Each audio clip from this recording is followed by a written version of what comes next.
Minister. Chairperson and apologies once again for late miscommunication around the starting time meeting, so ke kopa maitshwarelo.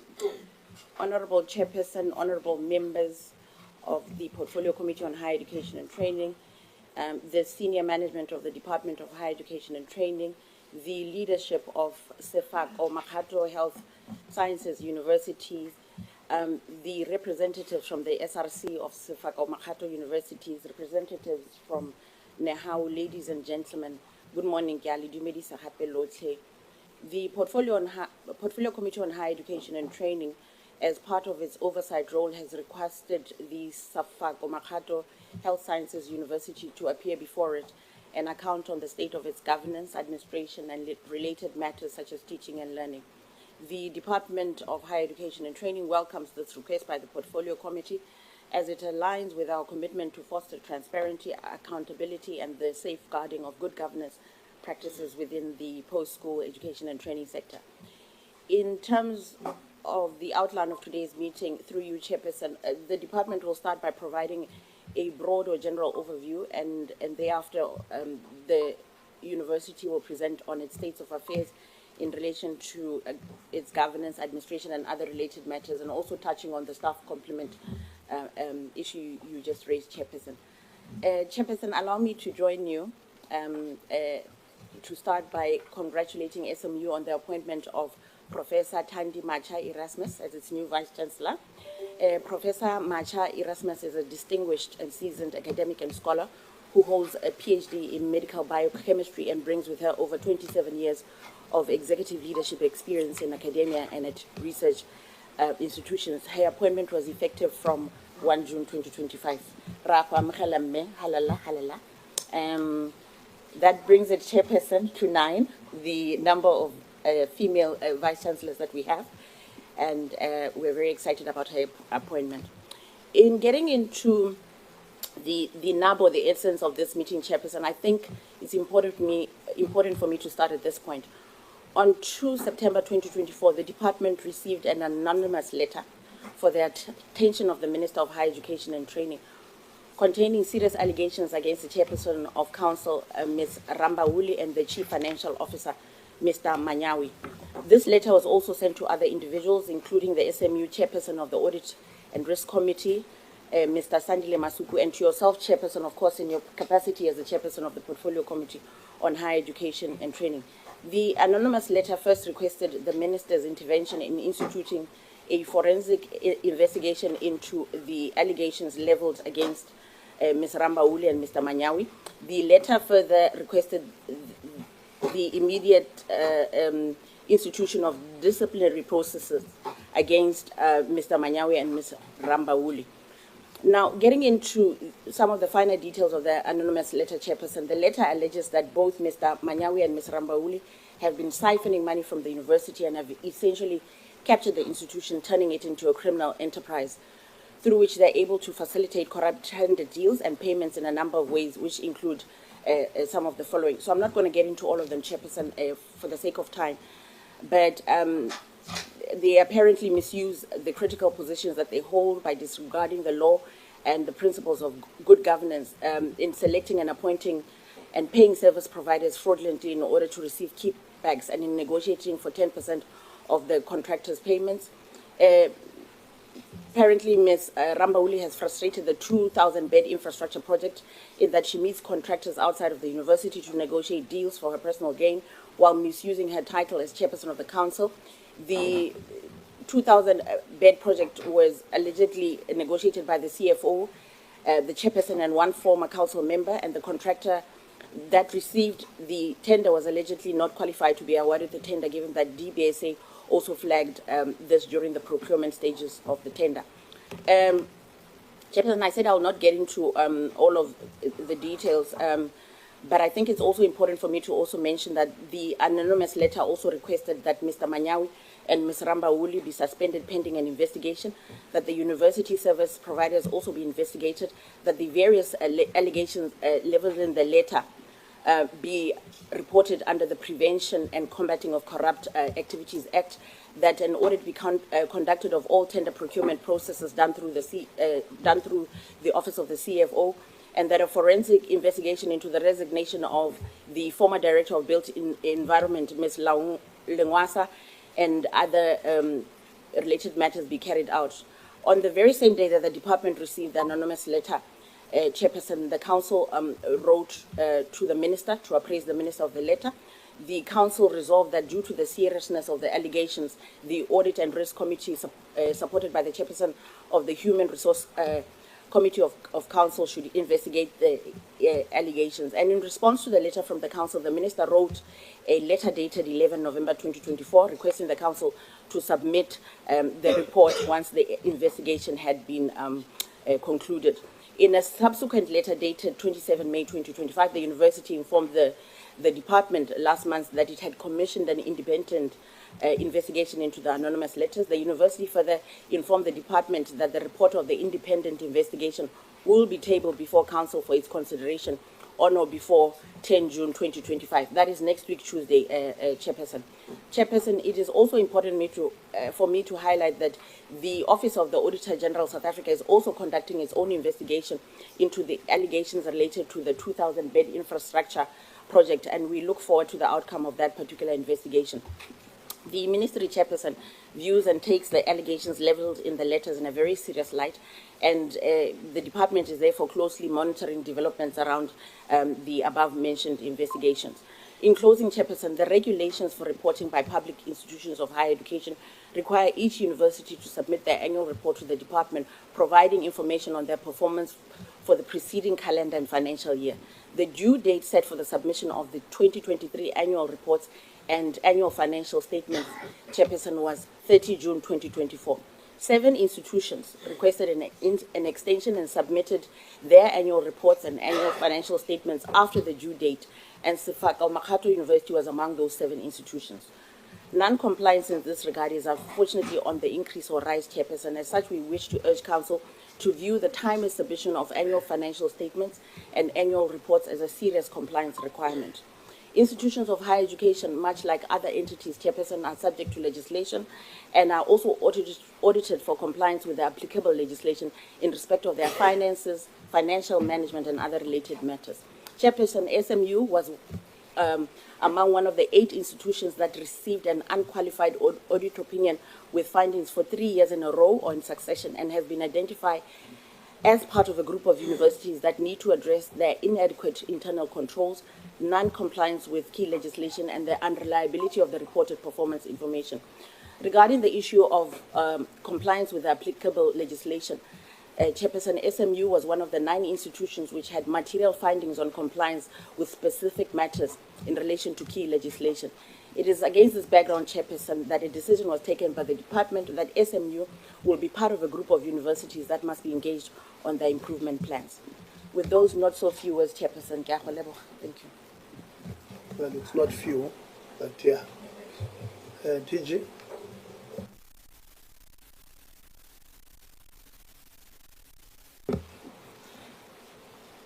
Honorable Chairperson of the Portfolio Committee, esteemed members of the Portfolio Committee, the Council and the Vice Chancellor, congratulations.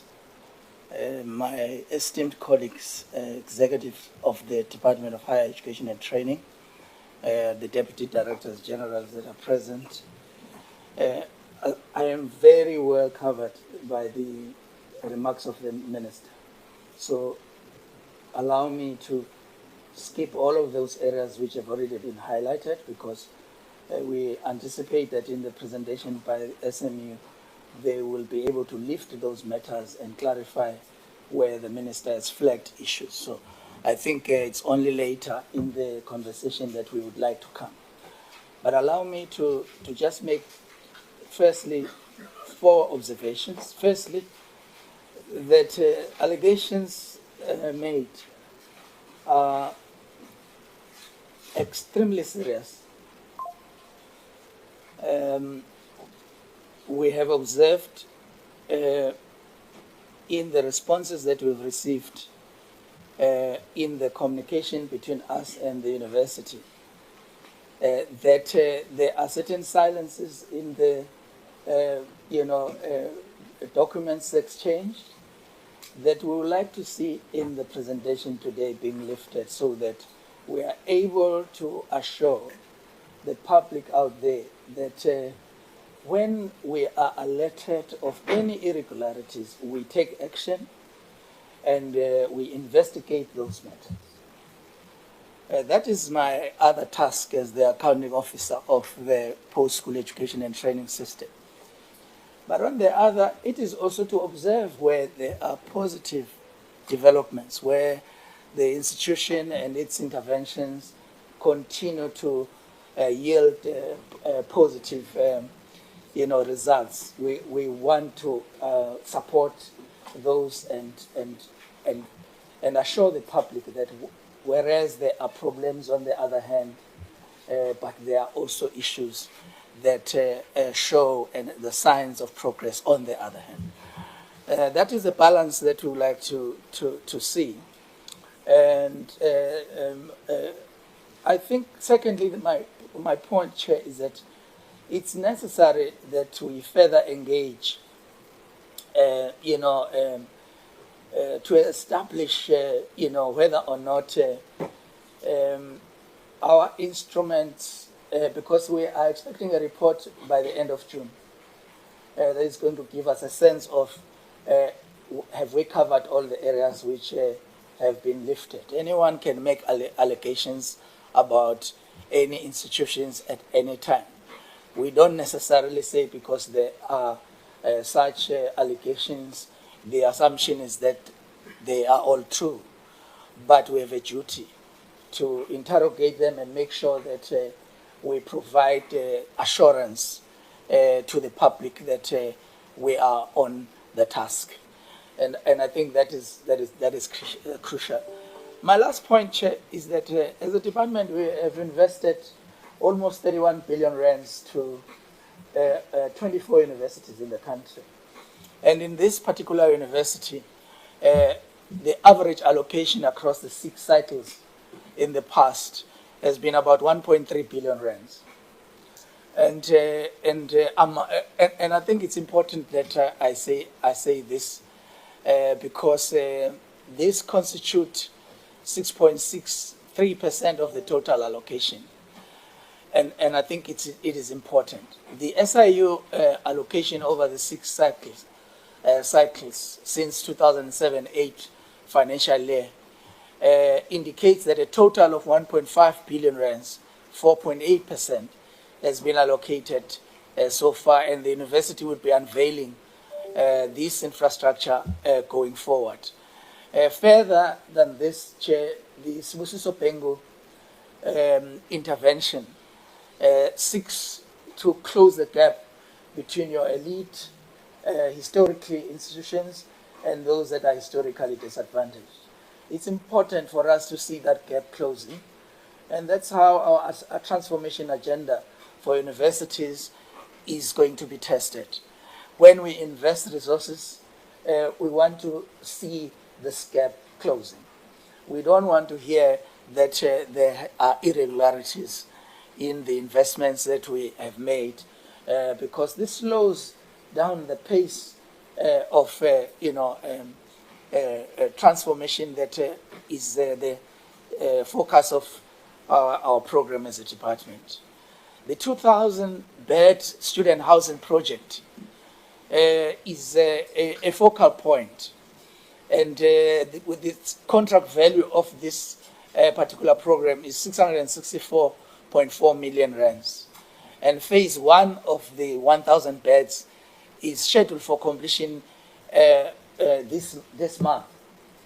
And we would like to hear in the presentation how this is done. When are we going to see? And we'd like to see our portfolio committee, the public, going there to see the progress that we are making in getting our system right. And so if there is allegations of 1 cent being abused, misused, it concerns us, and we support the efforts of the portfolio committee to try and lift up issues of accountability not only in this institution and everywhere else in post-school education and training. And the minister's, response are very clear in this regard. If it is necessary and if it's not coming through in the presentation, the issues of infrastructure and how it has been managed, we will come back to show those gaps if they exist. But we will assume at this point in time that the presentation will cover all of those areas, Chairperson. I think there is a need for us, Chair, to indicate that the university system in South Africa is comparably to other countries doing well. With 51% of our universities overall in ranking by different international agencies, it shows an upward trajectory. So there is potential, but potential doesn't mean that what is happening is what we want to see. So when we dig in these issues, we are digging because we are interested in seeing the institution growing to become or towards realization of its full potential. So we'll urge all our officials to uphold the integrity of the system, the integrity of the portfolio committee, and ensure that our submissions are credible. And this is the department's take for now. Chairperson, thanking you for the opportunity. Thank you very much, Director General. If you can just switch off the mic there. We'll give a deputy chair or acting chair of council to lead the presentation. Please go ahead. Thank you so much, Chair, honorable members of this committee, Deputy Minister, DG, and all the representatives from the department. We thank you for your presence and guidance this morning. Chair, I would like really to extend our gratitude as SMU for the invitation that you have given to us to come and present in this session today. Our approach of this engagement, we approach it with profound respect for the oversight responsibility entrusted to this committee and reaffirm our unwavering commitment to transparency, accountability, and sound governance within the higher education sector. I wish to assure you that we are here to engage sincerely and constructively on all the matters set out in your correspondence, as well as additional issues that the members of this House may wish to raise. We view your input not as criticism, but as a vital guidance to strengthen our institution. We acknowledge the oversight is a key mechanism to ensure that public institutions, particularly universities, are governed ethically, efficiently, with the interest of students, staff, and the nation at heart. No question from this committee will be taken lightly. We welcome all inquiries and will respond with respect and to the best of our ability. As an institution, we are committed to continuous learning and improvement. We appreciate the comments that have been shared right now from the Department of Higher Education, and we promise that all the issues that have been raised will be addressed by our presentation. I want to assure you, Minister, and DG, and Chair of the Portfolio Committee, that indeed the anonymous letters have been taken very seriously by the Council and have been referred to the investigators. Unfortunately, we don't have the report today. We have not really gone through the report as a Council. That is planned for the next week, 10th of June, and thereafter we will then have a way forward. So I want to promise you that. Chair, I was very excited in your opening remarks when you said you will then invite us. We wish that you can come to our university. We are proud to say, DG, that we have completed the 1,000 beds. And we are planning to open that on the 13th. Chair, if the invite has not reached your office, I'll make sure that it does reach the office. So we will really be great. We appreciate if you can diarize that and be part of us. We had so many challenges. I don't want to escape that. On the infrastructure rollout, there were so many challenges. And you know the correspondence that has been shared between you and the department, and how the council has been trying to make sure that that project is delivered. We had delays. The council had to intervene just to make sure that we keep up to our responsibility to make sure that our students are accommodated within the campus. So the things that you have referred to, Deputy Minister and the DG, are not new to us. As I say, they will be covered in the presentation. Chairperson, according to your invitation, you really gave us a list of complex issues, and you have mentioned that you made some additional items, and we appreciate that. I want to apologize about the presentation that you received late, and we promise that we will keep to the time next time. So our presentation has incorporated the last direction that you gave to us. So the way we thought we are going to handle this session is that after my opening remarks, we have already introduced our new Vice Chancellor, which we are excited about the appointment. She will then take us through, with the members of management, the presentation, and with your direction, Chair, you will direct us whether you want then to give the other structures that are represented here, according to the agenda, whether we go to them, and then we have a question and answer session will be directed by you. So without, wasting the time of the House, I want to hand over to our new VC to take us through the presentation. Thank you very much. So thank you. We have 40 minutes, VC. Okay, thank you very much. Honorable members and Chair, thank you very much for the well wishes for the new position that has been bestowed on me. I do thank my council to have this confidence in me to be able to take this university forward. I just want to say something before I present. You mentioned, Deputy Minister, something about an unqualified audit, and that really got to me, because to me an unqualified audit is a very good thing, but I'm sure the auditors over there, when they have time to speak, they will then speak to that, so I got a bit worried about that. I'm going to really skip a couple of slides, because whilst we were asked to give a lot of information, I do realize that there's some pressing information that Jihad already wants to hear about, and I assume probably the portfolio committee. So you will see me skipping some of the slides, but basically this first slide tells you what is it that was asked from us in terms of talking about our governance and administration, our academic project, our finance and infrastructure, security, GBV and femicide, as well as obviously the anonymous letters was put as whistleblowers. All right, Chair, you've already explained to us where SMU comes from. So SMU is actually a new university, DG. So I was listening at those numbers you were giving, and you mentioned 24, and I saw you mentioned the 2 you left out, and I know why you left the 2 out. So we're supposed to be the 3.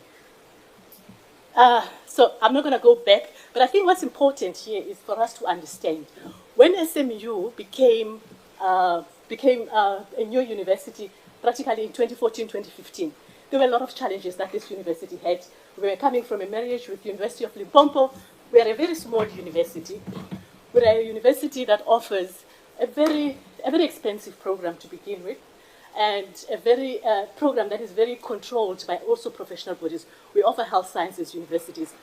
We also had a problem. We had to rebuild our capacities and capabilities in the last 11 years of the SMU existence. So I'm not surprised by the challenges that seem to be happening. For an 11-year-old university, I expect those.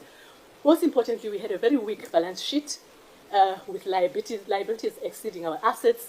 We then were technically insolvent in 2015. All right. We had a huge student debt that we had inherited right from the time that we were Medunsa, then Limpopo, and then we became SMU. We inherited all of that debt and so forth. I'm not going to go through all of them because you have them and in the interest of time. So there were quite a number of challenges that we had with SMU. With the new universities, there were a lot of instability at the beginning because there were a lot of people trying to find their own power. There were a lot of conflicts between management, labor, SRC, who is running the institution. But those things are now settled. I think those were important for us to appreciate where we are now. And then SMU is guided by a strategic plan. We had a 2021-2024, and then recently we've revised the 2024-2028. And it's got its own objectives that it had, looking at research, the quality of student life. I think that's important, underpinned by governance, digital transformation. Just briefly on our successes, you've listened to my challenges, but you can see that despite all that has been said, SMU has been performing pretty well. If you look at our APP in 2021 to 2022, 2023, you can see there's been an upward trajectory, an upward growth, and I think that's something that we must also remember as we go along. Then on to governance and administration, I'm not going to talk about it very much because I think we all know that the governance, it is as per the Higher Education Act of 1997. So these slides, one can read what we have, and I won't go, these are our external members, making sure that we have 60% and over 60% of our council members being external, and that is the case at SMU. And then we have different subcommittees, and you've already had some people mentioning which subcommittees they represent. But I've highlighted there the Student Affairs Committee of Council, which is, we are one of the few universities in council that has the Student Affairs Committee of Council. Okay, so obviously these are the instruments, I can skip them. And then we have Senate that looks at the academic affairs of the institution, that is chaired by the Vice Chancellor, and it meets 4 times a year. Okay, and those are the Senate subcommittees. And then we go into administration, and that's where we talk about the executive management and the senior management of the institution. And as you can see there, we've got our Deputy Vice Chancellor, Academic and Research, vacant simply because I was holding that position and now have been appointed as a Vice Chancellor. We've got the Deputy Vice Chancellor Operations. That position has been a little bit vacant for a little bit longer, and otherwise all the other positions have been filled. All right, so we also have, so we as the executive management that I've put in your first slide, we have what we call as an executive management committee that meets twice a month.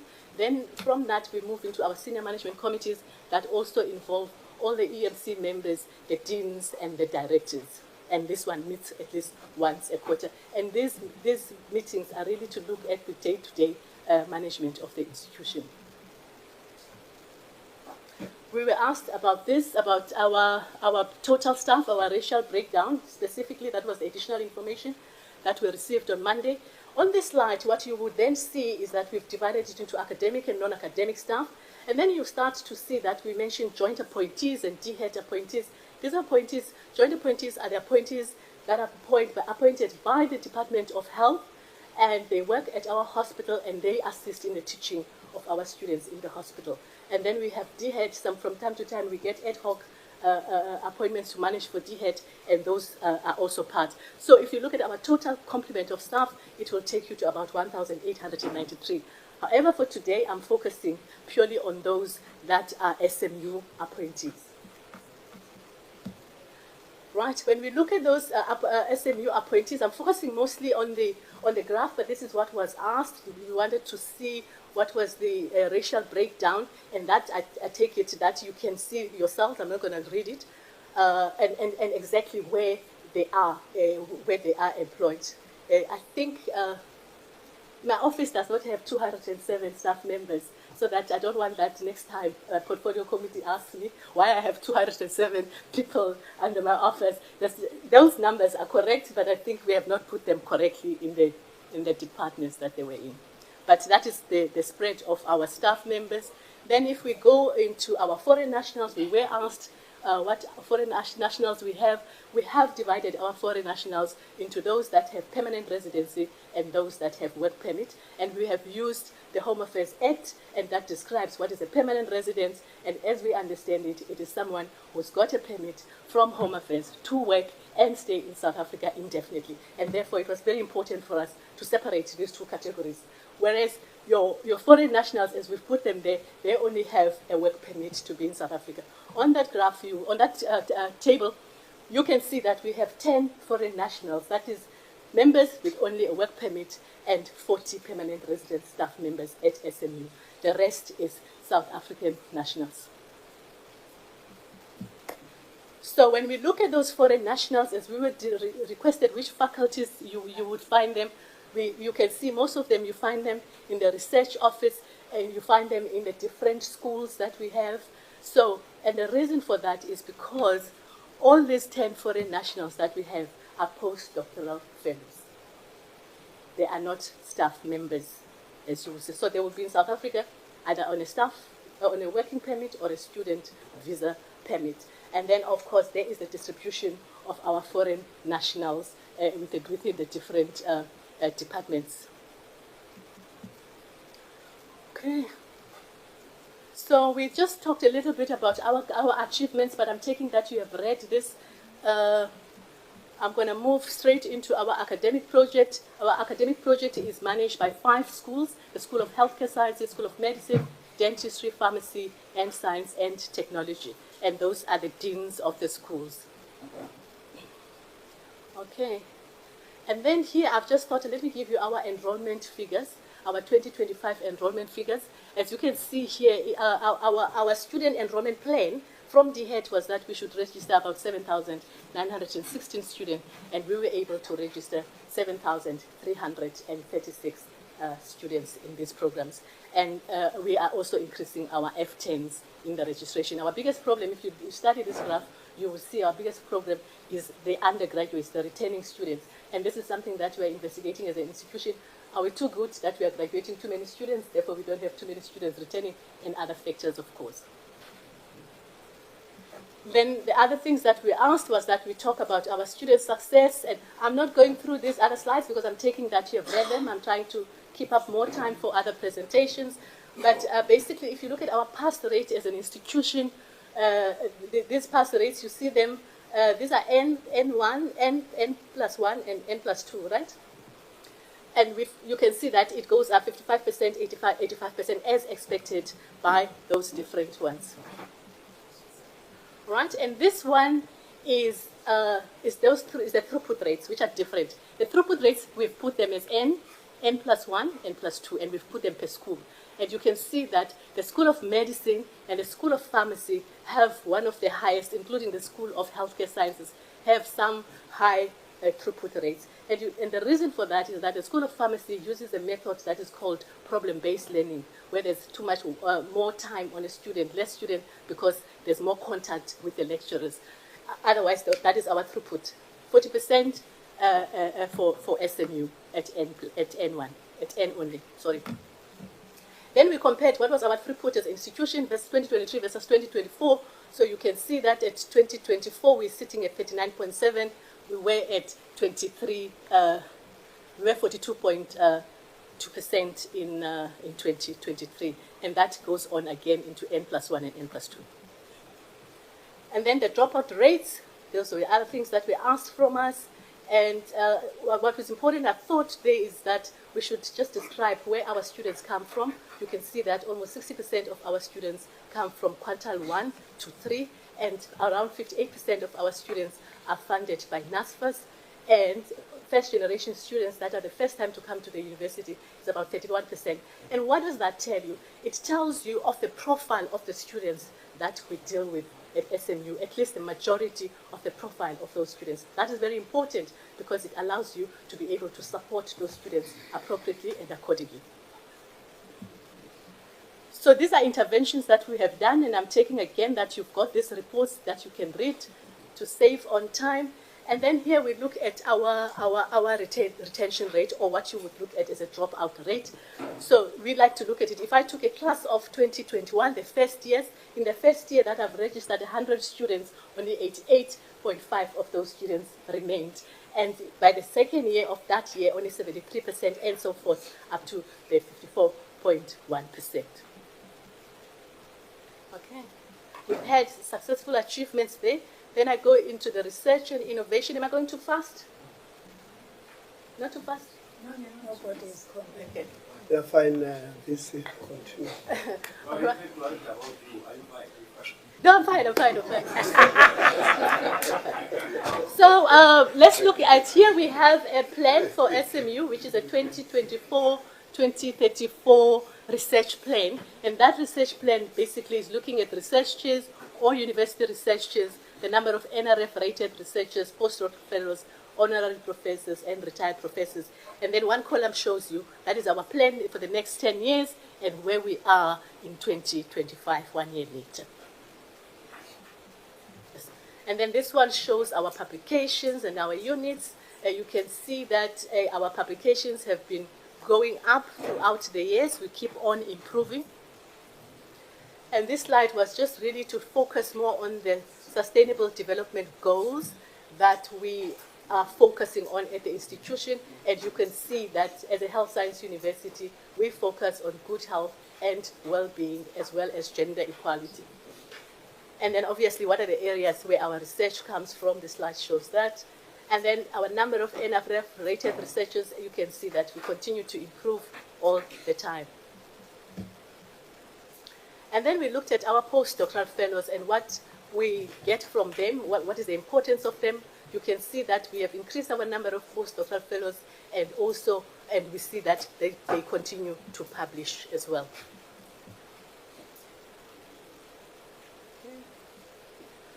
I think the DG has already mentioned this, how we have improved in the rankings. So this work that we are talking about has been proven because our rankings have improved over the years. And I've put here two methods of measuring this ranking. As you already said, that it depends which metrics you are using. The webometrics, where we jumped 200 places from 2022, 2023 to 2023 to 2024. So that's quite a big jump.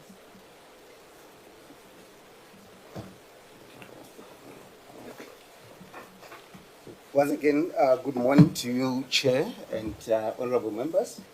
Good morning to the Deputy Minister and the DG and other colleagues from the DHET.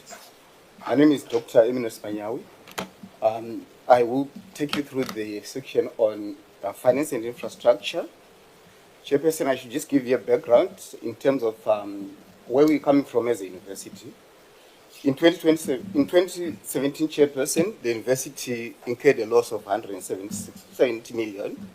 The 2 years before that, it was incurring an average a loss of 200 million per annum. We then negotiated and requested, and we are appreciative of the intervention that was made by the Department of Higher Education and Training. They gave us a special dispensation grant, which is called the Health Sciences Operation Grant, which is a 200 million grant. From there on, as you can see, in 2018, our revenues improved significantly, but we also started making a surplus. At that time, like my Vice Chancellor has indicated, we were technically insolvent. In fact, our liabilities exceeded our assets by 233 million. So that assisted us quite well. But there was a condition that over a period of time, we should change our financial fortunes. And we then embarked on what we now call the new business model for the Sefako Makgatho VC University. There were a number of push factors for us to incorporate this new business model as our long-term financial sustainability plan until 2035. We had inherited a balance sheet that was bankrupt from the demerger with the University of Limpopo. We also were saddled with a number of historical debts from other institutions. We also have got significant assets on campus. Our campus is about 307 hectares big. We're underutilizing that asset. We needed to do something about it. Also, our intake was low. Our throughput ratios were very low, like my vice chancellor said. But so there were a number of challenges that the university was finding itself in. We then embarked on a new business model. This new business model was approved by Council around 2021 and endorsed by the Department of Higher Education and Training in September 2021. The new business model, Chair, I've just highlighted what it enjoins the university to do to sweat its assets, to diversify its program qualification mix, to improve its productivity ratios, to improve its third stream income, to also sweat its assets in terms of infrastructure delivery and control costs, but also to improve its fee structure. Chairperson, I should indicate that we have got very specific smart targets on the new business model. We are looking at having 13,500 students on campus. We are sitting at 7,300 now by 2035. We are also restructuring our fees in terms of our F10s as they come through the process, but we're also working towards other interventions that I've already highlighted. But we're also moving towards a university that is more digitized to control costs, but also to improve efficiencies. We have also progressively revised our program qualification mix over time. Chairperson, you would see that our projections are such that they have improved over time.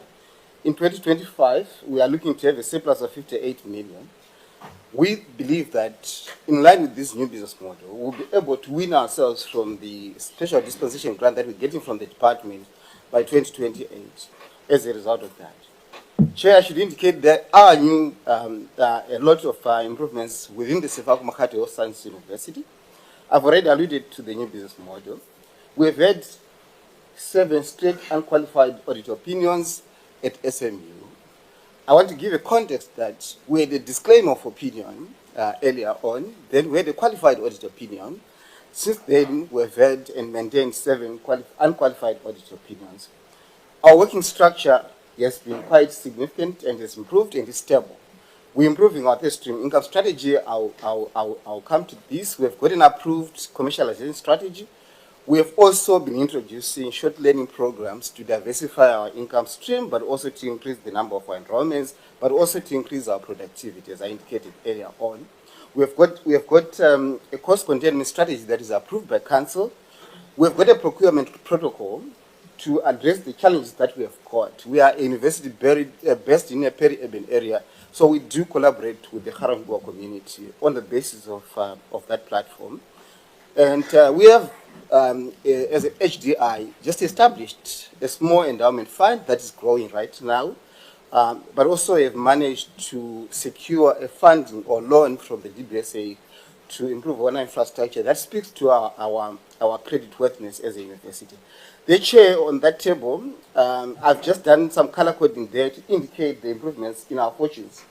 I wish the deputy minister was here, and I wanted to indicate that I am cognizant of the fact that we requested an extension of our 2023 annual report. This was out of our own control, Chairperson, with delays in terms of the concurrence of our then external auditors.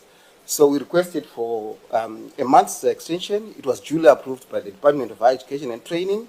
I can assure the committee and the department today that 2024 we're not going to experience the same problem because we've since addressed the challenges that we've had. We also experienced the same delay from the AGSA this year in 2024, but by that time we had already addressed and we had a strategy in terms of administrating that and mitigating that.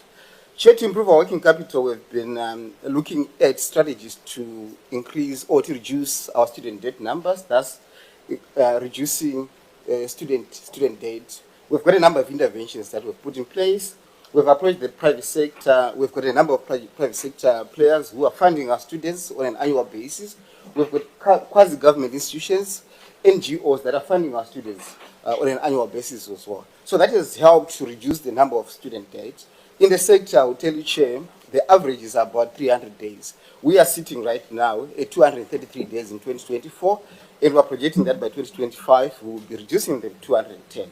So that's quite a significant improvement, Chair, from a working capital management point of view. I wish also to highlight that the capital expenditure at the university, like the DG has correctly indicated, from 2017, Chairperson, I'm highlighting 2017 because when SMU was established in 2015, it was more of a university managed by an interim management. The substantive management only came around 2017. So from there, you can see that we're not investing much into our future. We're averaging 60 million per annum from 2017 to 2020. We reached a peak in 2023 at 681 million. This year, Chairperson, we're expecting to spend 358 million on our capital expenditure. We've made a number of interventions on our students. This is one issue that was requested by this committee. I've already alluded to that, Chair. We've got a complement that has been shown already of 300 students. 3,300 of them are funded by NSFAS. We've introduced the Student Data Appeals Committee that helps students not to be financially excluded, but also not to suffocate the university from a liquidity point of view by looking on a date-by-date, on a case-by-case basis. But we've also secured long-term funding for students with collaboration from the SRC, from the Convocation, from management and other stakeholders. We've created what we call the Harambee Fund, Chairperson, to assist our students in terms of getting more in, food because they are on the missing middle, so they don't have food or they come from other disadvantaged backgrounds. So those are the interventions that the university has made to assist the students.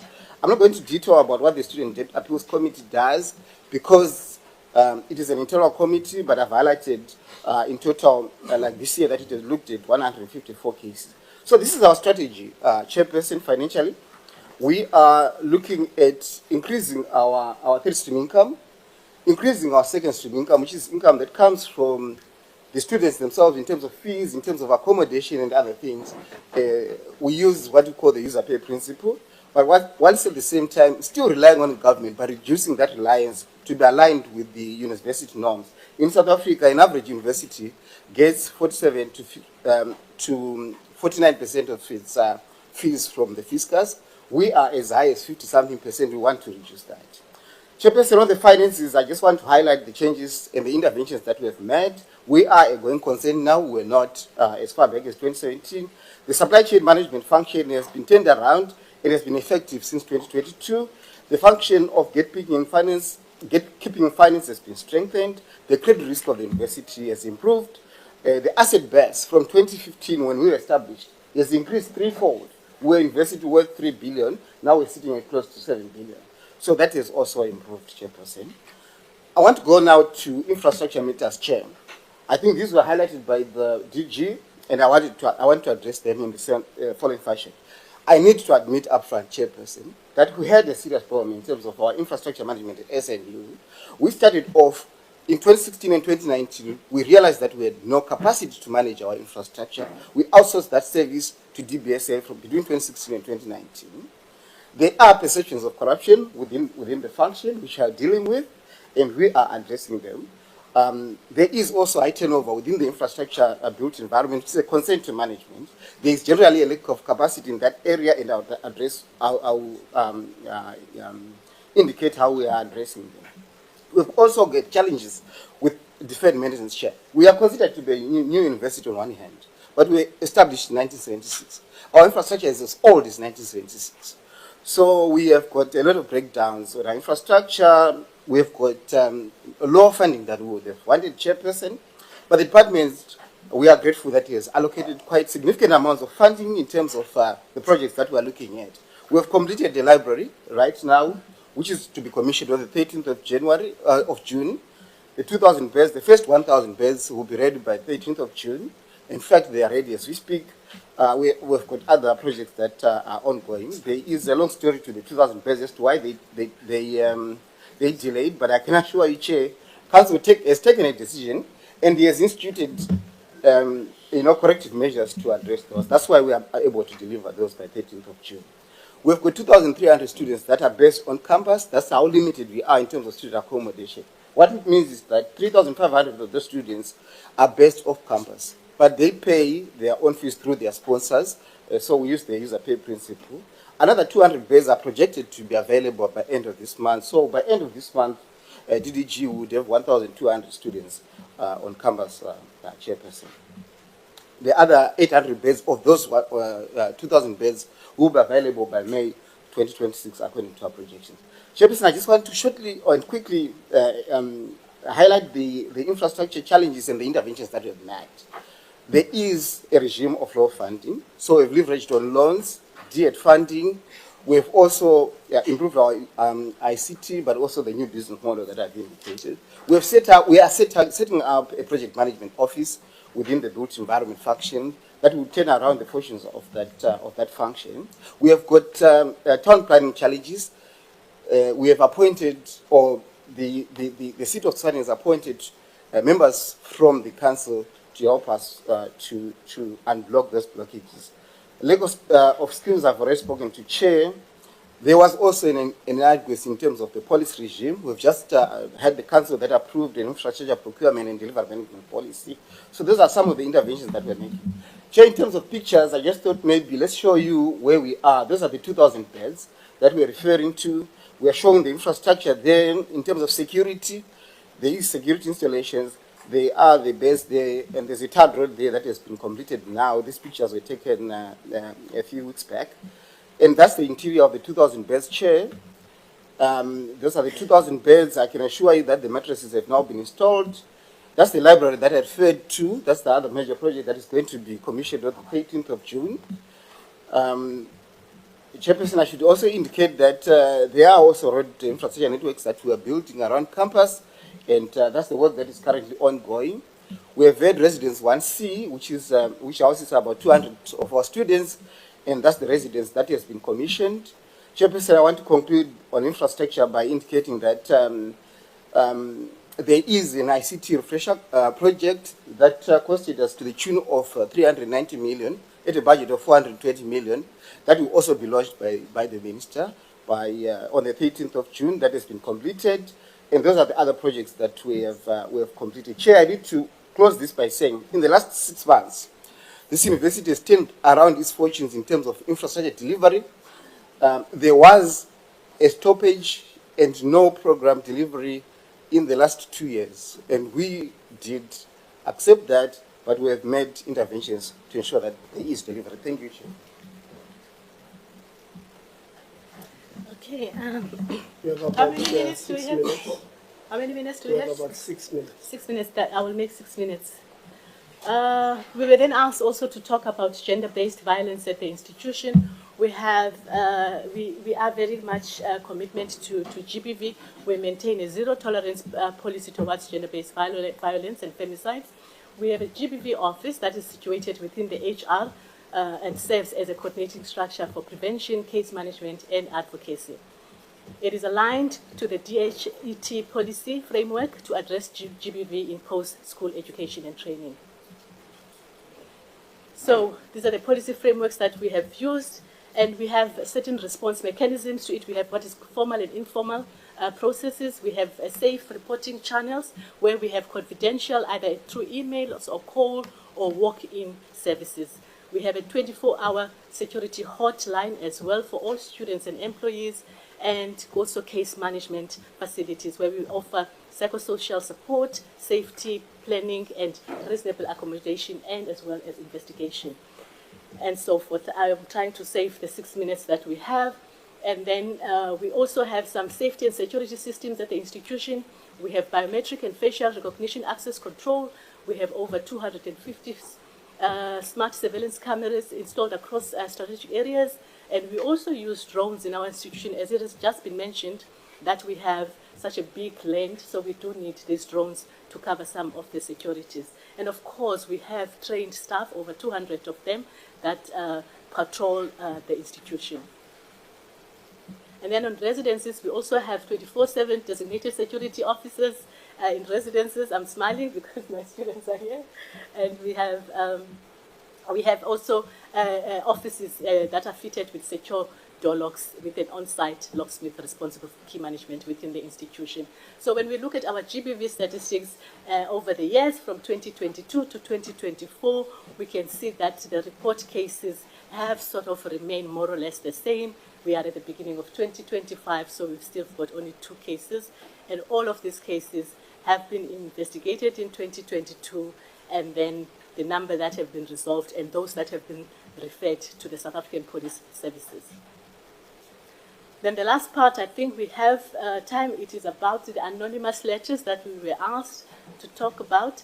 Just to say that the university does support and recognizes that whistleblowing is an important tool for promoting individual responsibility and organizational accountability. The university has in place already a whistleblowing policy and anti-fraud hotline. This is administered independently under the auspices of the internal audit function as well, and which then reports to the Audit and Risk Committee of Council. There are guardrails in place under the whistleblowing policy and anti-fraud hotline that enable any person to anonymously report allegations of impropriety on a confidential basis and without fear of reprisal. So delays, allegations of delays and attendant failures in the implementation of the infrastructure, as we've been asked, those have been done by Council, and probably Council will talk about it. Particularly, this has focused on, this retired judge had focused on the delays on the 2,000-bed residencies, the bulk water, as well as the boundary wall. In conclusion, Chair, we just want to say that we have been entrusted to steer a proudly South African health sciences university to meet the transformation imperatives of our country. As seen by indicators we have shown throughout our presentation, that SMU's transformation is on an accelerated path. SMU is ranked currently in number 10 of 26 universities, that was 2024. While more needs to be done, we have already shown that we will leave behind an institution in a much better condition than we found it. Thank you. Thank you very much. William, IF, do you have their presentation there? Yeah, please open their presentation. Thank you very much, management, for the I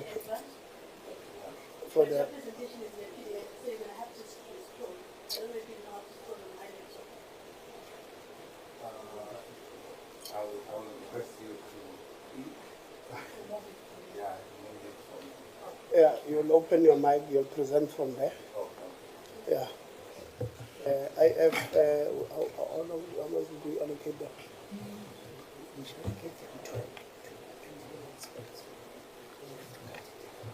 We will have 15 minutes, IF. 15 minutes. Yes. Yo. Okay.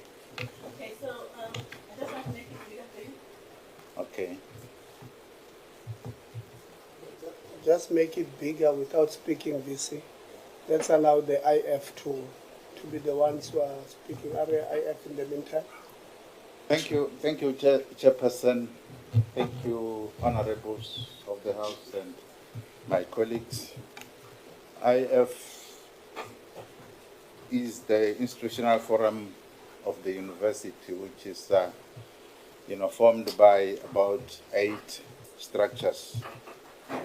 Representative of the council, management, the Senate, the academic employees, and trade unions, administrative support staff, SRC, and the Vice Chancellor's nominees.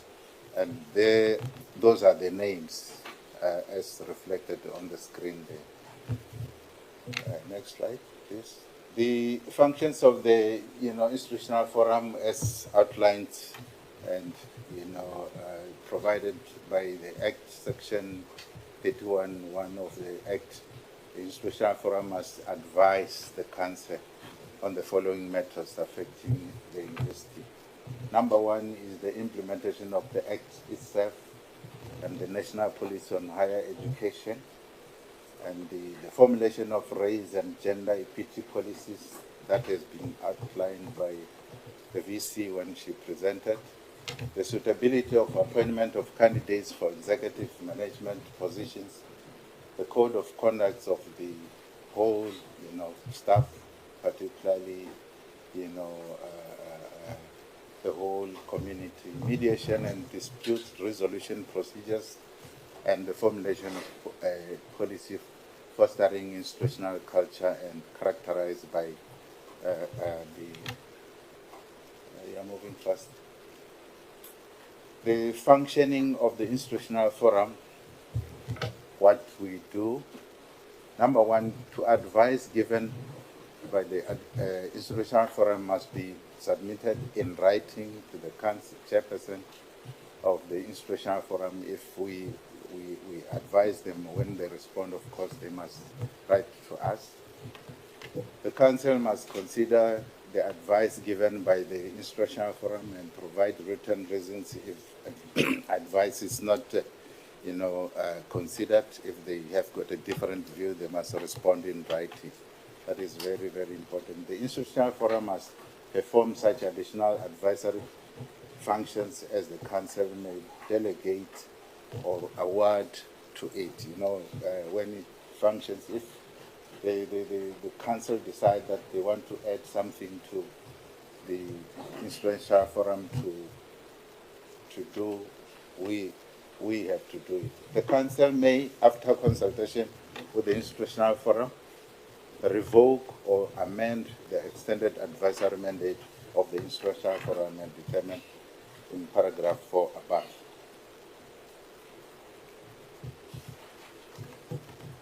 Focus institutional forum plan for 2025 to 2026. That is, the whole year. The focus area of strategic engagement and transformation include the following: recruitment process, executive position, transformation agenda, the gender-based violence that is found in the whole country. We also have to check that. Gender distribution across different levels, disability inclusions, policy development support unit, governance and instability at EMC level. Next slide. Addressing recruitment process, executive management position. This is key. The recruitment processes. The objective here is to promote fairness, transparency, and transformation in the recruitment. Actions: review and align recruitment practice with employment equity goals to ensure proper oversight and accountability. IF advised the council on the suitability of candidates for appointment to the executive management position, e.g. the vice chancellor's position or extension of term, appointment of a new VC, DVC, operations and chancellor. These are some of the responsibilities that the IF are involved. Monitor demographic representation, appointment and promotion across academic and support departments. The council must consider the advice given by the institutional forum and provide written reasons if the advice is not accepted by council. They didn't give us a feedback why they didn't accept it. Addressing institutional transformation agenda. University transformation agenda objective to enhance the gender-based violence and sexual harassment policy. We have to see to it that that is being done. Actions: gender-based violence, strengthen institutional reporting and response mechanisms. B, promote awareness and prevention through training and support structures for all stakeholders. Provide supportive environment, monitoring and evaluation, gender distribution, analyze gender representation across all university levels, academic and support together, improve gender equity in leadership, academic and administrative roles. Now we can, skip this one, go straight to the last. Yeah. The top management, governance and instability at EMC level, top management instability over the last year due to acting positions. Here we realized that, some few years back, the whole of last year, there were a lot of acting positions, which, IMF was a little bit concerned about. strategic plan for the institution in 2025 and 2029. You know, I've requested, you know, one of the members of the institutional forum to add to my presentation. I wonder whether you can do it from where you are. Masiko. Yes, thank you, Chair. Look, I think I'll just add on some of the things that he has added on, or rather just to emphasize that we have raised on multiple occasions on how IF is not taken serious. And I'm saying this because multiple times, as he has outlined, at IF, it's very clear. If we advise council on a position and a council does not take that position, what happens after is that council must write back to IF. And it only happens once, where we said to council that you guys don't respect us. But even today, there are about 2 recommendations made to council, and to date, you have not received a revert report back written to IF. And we said IF is a very important structure, by the way, because it composes of every level of the university. And all advices that have been given to council, they were deliberately ignored. That speaks to quite a lot of things. I mean, you would have seen that about 60% of students from the university are literally from quintile 1, but yet still financially excluded. We spoke about financial exclusion on why it's an exclusionary matter. I think it was presented there about 15 or 20% of students remains excluded, but yet they want to maintain that they are a very progressive management for whatever that seeks to achieve.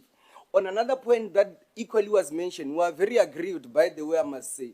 There was a point on high dropout level. When you exclude a student at a final year, and yet you want to say that you are doing very well. You have indicated to us that black students, no, not black, let me say black, well, because a lot of us are very poor.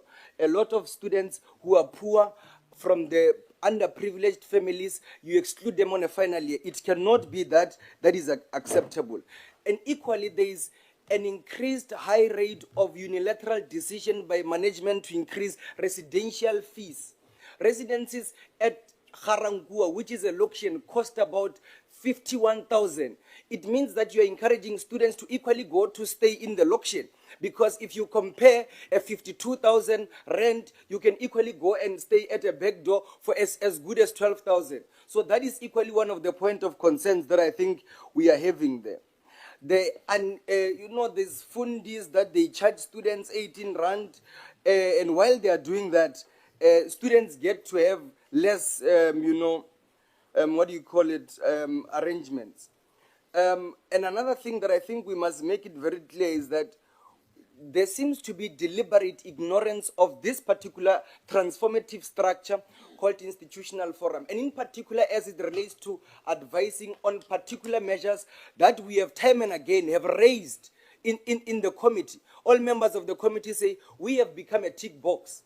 When matters come from council, they require us to vote. We said we are not voting cows. We want to be engaged. We want to advise, because you cannot advise on a vote. You must advise on engaging on a particular matter. Last but not least, Chair, I think we have spoken about on the issue of the anonymous letters and all of that. We have made it very clear that the university has on multiple occasions made it public to say that we have got anonymous letters on 1, 2, 3, 4, 5 who are investigating. The university must deliberately, after getting that report, make sure that that report is public to all members of the university, not only to themselves and to everyone, including of the portfolio committees and everybody involved in this particular arrangement. And last but not least, some of these residencies on campus, I'm happy that, Chair, on one time you once arrived on campus, some of these residents are bad for the money they charge us. I wish we could carry this portfolio committee happening now to take them to one residence called 5B. You will be shocked by seeing what students are staying inside of. And yet the amount of money do not meet that particular arrangement that they charge students. And quite a lot of things in as far as governance is concerned, because once governance is ignored, then the entire infrastructure gets to be collapsed. I say this because when you look at the statute that is supposed to govern a particular institution, when that on its own is ignored on a micro level, you can only imagine what happens on a macro level, where probably a lot of things are not seen. There is a lot of money mentioned. There are a lot of us who are within that entire infrastructure are not seeing the value for money that is mentioned. Maybe it happens on the sky, maybe it happens somewhere else. But what we need to see, and of course I want to agree, that we want improvement, but the improvement in institutions of higher learning must not deliberately be at the expense of financially or academically excluding those that are underprivileged, because an institution like SMU, if you ask an alumni who was there 10 years back, they will tell you the drastic changes that have happened. It seems as if now the institution is being conditioned to exclude those it intended to serve best, those that are from low quintile 1, those who are from low quintile 2, and those that it usually have accommodated in the past years. And as an important infrastructure, I must also mention that, actually, some of the things that I think, because maybe we don't have a lot of time, I would really wish that even when the portfolio committee came, when there was a letter flying around of the portfolio committee, that's when all of these things started flying around of the completion of things and on all of that. We live there every day. We must normalize maybe making unannounced announcement. Maybe you are going to rescue a lot of people who are underprivileged and going through a lot of difficulties in institutions of higher learning, in particular in SMU and other universities in general. Thank you very too much. Thank you very much. IF, can you please put on the presentation of SRC?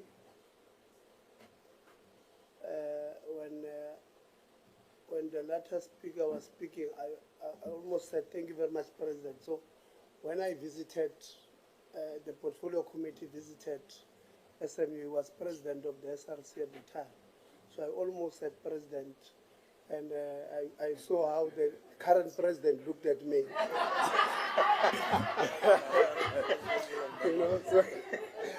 So I almost created problem for myself. President of the SRC, or SG, whoever is going to have 15 minutes. Sorry? Yes, please. No, thanks so much, Chair. The Chair of Portfolio Committee, members of Portfolio Committee, the Sefako Makgatho Health Sciences University Management, and all stakeholders present. My name is Moshanyane Peter, the current SRC president deployed by the EFF Student Command. And next to me here, I have the Secretary General of the SRC. Her name is Fulofelo Nzieni. So, Chair, our presentation is based on the state of affairs, challenges faced by the students, and recommendations thereof.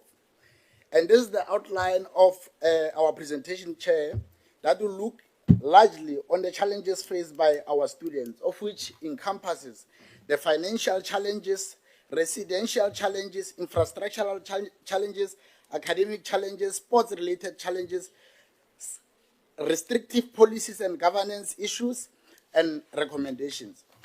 So, Chair, I think I need to indicate that in terms of the state of affairs, Chair, in the past 5 years or so, there have been restrictive policies that have been suppressive on the student leaders and the students at large, wherein students can't freely express themselves.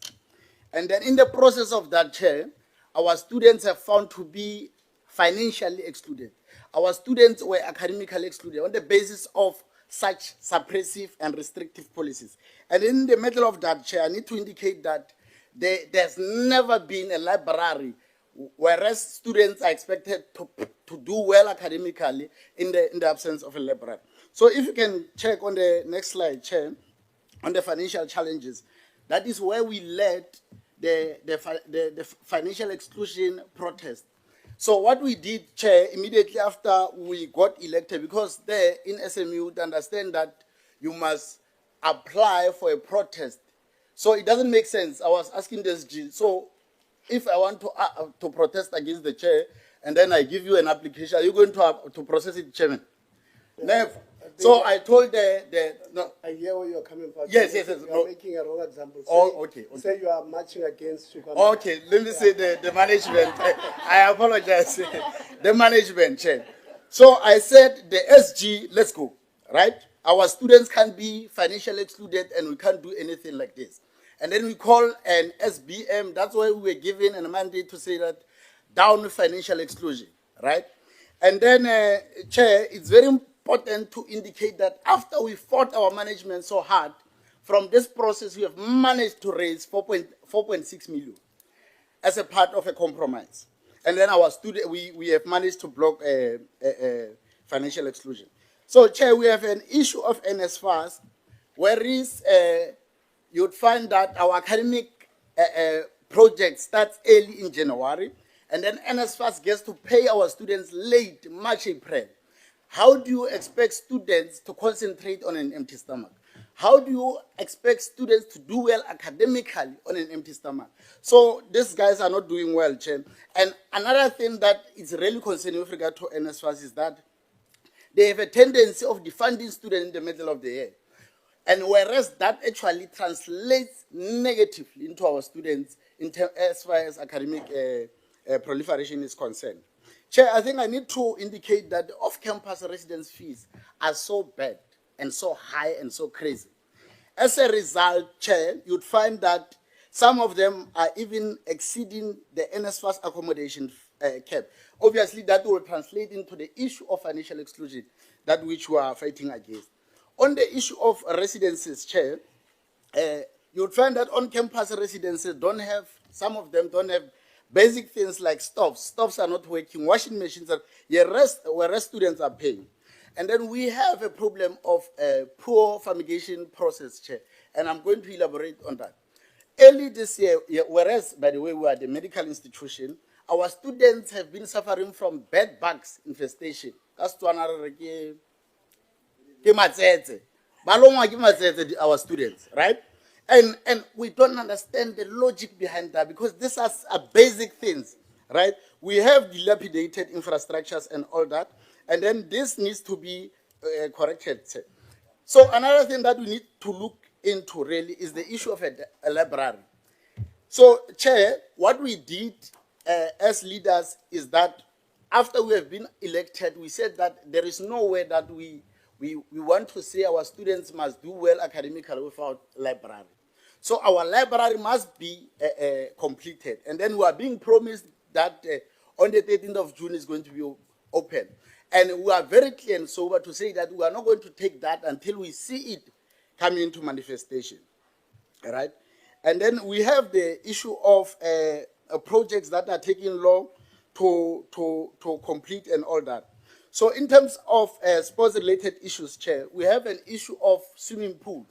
If you can check as to how much money has been spent there on that swimming, I know I don't know how to swim, Chair, but a lot was spent, but we don't have a swimming pool there. So I think clarity needs to be drawn with regard to that.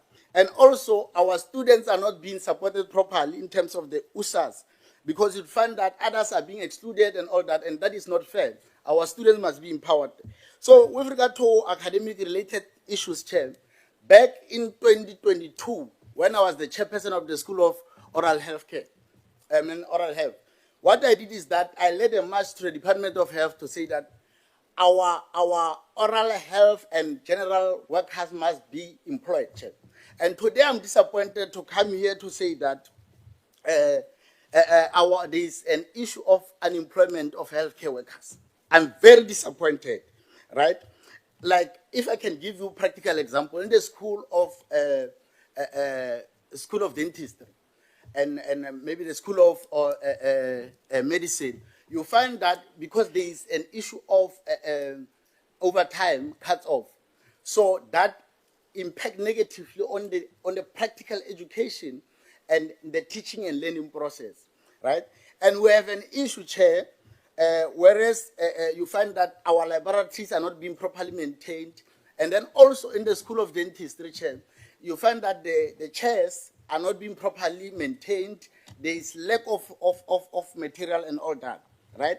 But in my closing, before I can give my SG, I would like to say, Chair, I think I'm very tired and I'm going to make this thing very clear again. I'm glad that you call me here. Dentists must be employed, oral hygienists must be employed, dental therapists must be employed, pharmacists must be employed, scientists must be employed, occupational therapists must be employed, dietitians must be employed, physiotherapists must be employed, audiologists must be employed, psychologists must be employed, medical doctors and radiographers must be employed. We must do away with this nonsense of unemployment of healthcare workers. And lastly, I think we need to put measures in place to ensure how we can actually draw a resource into our university. Like we need to approach the banks such as Standard Bank and all that so that they can assist us to mitigate this process of financial exclusion. So without wasting any time, Comrade SG, over to you. Thank you so much, Comrade President. To the chairperson of Portfolio Committee and members on all the stakeholders in this place, I greet you all. My name is Purperon Tieni, and I am a young woman that believes that the future of this country lies in the hands of young, educated people. Chairperson and the House at large, allow me to take you through the slide of policies and governance-related challenges in Sefako Makgatho Health Sciences University.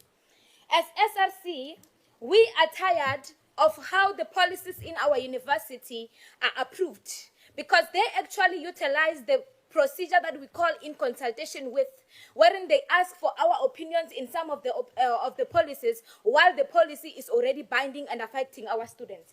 For example, I will give example with the policy called the resident policy. In Section 10, Clause 10.4, it talks about 65% of postgraduate students, and in Section 9, it talks about 60% of undergraduate students for you to be able to qualify for the residence. This year, we had to fight for this policy to not be employed, but we don't know what's going to happen next year. And our university cannot be benchmarking with such policies while they are failing to offer us a basic need, which is the library. For the past 3 years, our students have not been having a library. And as the SG, I'm very shocked that they are saying that the library have been complete. We have started with examination periods, and our students, they don't have libraries. We had 4 EMC meetings wherein we have been promised that it will open on this date, on this date, on this date.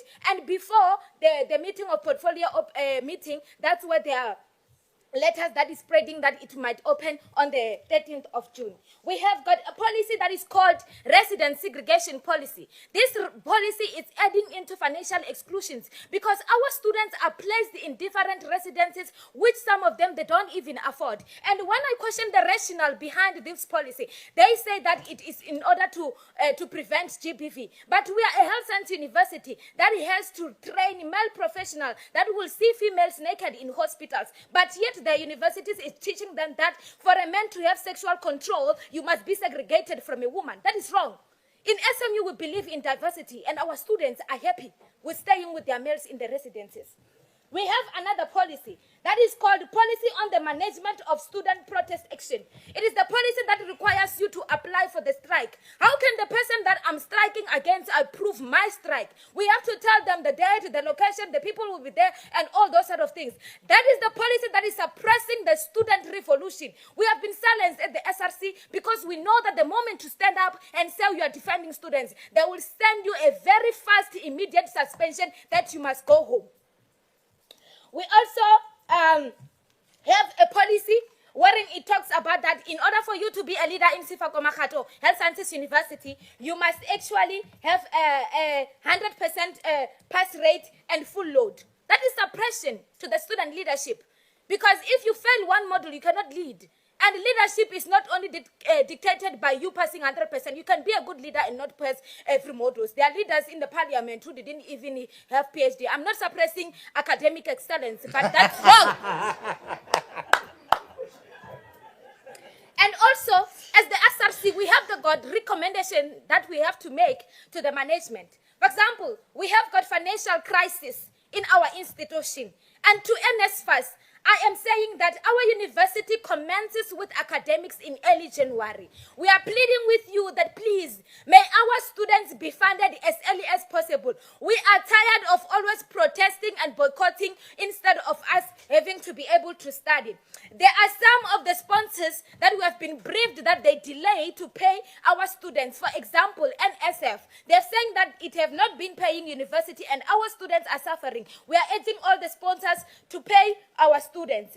And also, our university is always having events, but most of these events are not fundraising events. And they're always complaining that the university does not have money. As SRC, we are saying that stop doing events for funny and luxury things and do fundraising events that are going to raise money into the university.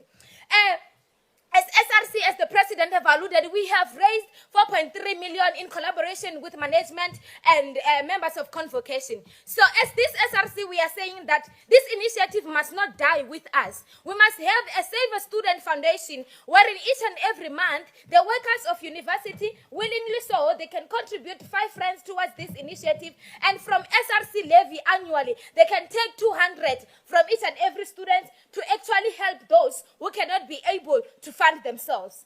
And also, there must be investigation in the funding called Harambe. The former Vice Chancellor have initiated the funding called Harambe, and SSRC, we don't have transparency as to what is this funding is actually doing in the university, and we need a report regarding that funding. And also, we further add our management to stop this thing of always reducing financial camp, because our university is comprised of students who are from a very poor and very bad backgrounds. And back in the high schools, we were told that in order for you to change the situation at home, you must study very hard. But ironically, you study very hard and you are still excluded, and you have to go and sit home with your distinction without completing the academic year. And also to residencies. It is very shocking that we have to be talking about things like stoves.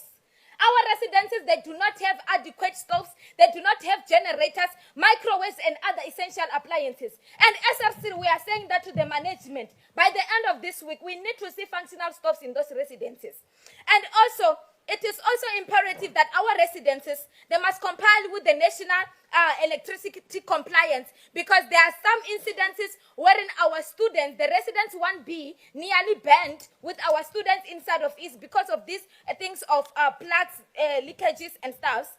And also, we need immediate renovation of residence 1B. I will assure you, Portfolio Committee, the only difference between residence 1B and Marabastad is the location. That residence is not a good residence for students. We have been complaining and fighting, and what they do is to recycle students. If the students of this year complain, they take them out, and then the following academic year, they put another student inside without renovating it. We also need the external stakeholders to come and evaluate the capability of residence 2,000 beds, because they're saying that on the 13th of June it is going to be open, and SSRC, we have visited the residence and it was not fully complete, and we are very scared of a situation wherein they will put our students inside there, wherein there will be lots of challenges such as electricity, water, and other stuff. So we need external investigators to come and investigate if that residence is good for accommodating students. And also, we must have an investigation when it comes to off-campus residences. Off-campus residences, it doesn't make sense that you can find yourself. Last year, there were rooms which were shared by 4 students, but all those students, they pay same amount, with people who are sharing into being in double rooms. The amount around that is the same. We want investigation as to how a person who's in a single room and a person who is in a 4 sharing, they're paying for the same prices of that residences. And also,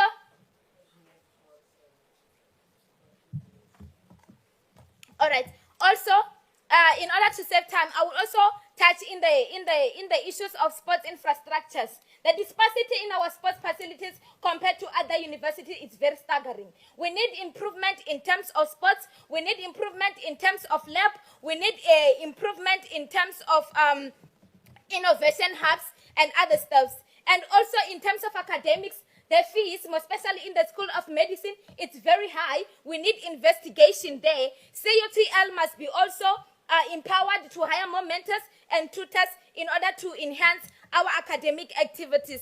And also, I will move to, in terms of policies and governance, we want the formation of the student parliament, wherein the students' voice in Sefako Makgatho students will be brought back, and we will be able to challenge these policies heads on. And in the second semester, we want that there must be policy review of all these policies that were approved without students being consulted and the SRC. And also we have a vision for Sefako Makgatho Health Sciences University. We want a varsity square on campus.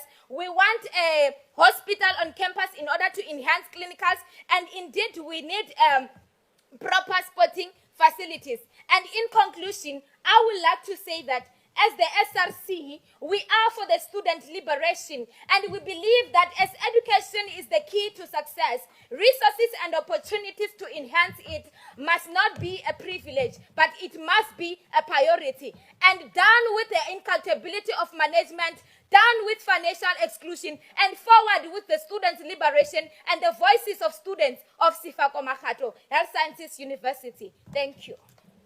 Thank you very much, SG. I think management, you have denied SRC an opportunity to strike. You see, they even raised their voices. You know, it started with the president. We are not allowing students freedom there. Please put the presentation of labor. Oh. Okay. Yeah. Thank you very much, students, for the passionate presentation of the issues. Hey guys, there's somebody who has a mic on. Switch it off from, yeah.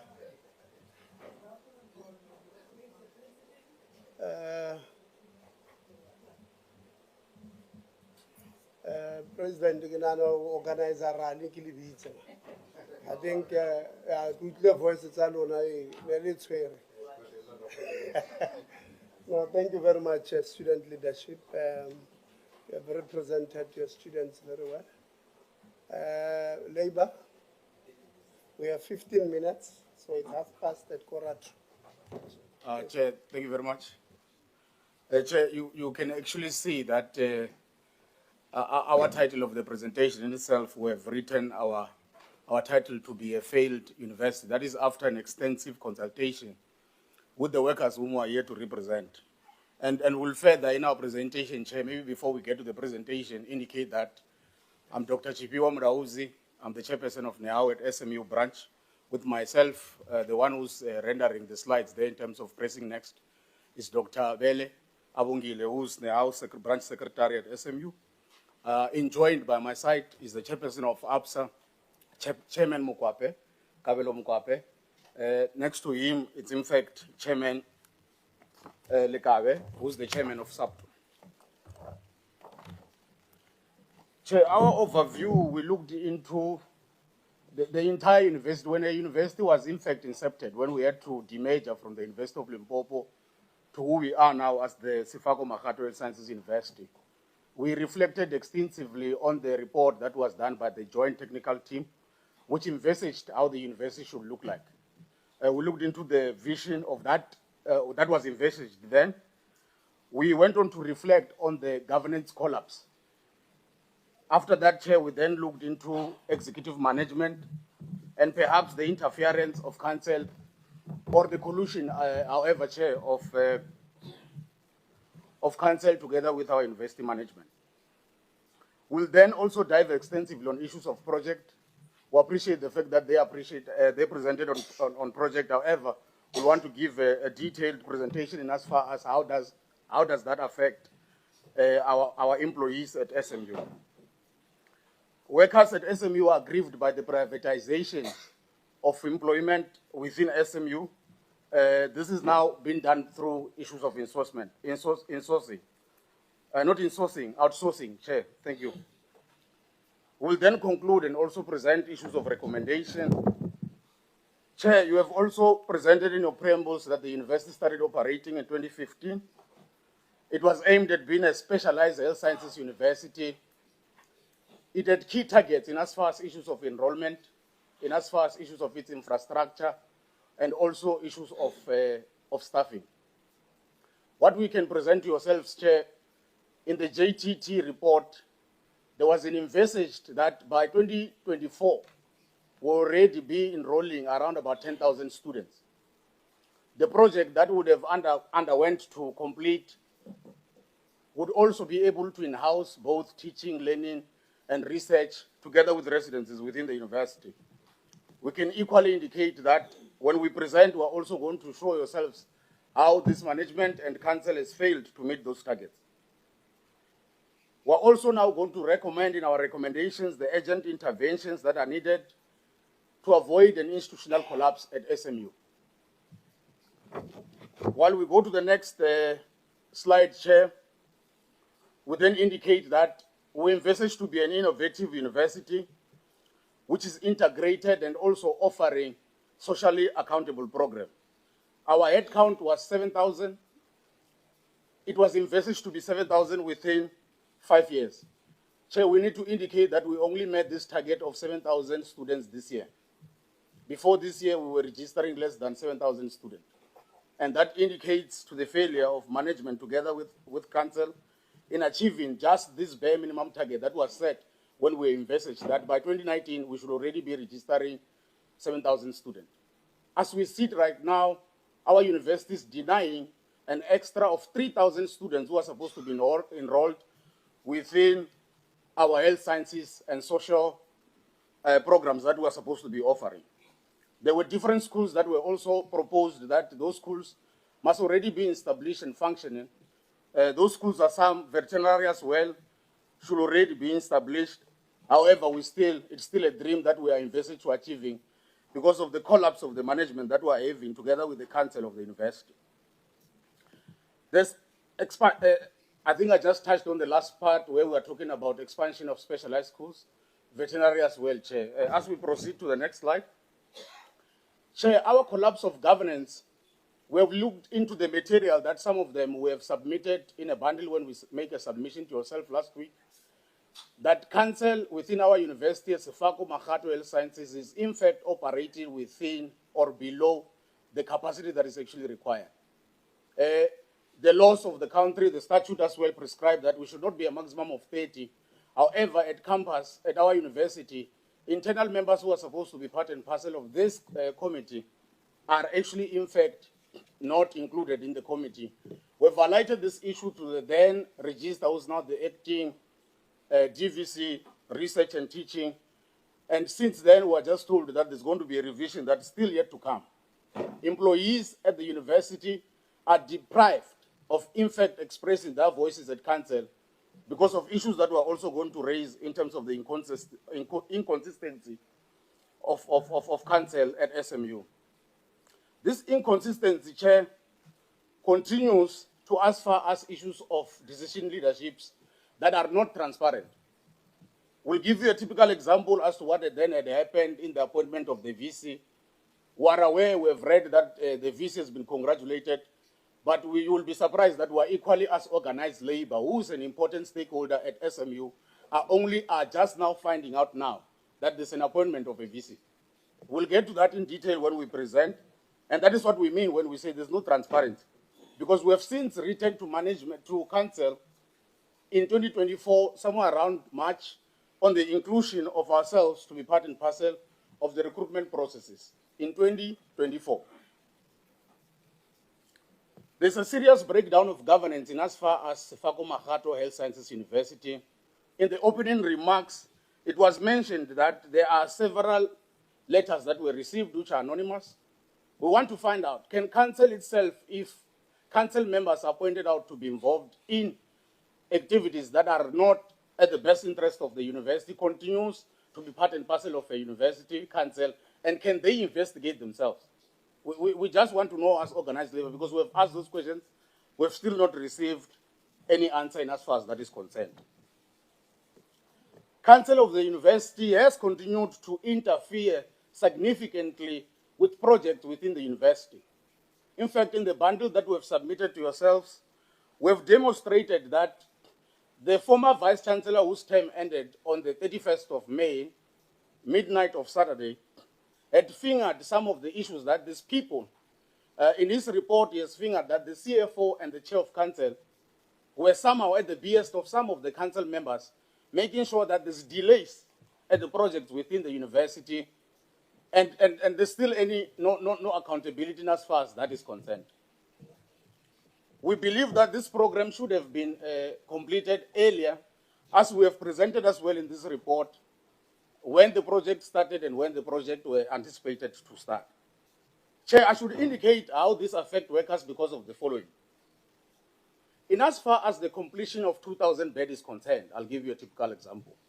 If the university is able to receive residence fees from students, that becomes the income we're generating. When we're generating income, we then become a sustainable university. The impact of that is that workers at SMU are then going to be able to get salaries that are deserving. At this point, we should equally tell you that the disrespect of the management that is before ourselves, together with the council or enjoined with council, is that they are unable to prioritize anything of workers that workers are concerned. For example, our salary negotiations started on the 15th of March. We are expected to have salary increases on the 1st of April. Now tell me, in any other normal institution, can you negotiate salaries for 15 days? Management has went on over and above that to make discussion out of the bargaining arrangement that we have signed with them to decide that they're going to cut certain benefits because we don't have a current agreed agreement in as far as salary increases are concerned. Council approved the appointment of executive acting positions that do not meet minimum requirements. We've made an example when we made this consultation, the appointment of the acting registrar. The reason why we're saying that is as follows, Chair. That the minimum requirement of a registrar is that you should have a master's. When you look into the structure of the university, we're having 2 deputy vice chancellors.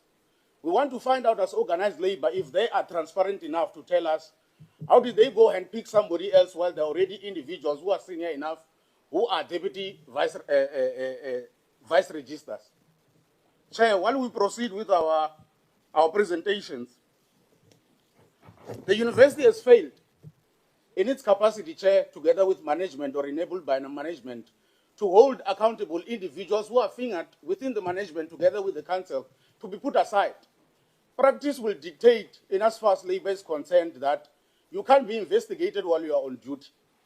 However, in this case, the report that we are hearing that has been mentioned here, that council does not want to present or rather to offer to honorable members who are here, is that it was executed by management while the chair of council was the chair of council and the CFO was the CFO. We find it to be unfair, and we felt that they should have maybe put them on a precautionary notice, put them aside so that they're able to deal with that. Chair, in my opening remarks, I indicated that I will also zoom into how the VC was appointed, as we are hearing it for the first time here, was appointed without, excuse me, Chair, was appointed without the involvement of organized labor. You will, Chair, understand if you read legal documents of the country as far as the Act and the policies.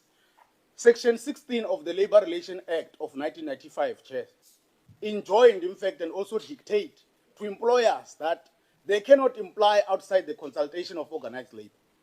Now, while you are congratulating the VC, it becomes unfortunate that this very same section that I've read right now means that council itself, for not listening, for not responding, for not taking ourselves serious, has went on through the process of recruitment of a vice chancellor without organized labor, and they've infringed that very same rule. It is for that reason why we're finding that the congratulation of the VC at the same time with yourself. So we've become a stakeholder that is actually, in fact, undermined, silenced, because the campus has been militarized. That is where we are in as far as issues of organized labor at SMU is concerned. In the sitting of the Vice Chancellor Chair, as I indicated, we started writing to HRCC, in fact, Council, since last year in sometimes April, to say we need to be involved in these processes. We have even quoted the laws, we have quoted cases where employers were found wanting by not involving organized labor. To this end, we spoke to deaf ears.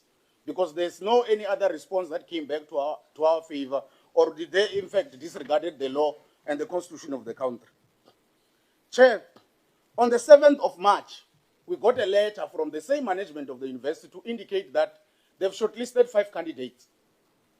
Those 5 candidates, amongst them, we found out that there was a candidate who was not without a PhD.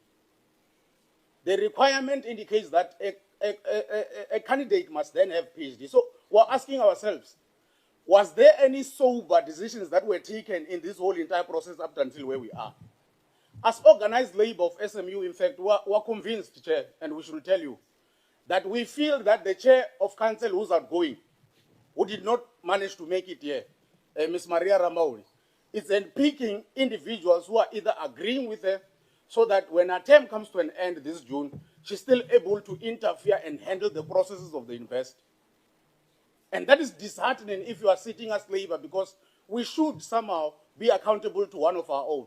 We should be accountable to SMU as a legal board. But at SMU, we feel that that is not the case. Sitting before ourselves, we feel that the acting DVC operation, the acting DVC research, teaching and learning are going to, in fact, follow suit. So it's an appointment of individuals that are knowing, are putting each other so that the process that maybe were raised through this anonymous letter can continue. Others, in fact, are even lobbying for the VC, saying that they're going to be advisors to the VC. They're present amongst ourselves and they're members of council. Because while they were boosting on campus to say we are not going to be included in this process, they even went on to say, spam bespete. They even went on to tell us who is going to be what. And we are seeing it happening as you congratulated the VC today, because this was pronounced. It was future told. And we are seeing it happening today. But Chair, we want this whole entire process to be investigated because we have the feeling that deserving members who also qualified, who applied, might have been overlooked in order to protect an individual. As you wrap up, the 15 minutes just finished. As you wrap up. Chair, there's collapse, in fact, of executive management. We went on to indicate that everybody at executive management is acting. You have the chair, the VC was acting, recently appointed. When we did our presentation, the chair was acting. Chair, you equally have the DVC, the CFO, both DVCs. We're worried, Chair, as in when we present to ourselves that the campus has been militarized. In fact, we were arrested ourselves as the chair of NEAU and the chair of APSA due to, we were at a legal strike. They have developed policies that don't agree with ourselves of the strike policy, which infringes the law of the country. Because it says we must strike outside the university. Outside the university is a hospital. So when you go outside the university, we're arrested for infringing the National Road Act. They even went on to persuade police to charge extra charges. My charge went on, I was at strike, my hands were raised. I was even charged that I was disarming a police officer. Even when we went on to ask to be provided videos, because at the gate they have 16 cameras, Chair, we can tell you that management refuses to give us those. Chair, we went on to indicate that labor is excluded in as far as issues of appointment processes within the university. Issues of policies are now between council and only management. So they wake up tomorrow, decide to actually make a policy. Tomorrow we just wake up with a policy that is approved. Policies, Chair, in our views, are supposed to be policies that are nationalized within the university, where we all can discuss, engage, be able to criticize, commit, and send our comments to that, so that a policy that is informed can be taken. Chair, workers at SMU don't have PPE. At cleaning department, they last received PPE in 2022. Their boots are, in fact, water is leaking inside their boots, and management has failed to do that. They're undercapacitated both at transport, at gardening, at security, at gardening, and everywhere else. Chair, we were equally told briefly that we should also present that there's an issue of Old Mutual Pension Fund, which belongs to the workers of the then Medunsa, who also transferred to the Sefako Makgatho VC University, that workers are saying they're frustrated, that they need to be paid that money. The money was paid to the university is failing to release that money to the university. Chair, while we are summarizing and concluding, we also presented, Chair, to yourself that the 2,000-bed construction, Chair, was meant to be completed in 2023. Now we are, in fact, in 2025, 2 years later, the 2,000 bed is not complete. The overspending of that project, Chair, it was meant to be at 500 million. Taxpayer deserves to know that the overspending at that project, Chair, alone, is in fact 40%, which is over 200 million. Now we want accountability in finding out that we can't even complete the 2,000 that is in question, but we are unable we are now saying we must go and celebrate the opening of 1,000. We want to know if we've already overspent by 40%. What is the entire project going to cost when we go to the other 1,000? Thank you very much, Dr. Chipiwa. Really appreciate you have exceeded your 15 minutes by 3 minutes. Thank you, Chair. We have a very tight schedule. Members, I'm coming to you. It's 12 minutes to 12. So the house starts at 3.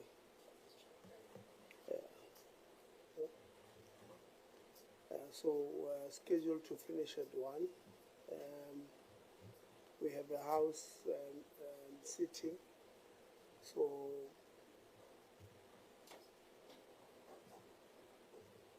what 10? So that should take 10 minutes each. It should be 100 minutes, 1 hour 40 minutes. It will be way beyond. It will be 20 to 2 when we finish with 10 minutes. So I'm going to note your hands. Maseko will be number 1. Gubane will be number 2. Low will be number 3. Khaha will be number 4. Crocodile will be, Shukwambana will be number 5. Desiree will be number 6. Sazane 7. Souls will be number 8. Khabo will be number 9, and I'll be number 10. 10 minutes in that order. Members, invitees, when a member asks you a question, assume that they've got context, assume that they've got an answer, just answer them. Let's not try and fly to Harangu and back because they're going to stop you and tell you they don't have enough time. So let's just take that. I don't want to be coming in because there's an order on this and that. Mama Seko.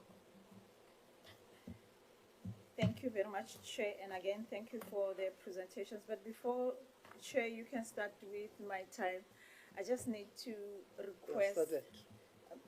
We don't have time. Okay. I'll use my time for the benefit of the members because the engagement, this is the same scenario like the CUT that we are not going to do justice in asking the questions and finish today. So we will have to continue with the engagement and we'll Chair, through you, to look at the times where we can go and engage. We've got the stakeholders, they're talking parallel to each other. They disagree with everything.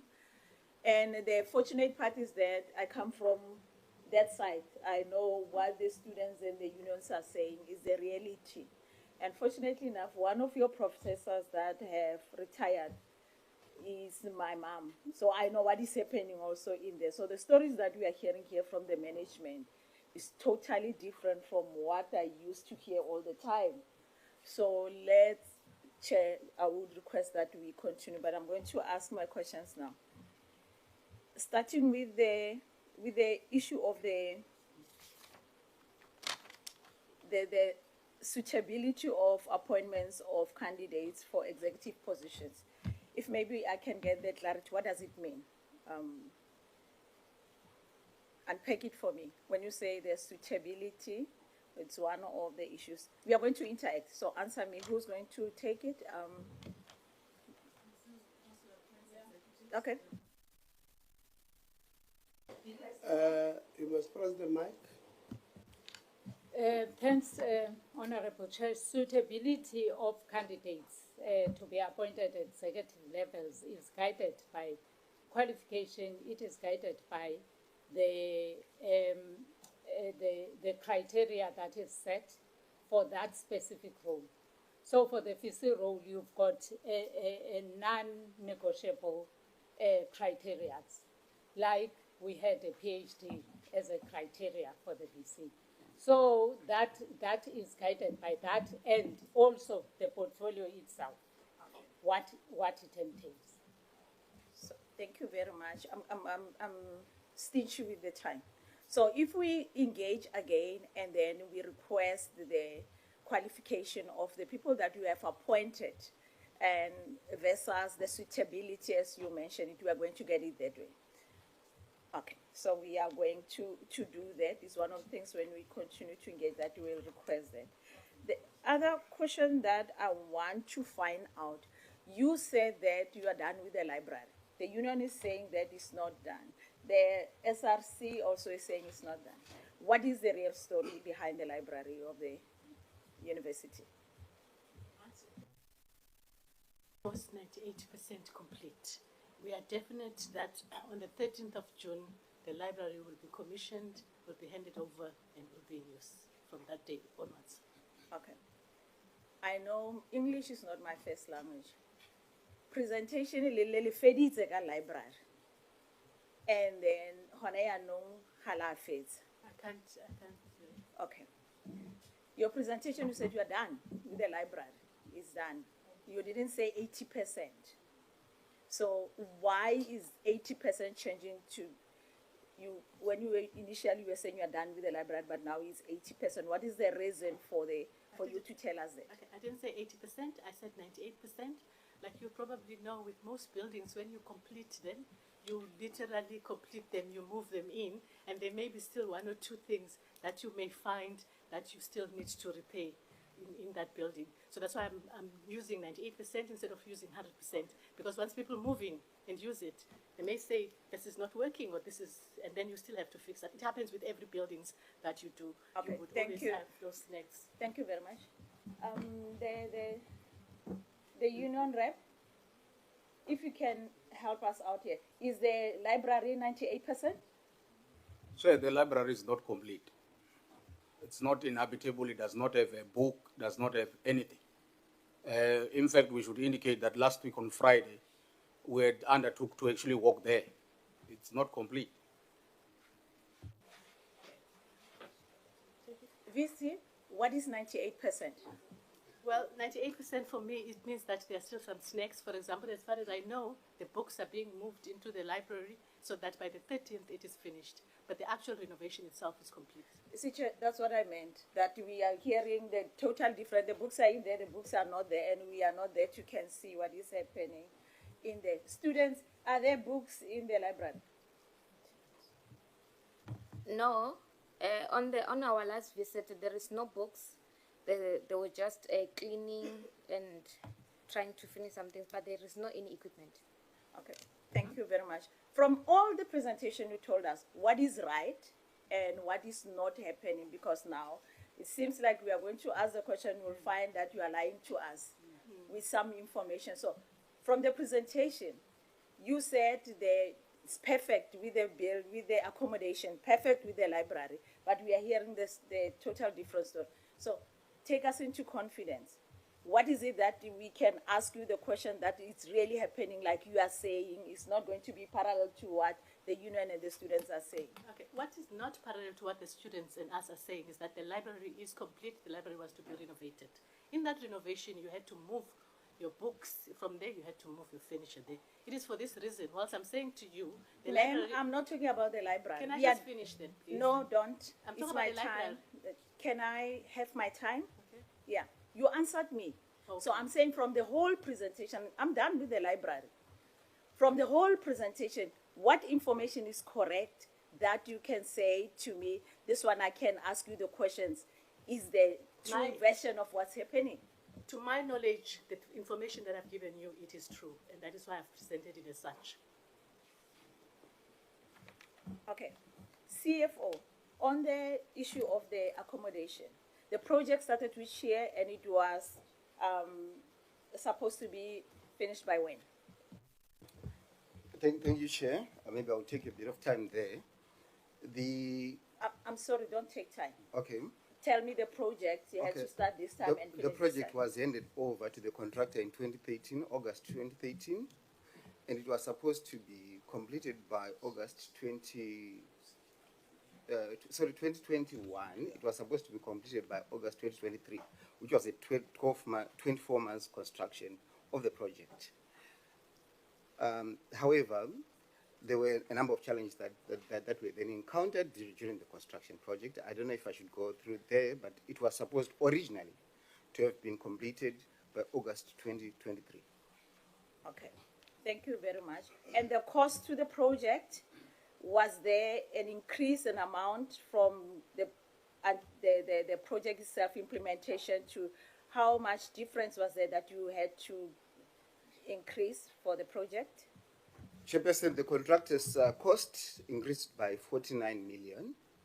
The reason for that was, of course, extension of time and other things that happened. For example, there was a rock that was found underneath that had not been picked up by geotech survey. So there was an extension of scope and the delays, so extension of time that cost the university 49 million due to the contractor. Over and above that, I should indicate there were other cost drivers. When the scoping was done, there was an estimation that the ICT and security installations will cost the university 18 million, which was a significant understatement of the costs. It came out that the installation of security installations would cost around more than 20 million, and installation of ICT by itself will cost also more than 20 million. Okay, thank you very much. I tend to believe all that were included in the initial project itself. No, the second leg that I'm speaking to were not included in the so there was underscoping in the project. Those costs were underestimated. So as a result, there were expansions in that criteria, Chair. Okay. And that's what led to the cost from the initial about 500 something million to more than 600 million that we are referring to. Thank you. Okay, thank you very much. And who was responsible for the construction within the university? There have been a number of executive directors responsible for Mention all operations. of them from the first until the last one. When the project started, there was one called Dr. Muleki, who was responsible. After that, there was, but the handover happened during the time of Mr. Mtebele, who was the executive director responsible for infrastructure and operations. Then after his tenure came Mr. Fanas Banyoni, whose contract also, who left the university. After his tenure, I think I presented, Chair, that there's been quite a high turnover. There was the time of Professor Patrick Dimana, who acted in that position as the acting COO.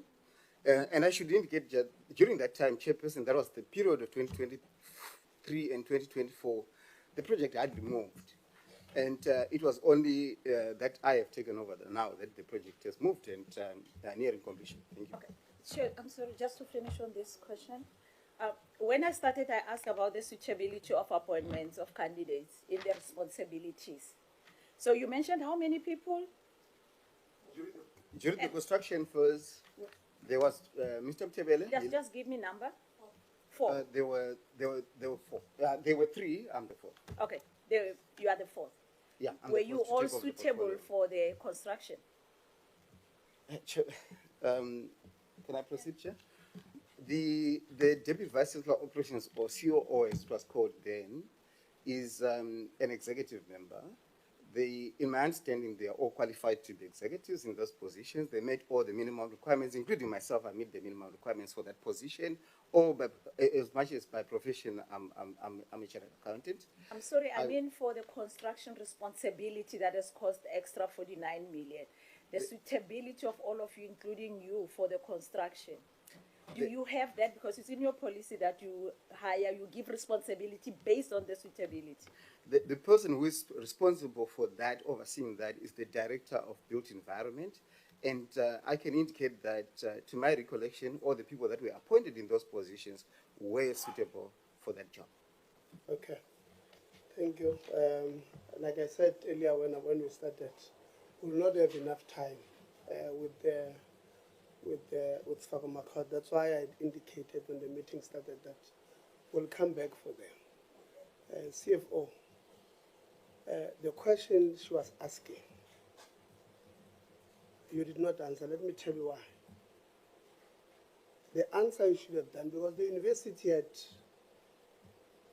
appointed project managers on behalf of the university to oversee.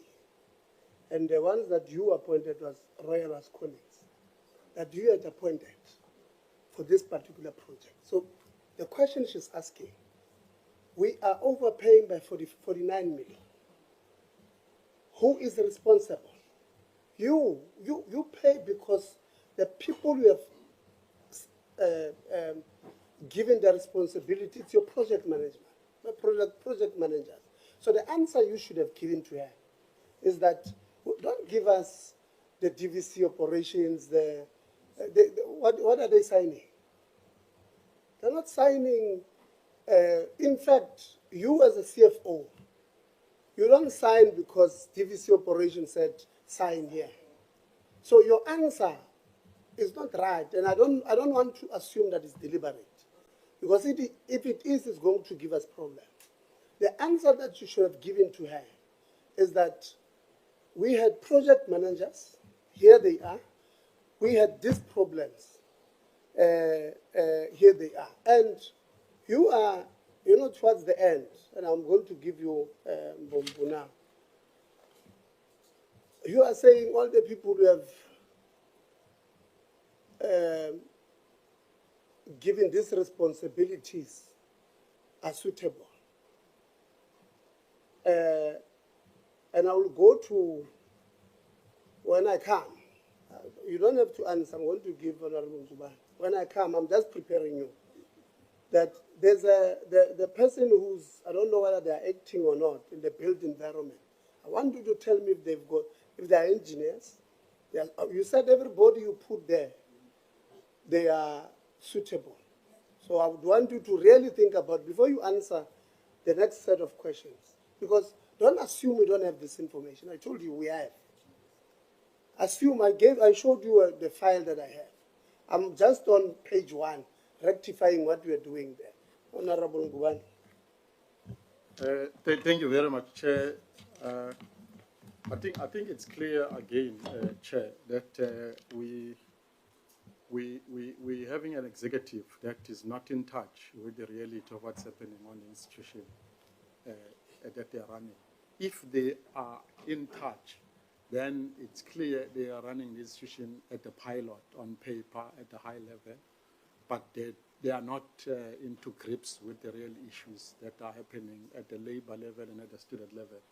That's why you see a big disjunction, one claiming to say, no, library is complete. It's complete, 98%, and other one says there are no books.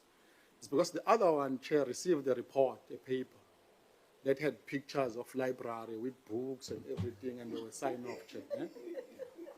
And then he saw the paper, the report, and it says, hey, this library is completed, we've paid so much million. And when he read this thing at night, he said, we're delivering. It was signed off, and he signed, he said, boom, we have a library. That's how they run this institution. They're at the pilot level, and they have no clue what is happening at the workers level, and they have no clue what is happening at the students level. Hence, you're here, Chair, the student saying there is a resident that is equal to Marabastad. But if you ask the VC and the principal, they will say no, there is a state-of-the-art accommodation there, 4-star, if they can tell you. And again, they will do the same thing, they will sign off the pictures. These are problems, and these problems, you find them in these universities, and even you find them at the DHET as well. We mustn't exclude them, because the DHET as well received this same report that are given to this executive.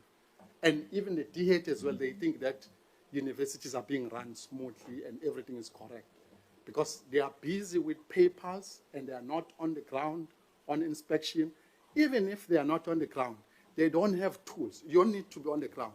You need to have tools in place to make sure that what you are given is correct and it's able to checks and balances. So they don't have that, Chair. They're just running at the pilot level. On first presentation, you said that your whistleblowers is being handled correctly, and you said it's being handled by the internal audit. What I would like to ask is that why is it being handled by the internal audit? Is it good practice, according to the universities or the standard, that the whistleblowing must still be handled by your internal audit? Do you believe that your internal audit is independent enough to handle the whistleblowing correctly and those whistleblowing be independent? Because I tell you why. The other universities, they take the whistleblowing process and they make an independent company handle them. Because everybody inside, even your internal audit, reports to you, they get paid to you, they are inside the institution. So do you think that's the right practice that you are doing? Have you benchmarked that management of the whistleblowing that you are saying with the other university or other institution that you are doing the correct thing? Because it's clear that why you're missing all these things that you are missing, your internal audit is not is your really internal audit, is yours.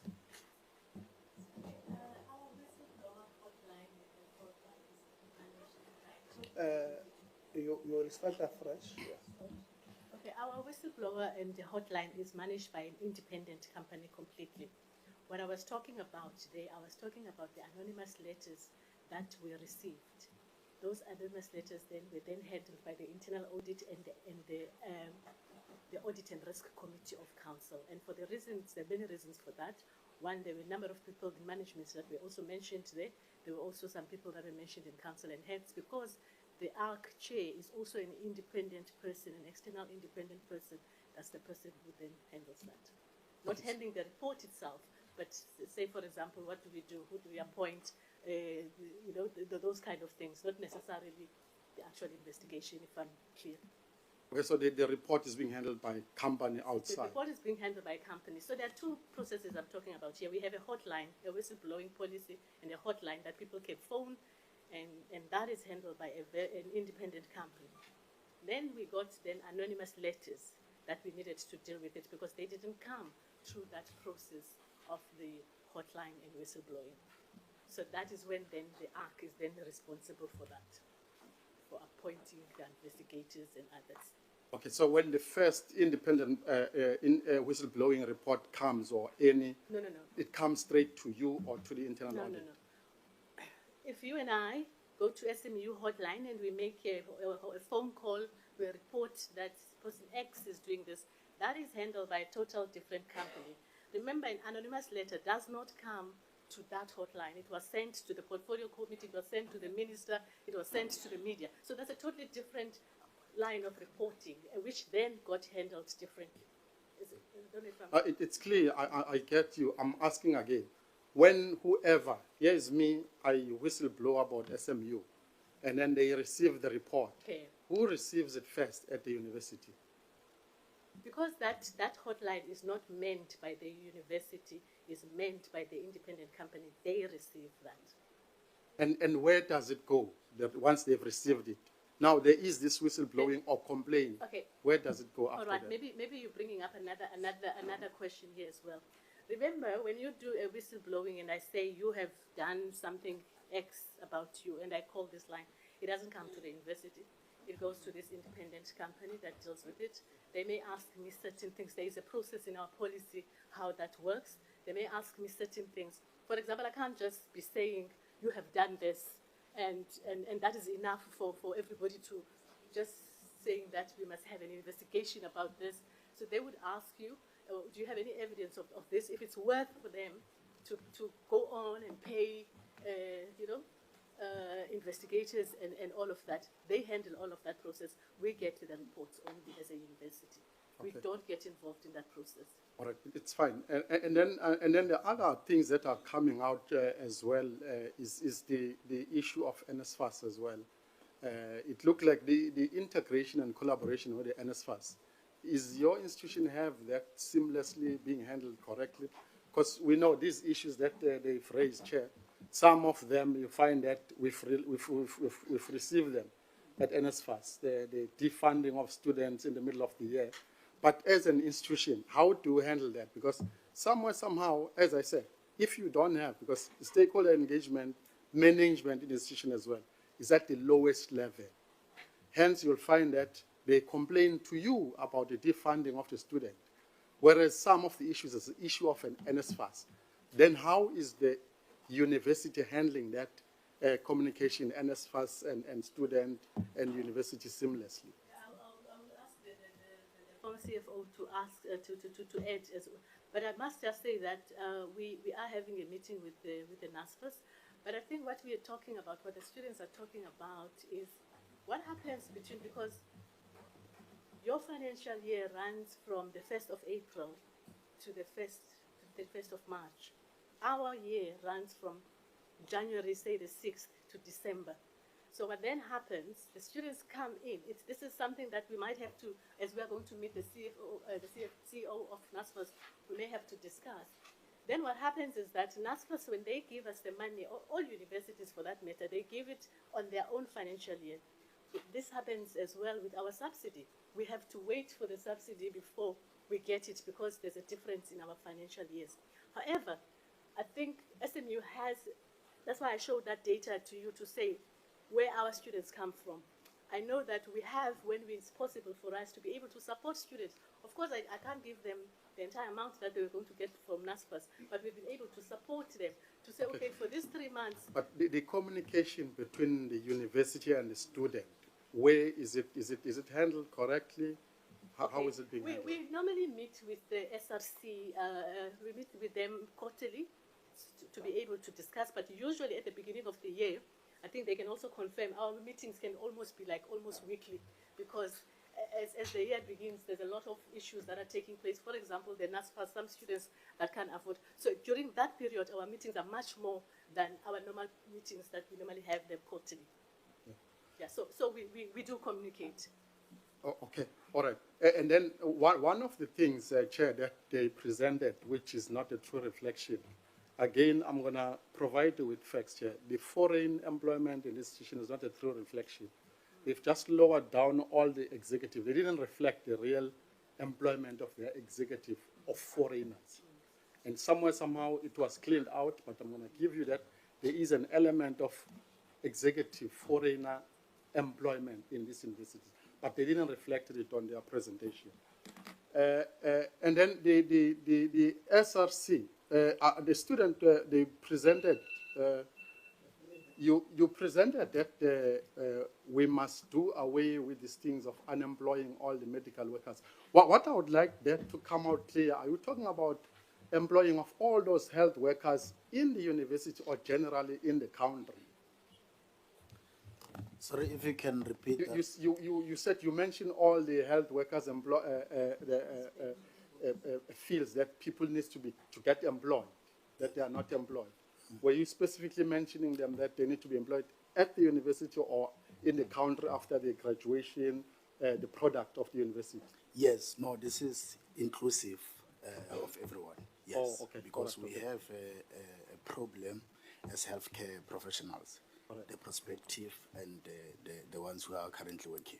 Okay. Chair, I think it's the problem of yesterday. The issue is affecting us in South Africa, but because we're not handling it correctly as a country, it's going to affect our producing of our health workers. They're going to produce these health workers, they're not going to be employed because we have this fascination in this country of employing foreigners more than our people. So that's where you see now the clogging.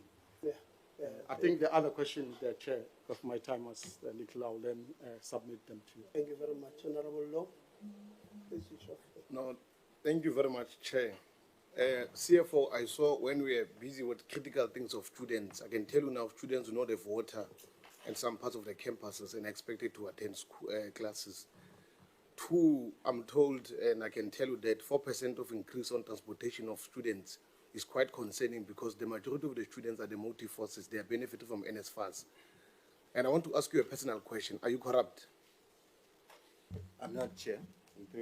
Okay. I want to ask you a question now. Can you provide an explanation regarding the allegations of receiving kickbacks from contractors, specifically in relation to payment stalling? Are you stalling payments? Chair, through you, we have never, to my knowledge, we have never installed any payments. In fact, we run a payment run every Thursday, and any invoices that are due on that day, they are paid. Our payment regime is such that we make payments on a weekly basis, and we have got no exception where the invoices have been received. VC, are you aware of the allegations of corruption of the chair of council and the CFO? Can you press the mic, please, and come forward? I'm aware of the anonymous letter that mentioned that's talked of the allegations. What did you do about it as you entered?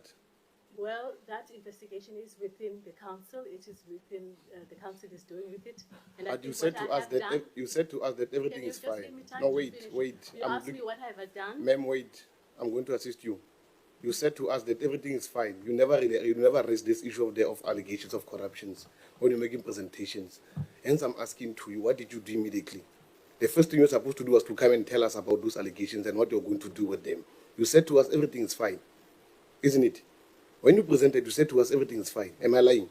I did not say to you everything is fine. I said to you, whilst we may be having challenges and other issues, but there are good things that we are doing. That's what my presentation was about. When you come here in high-level parliament, you come and make reflections on key issues of allegations that affect the students and affects your university. Are you aware of that? You must reflect on them. Deputy Chair, you are the Deputy Chair of Council, ma'am. Yes. We are aware of your allegations of the Chairperson of Council, and what did you do about them? Yes, we are aware of the allegations that have been labeled through the CFO and the Chair of Council through anonymous letters that we have received, which were tabled in Council. We have appointed an investigator, and the investigation team is almost complete with their report. It's going to be tabled on the 10th, and thereafter we will then inform this committee in terms of the Council decision So on the report. During the investigation, what did you do to the Chair? Was the Chair proceeding with the work, or what was happening? Yes, the Chair was proceeding with the work, because remember, you can't just act on the allegations without having proved them, at least having some investigation done.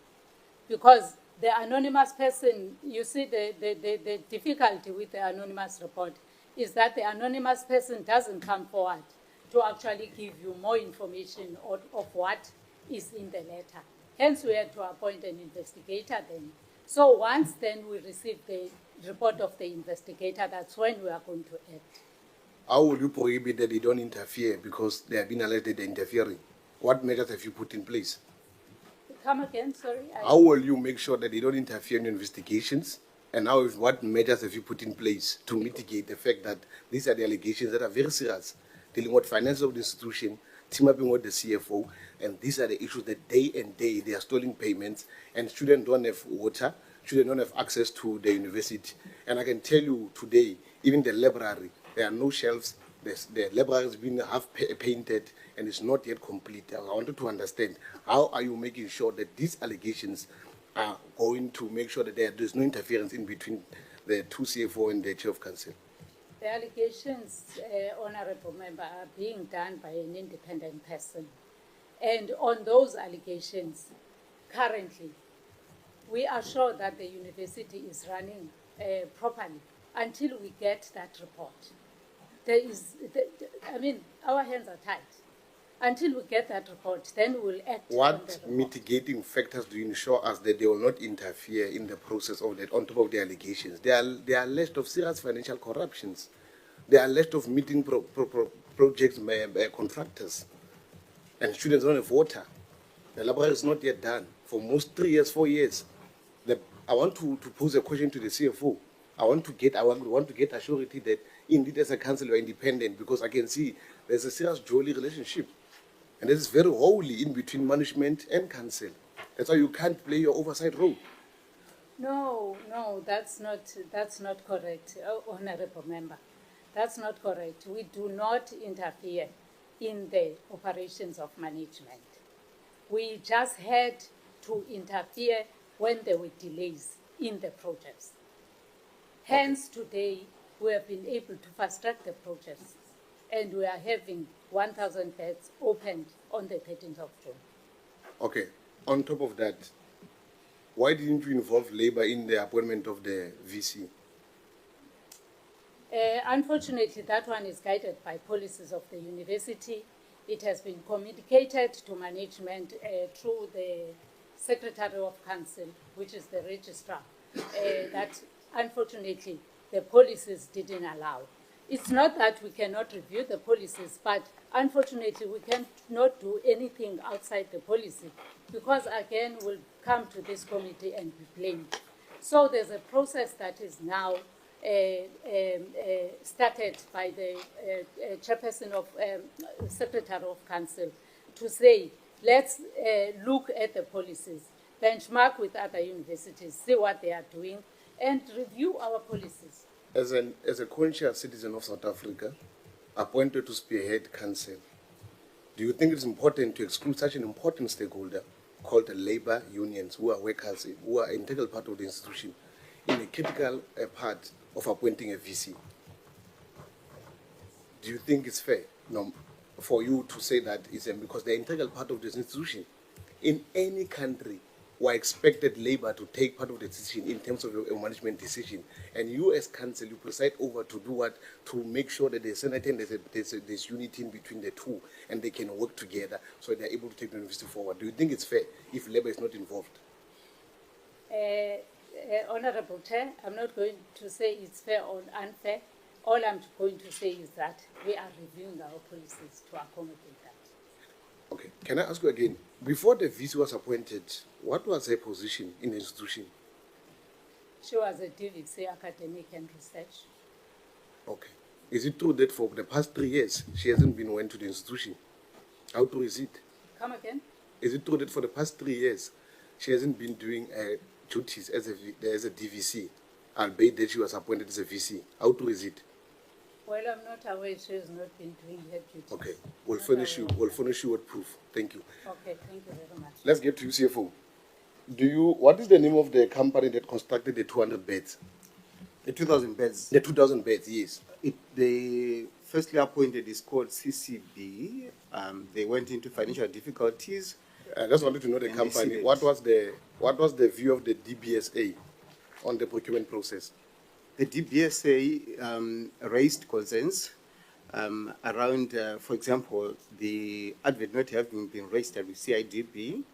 That was not a requirement by our policy or in other regulations at the time. We appointed senior counsel to look at the procurement process, where it was cleared. And we initially appointed as a university, we jointly appointed senior counsel, ourselves, SNU and DBSA, the senior counsel that we jointly appointed cleared the process, and they then subsequently agreed to funding the project. What was the amount of the initial project?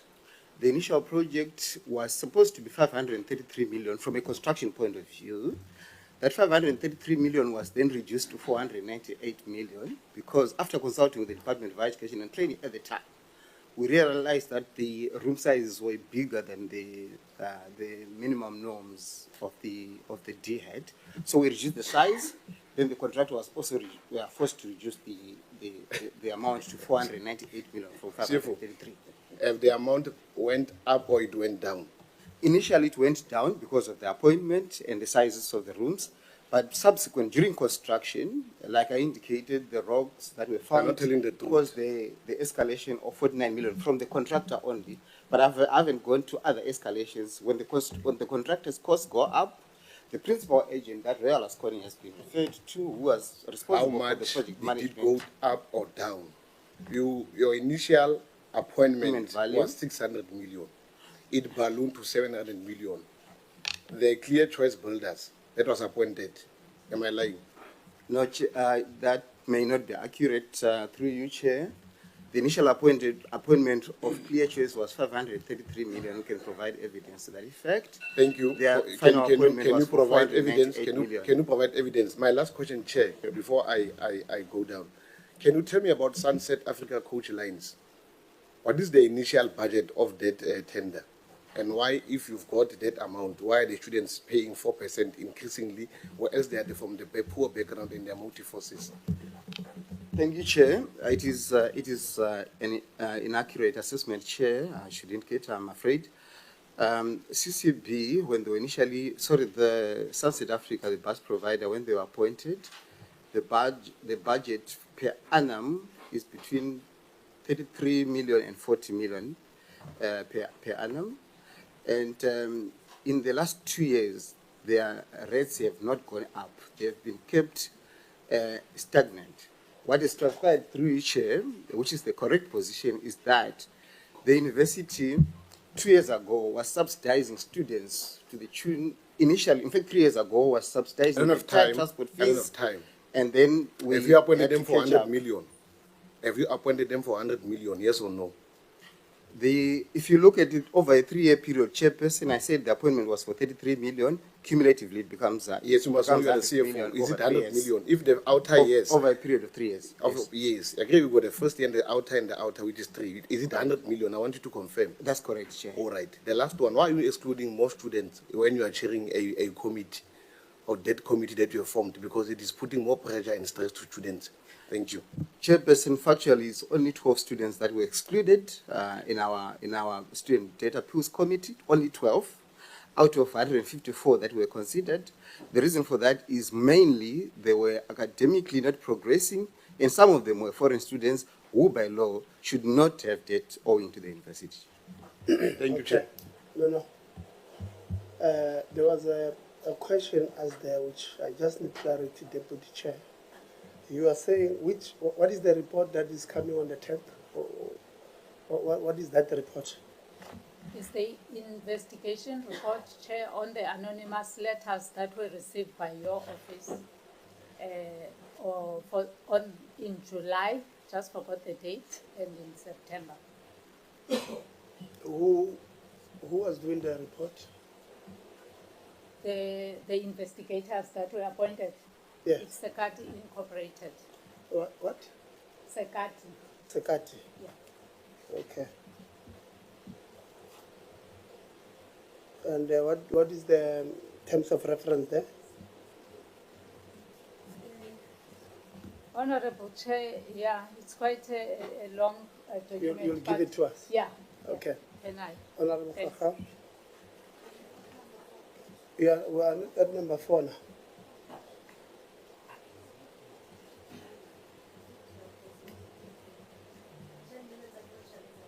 Yeah.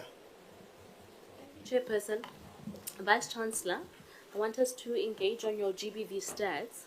The presentation you gave us gives a clear tabulation of the resolution versus the referral to SEPS. I just need you to quickly, in 2 minutes, give me a breakdown on why all of them weren't all referred to SEPS, what differentiates those that were referred to SEPS and those that were resolved internally. Is that it also depends on the actual case itself and the investigation that has taken place. And Can I cut you? some of the I'm going to ask Isma. I really truly respect you, but you've seen there's 10 minutes and I don't have time. So obviously I understand that you had an investigation, and obviously by virtue of there being a differentiation, it means the nature of the investigation is different. But I need you to explain quickly explain the nature. Don't give me the history of what a nature is. Just quickly, the nature of the differentiation.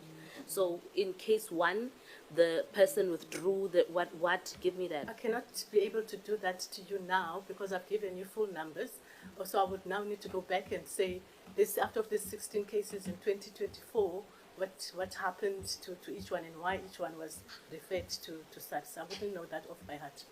Please, can I request that you do that in writing, but in that writing, also give submissions for the psychosocial support referrals, because there's a deviation as well. Because in my understanding, if there's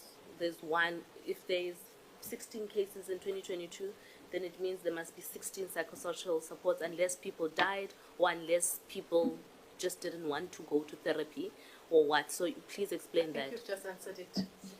You can't force a person to go to therapy. Yes, okay. But then it must be clear from the university side that you referred and the student said no, because from the reading of the presentation, it looks like it says referrals, not referrals accepted, which are 2 different things altogether. So it can be clear. But my interest, number 1, is how, because for me it doesn't make sense that out of 17 cases that were reported, that only 5 of them were referred to SAPS, because then it means you did your own internal investigation inside, and then that means there was no criminality, and that the cases that were reported were not worthy for SAPS to deal and continue with prosecutions. That's why that's why I'm asking. Give it a detail so that I don't assume why only 5 of 17 cases last year were referred to SAPS when the rest were resolved internally. That must make sense. Number 2, SRC President Matsetse. Are the beds fine now as we speak? I would say that because we had to put pressure, we haven't gotten an indication from the student. So I would assume that they are fine. I don't want to say that they are perfectly fine. So are you saying, since you made a noise about it, there's no other student that has, in your recollection as the executive authority of students, that has come back to you to say, No, I don't remember. You don't remember that? Yes. So I can safely assume management addressed the issues of Matsetse? I would assume that, because I don't want to speak on behalf of the management. Fine. Right? Okay, that is okay. Again, you spoke about restrictive policies. Apart from the permission to protest, which is a standard across South Africa, even myself as a member of parliament, if I want to launch to the streets, I must apply to the police for doing that. So that's very legal, and we must do that within the legals. So what exactly, when you say there are restrictive policies within the institution, what exactly are those so that we can help you deal with them? What are they? Okay. I think,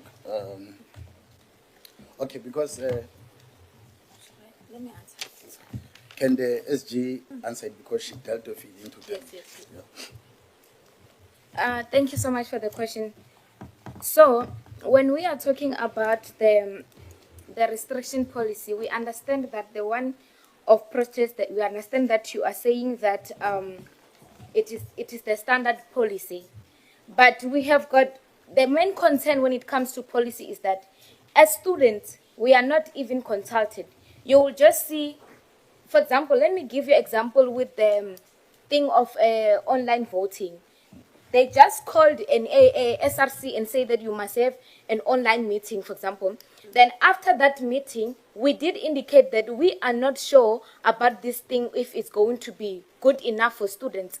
Within an hour, we were saying the communique that was saying that in consultation with the SRC, we are going to have an online voting. So all the policies that are in Sefako, most of them, the students didn't raise their voices in them. Residence policies, segregation, and all those kind of things. I feel like they're suppressing the student voice, and they are not fair, because we were not consulted. You just receive a call, hey chief, hey, we have got the what that is happening, an online meeting or whatever meeting, and then whatever opinion that you raise, they don't take it. Okay, thank you, SG. So now you've raised the second matter, ne? The issue of consultation, it's a serious one and it's wrong, particularly if it's going to affect how students are governed every day, how they live, how they enjoy campus life, and how they exercise their democratic right within campus. So you can't just exclude them and think as management you are the gods of the gospel and you know better than them. So that's wrong. But the issue I'm raising here, when I'm Secretary General, it's separate to the consultation. You mentioned specifically that there are policies that are restrictive. So I want to help you deal with the restriction right now to say what policy is restrictive. Is it policy number 1, and this is how it restricts students, so that we can advise on how to make it flexible. That's what I need you to help me with. Okay, personally, I feel like the very same policy that is restricting the students is the one of student. It is the one which is called a policy and the management of student protest action. Because I feel like it restricts us, because as SRC, we don't even have energy to apply those things and all that, because there is no any other policy that can protect us. Or if maybe these people are not responding to our strike, what should we do? And also, this policy, sometimes I feel like when it comes to students, like this policy, I feel like it's restricting us because it's suppressing our voice. Okay. SG, I'm sitting here as a former president myself. My goal is to help you. I can't help you do illegal things though, however. So my issue is, if you're going to say you must be able to help me prove how the policy of the institution is inconsistent with the provisions of the rest of the country as far as demonstrations are concerned. So that I can help and the committee can help you best ensure that management doesn't keep you quiet. So if management is saying, like the university, like the Central University of Technology in the Free State, for example, the Vice Chancellor thinks it is bogus altogether for people to protest. And the minute you protest, they clobber you with an interdict and you must go to court. That is completely wrong. And if that is the case here, then that is what you should be dealing with. But if management is saying, protest all you want, but at least do it within the law so that there's a notice, as we as the political parties, even your own party, the EFF, would know that they must submit a thing before. So can I ask that I give you time to, in writing, to submit through the Secretary General a list of policies that are restrictive, that infringe on your freedoms as students, that infringe on your academic freedom on campus, and then to give us highlights so that we can help advise how to make sure that there's consistencies there. That is okay. Okay. Yes, Because I of- will do that. You'll do that, okay. As far as infrastructure is concerned, DDG Sotikwa, there's a reoccurring theme about infrastructure being a problem within the institution. So I want to get to you. Are you of the opinion that the reason why the institution is unable to maintain and rebuild the infrastructures because either they're not getting enough money, or have you given them money and they've not used it properly?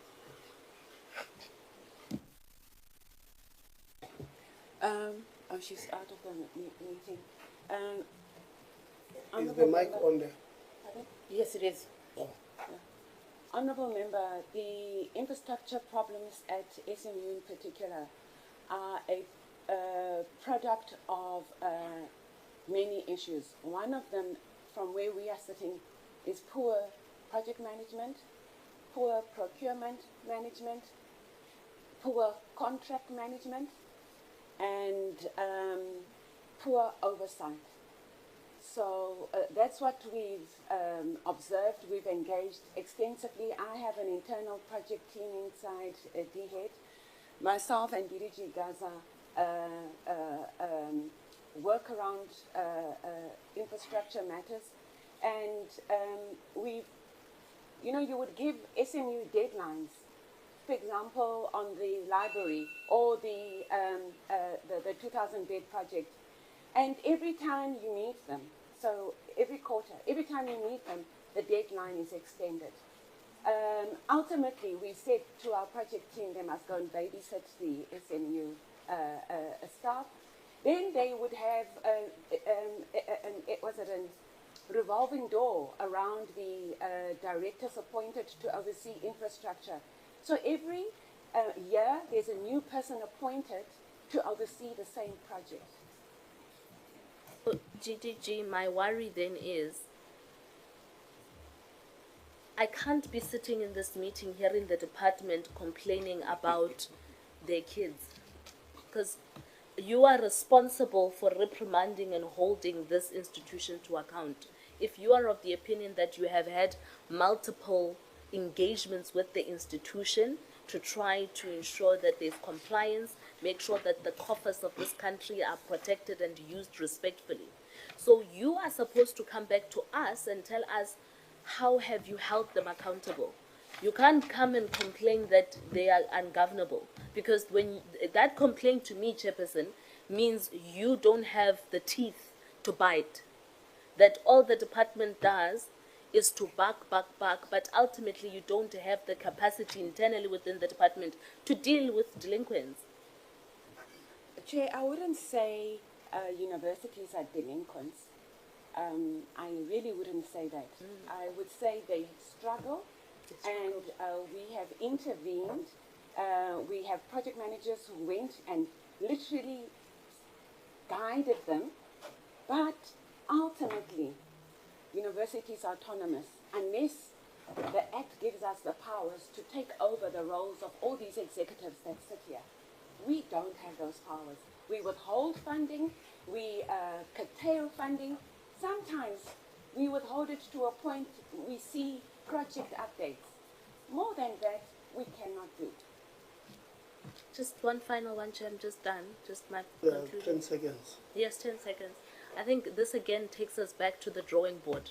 Because I'm tired since the previous administration till even in this administration to be sitting in the room with DHET and universities and DHET saying they don't have the power to hold institutions accountable, and then institutions come here, they don't even rate us for half a mileage.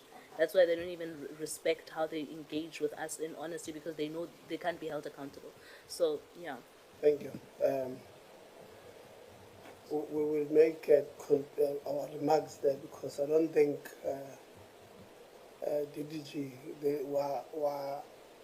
our hands are tied in holding these universities accountable. Honorable Shikomba. Thank you, Chair, and greetings to everyone who's here. Chair, I want to fully agree with or welcome the presentations of the students and the labor. And this comes from the experience that, Chair, every time when universities appears before the portfolio committee, the presentations that are going to be made by the either SRCs or the labor, it's always, they are always crying and complaining about how they are being treated by the management of the institutions. So management of the institutions, in the most cases, all institutions that appear before the portfolio committee, always ill-treats the students and the labor forces. And it also worries some when we've got a Department of Higher Education that must hold these institutions accountable, come before us and they say that their hands are actually tied in. That is why these people disrespect the labor and also disrespect the SRCs and the students in particular, because they know that there's no one who can hold them accountable. The department itself, they've actually gave up to say we can't do anything about this issue. I think these things must change, because we can't continue to come to meetings, we sit here, people appear before us, come and lie, like the lies that we just received now from the institutions that is opposed to what the labor is talking about and also what the SRC is talking about. The newly elected VC, I did not celebrate you or welcome you as the new VC. It's the chair of the committee that congratulated you, and the deputy minister congratulated you. I did not congratulate you because for a fact I know that there were some issues around you being appointed that did not go well. It's not you alone. I mean, it's not labor alone in the institution that they're actually crying about your appointment. But that is another issue that we will speak and reflect on it at a later stage. CFO, my question to you is that are you aware of the Auditor General findings that were made on the contractor, who's the CCB, and the principal agent, Old Royal Haskoning, that were made by the Auditor General? Are you aware of the findings that were made by the Auditor General of these companies? There were two findings, I think, from my recollection, Chairperson. The first one was relating to the failure of the management of the project itself to complete on time. That is very correct and accurate, and we accepted that. There was also an issue that was raised that related to the university not fixing the price when they appointed the CCB as a contractor, which we disagreed with because we've got evidence to the contrary. Of course, that the CCB had its own problems. That, in fact, I would say, our honourable member, that when they started, they were ahead of schedule. Then they started having serious financial difficulties, and the university took a decision to force them to cede the contract to somebody else. And this is the reason why we've had a turnaround now in the delivery of the project. So, and then around July 2024, the then Vice Chancellor, Professor Mbati, made a recommendation that a comprehensive independent forensic investigations must be made based on these delays of the project. And I hear now that the investigations are ongoing of all corruptions, everything that is happening there is. So my question to you, it will be that since July 2024, after the then Vice Chancellor recommended that there should be this forensic investigations, when did you start conducting these investigations? Thank you, Honorable Member. Maybe I can just answer briefly on that. In July last year, what happened was the Vice Chancellor did not ask for a forensic investigation. He asked a team of management to look at what were the problems besetting SMU in terms of project delivery. He asked me to be the convener or the chairperson of that committee. In there was the Director of Internal Services, the Director of Built Environment at the time, and other colleagues. I think there were about 7 of us. We gave the report to the Executive Management Committee chaired by the then Vice Chancellor, as well as the Council in the month of September 2024. It diagnosed the problems that we had. The investigation that you are referring to now only came as a result of anonymous letters. And the anonymous letters, like the Chairperson of Council has indicated, are being investigated. Again to you, CFO, how many service providers were appointed to construct the 2,000 bed students accommodation? And then out of those companies, has the university removed any service provider due to the poor performance or failure to meet the project timelines? In terms of the main contractors, Chairperson, there are 2 service providers. The first one was CCB, and they were forced to cede the contract to the new contractor who was on a site called Insight Construction. And all the due diligence was done, technical due diligence, legal implications, due diligence, financial due diligence in terms of their working capital and liquidity. And so far, the university is very happy with their performance. We haven't had any glitches as of now. So there are 2 contractors that have been appointed to the project.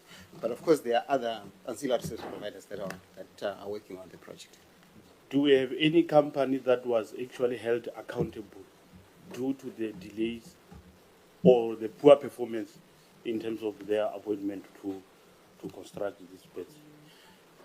Chairperson, there are a number of employees, for example, who were held accountable for the delays in the 2,000 bed project. Companies? In terms of the companies, CCB will have had their contract then ceded. That was the action that we took. We also have made charges against them on against their performance guarantee. I should indicate, Chairperson, that on that score, our hands are tied. CCB is under business rescue, but we are one of the registered creditors who are making a claim against, first, the construction the guarantee and against CCB itself, so they've been held accountable. There are also concerns around the principal agent, Real Asconing. There is an investigation that is currently ongoing in terms of how they handle the project management side of the process. Right, thank you. Fine. We have been informed, CFO, that the former director of Built Environment, Ms. Yandisa Lekhwase, resigned because you allegedly pressured her to sign off work that has not been completed in order to process payment. Is this true? That is a lie, Chair. I should indicate that Mel Ngwasa did not resign for that reason. There was an investigation that was commissioned by the then Vice Chancellor, Professor Mpati, which was investigating her herself and myself. It cleared me. She was found wanting on all 4 allegations against her. She resigned soon after that report came out. So in fact, I can say she ran away from the consequences that will come out of that investigation. Deputy Chair of the Council, why is the now newly appointed Vice Chancellor, who actually at some point was Deputy Vice Chancellor for Academic and Research in September, somewhere around September 2022, if I'm not mistaken, you will correct me.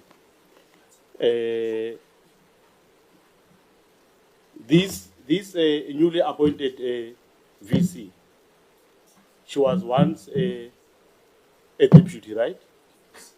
Of I mean the DVC, and then now you have appointed this VC despite not meeting the advertisement requirements. The one, wait, I'm not done. Your advertisement requirement, actually, it was actually saying it needs someone with a 10 years proven experience in academic leadership. 10 years, right? And then, and the advert clearly stated this experience must be at the level of a dean, deputy dean, or a head of academic department. And at that time, she did not have these qualifications or these leadership levels that you were actually expecting when she was appointed. Thank you, Honorable Chair. Honorable Member, let me tell you that the current DVC has met all the criteria that has been stated in the advert.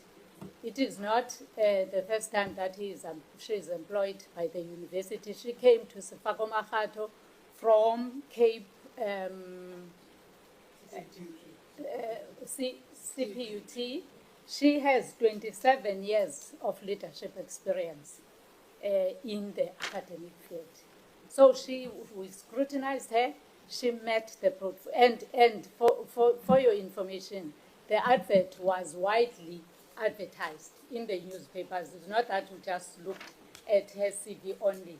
It was widely advertised. There were many applicants from various universities, and the shortlist was done based on meeting the criteria. So she met the criteria. Can you mention one or two of those criteria that you were actually required, and then she was meeting them? I've mentioned the PhD.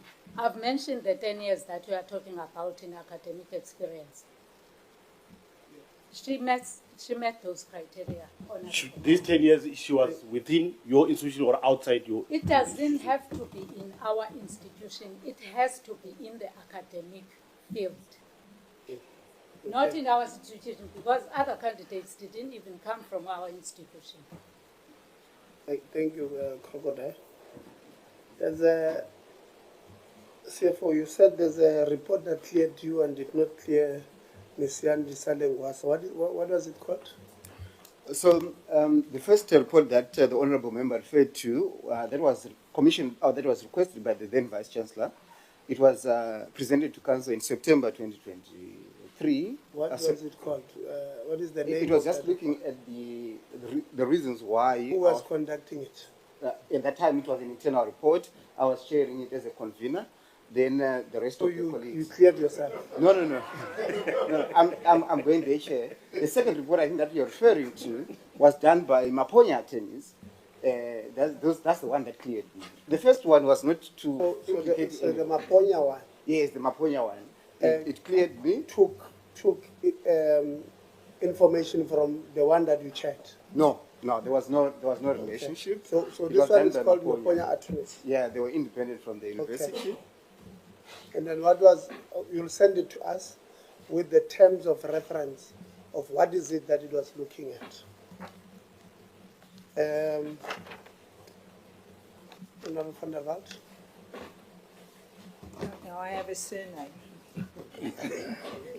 Depends on the mood. When I'm hungry, you know, Your mood, Chair. Thanks for the opportunity, Chair. I'm sure I'll be brief. I just want to start by making a comment, Chair. And if I look at this, I think there's something very huge missing in this relationship, and that is that you realize you're one team, with supposedly to have one goal, and that's to get students through varsity with good marks. But nevertheless, I'll comment on that because Labour raised issues, and they have a very specific mandate. SRC has got a very specific mandate, and if you want to march and protest, the country's constitution covers you no matter what policy says. That's the ultimate legislation, but your rights cannot infringe on anybody else's rights. That's the what you must always remember, I'm not going to go into executive and management. I think you know what your role should be. I'm just very surprised, Chair. Over 100 policies to be written, etc., etc. Those things, I think we must stop concentrating on theory and get into the academics and practical. But I want to raise one thing, and that is your campus a danger? Because you have like just over 7,000 whatever students, 1,800 or 900 staff members, but you have 219 plus security guards. You've got drones. I read about the locks and whatever. You have, what else was there? 250 surveillance cameras. Remember, Chair, we did oversight and we went to a campus in Northwest where we also felt like we're in a war zone. That cannot be a conducive environment for learning and teaching. I'm very worried about that. So maybe just tell me, why is it necessary for such absolute security?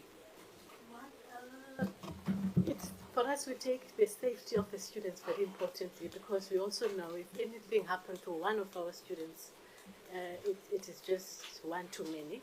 That's one.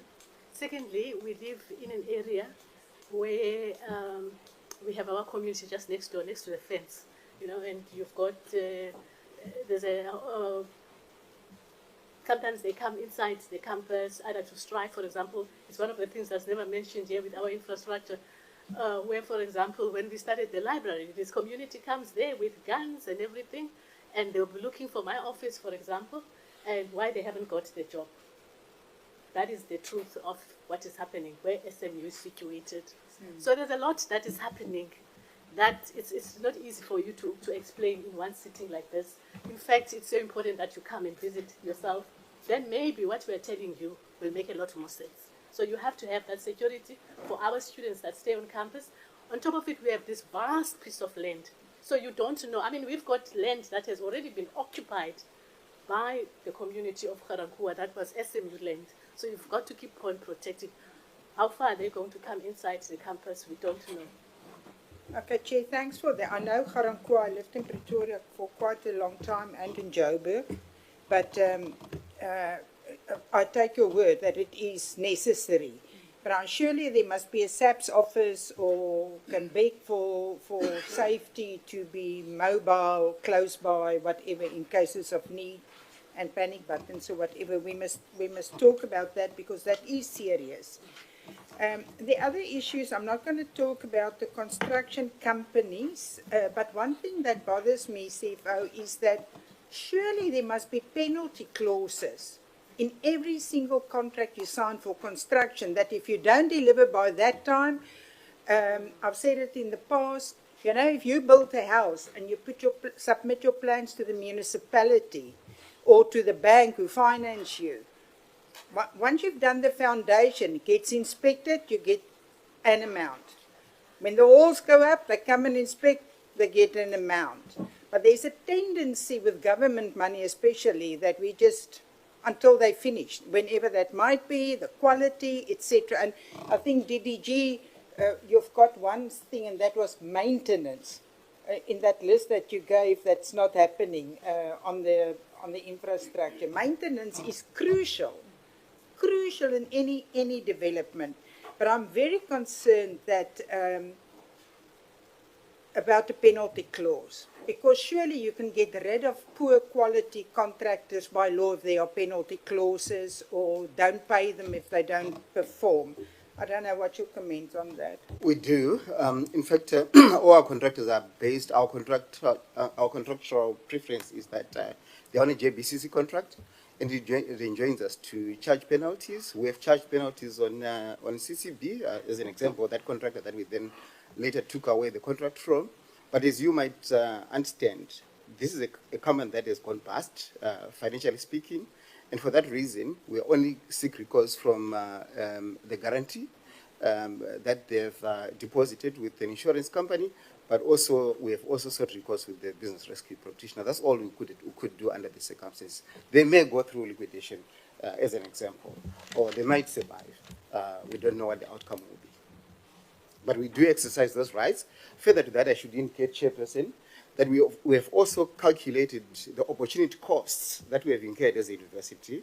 As indicated earlier on, this building was supposed to have been completed at a certain time. We budgeted that we would have the students occupying it by January 2024. That did not happen. So we incurred an opportunity cost in the sense that we don't earn the revenue that we're supposed to earn. We have also loaded that cost with the business rescue practitioner. Thank you.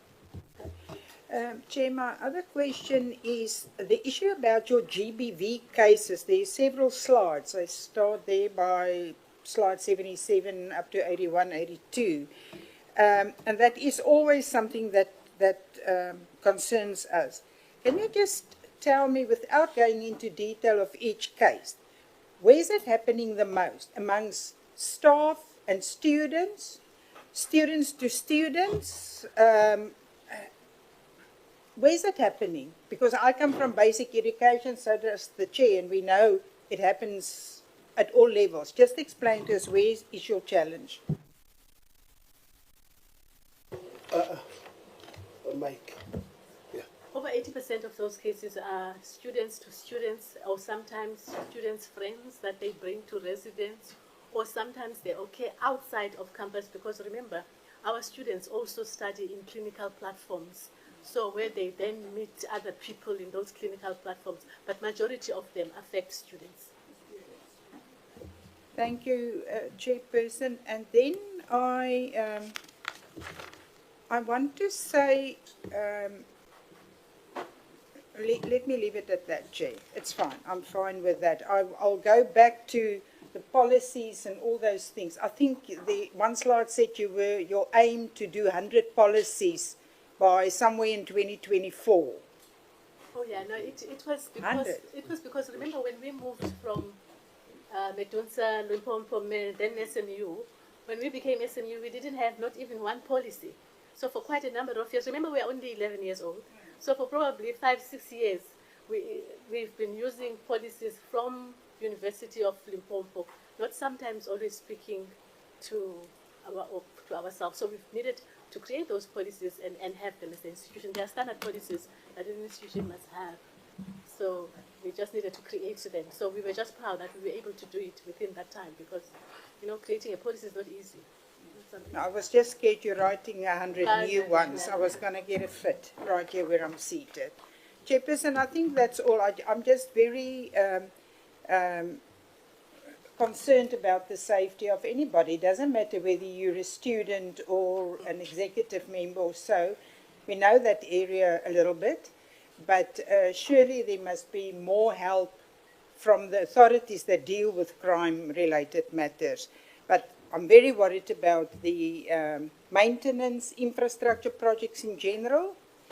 I think you must get a better way of looking at who you give contracts to. I know that Inside Construction was only established in 2020, so it's quite a new company. I don't know where their directors or so comes from, but we'll look it up. And then you've got to work as a team. You can't run this, neither can you, and they can't interfere with yours. You all have to work together, because that's the aim, because this is not on who's the boss. This is the students are your customers. Thank you, Chair. No, thank you very much. Chair of Council, next time after finishing talking, switch off the mic. Now put it on, I want you to clarify just one or two things. What's off? Yeah, no, the Chair of Council, the Deputy Chair of Council. So, Deputy Chair, the CFO says this Maponya attorney's report cleared him. What is your knowledge of this issue? Chair, the Maponya report was initiated by the VC. And not by council per se. But we were informed about it, we know about it, and yes, the CFO is right. He was not implicated in that report. Well, that's interesting, Chair, because the VC was asked to report to council. and he did. So are you saying if we can write to the former VC now and ask him, because the understanding, like I said to you, you see this big file of mine, it's too big. And this is version A. I've got second edition until 8th edition. So when I say to you, let's be truthful, I want you to be truthful. What happened in that meeting, I want to tell you, because I can see you are not going to tell me. That former VC was asked to present, before.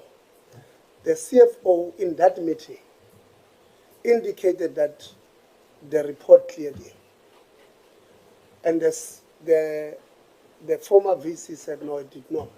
The chair of council asked the former VC to write in detail what did the report say. You don't know that detail. You're not in that meeting. Yeah, I can't remember that detail. You only I will remember. have to go back. I was not in that meeting. I will just have to go But how do you said to me, you know that report cleared the CFO. Because the report... Because that thing was discussed in that meeting, the one that you no longer remember now. Member of council, you want to come in? Yes, thank you.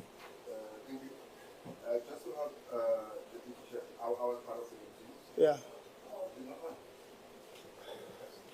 It must be read. Yes. Yeah.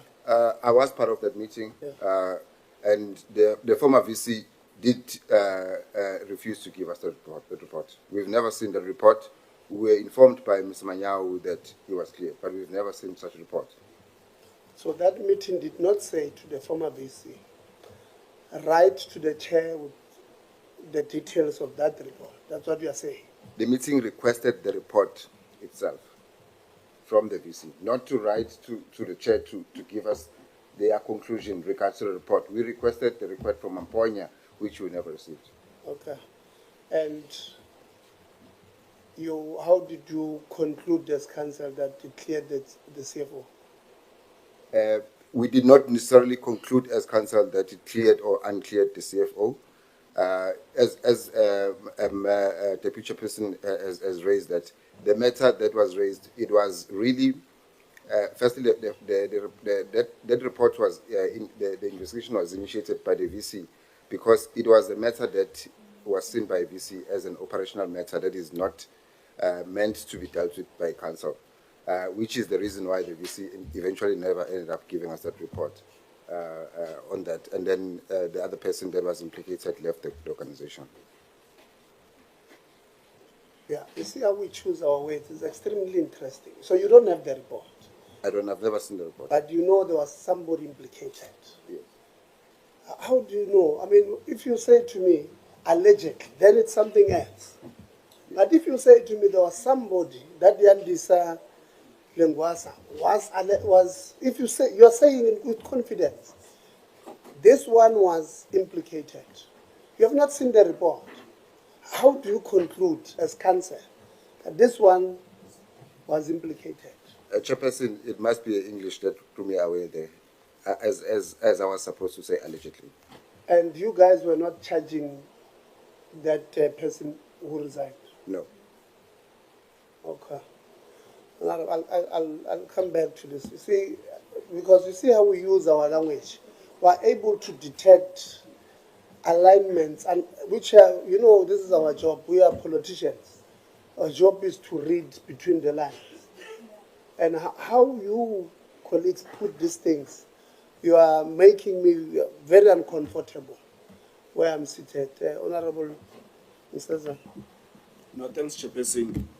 I'll also try to be very short because we don't have time.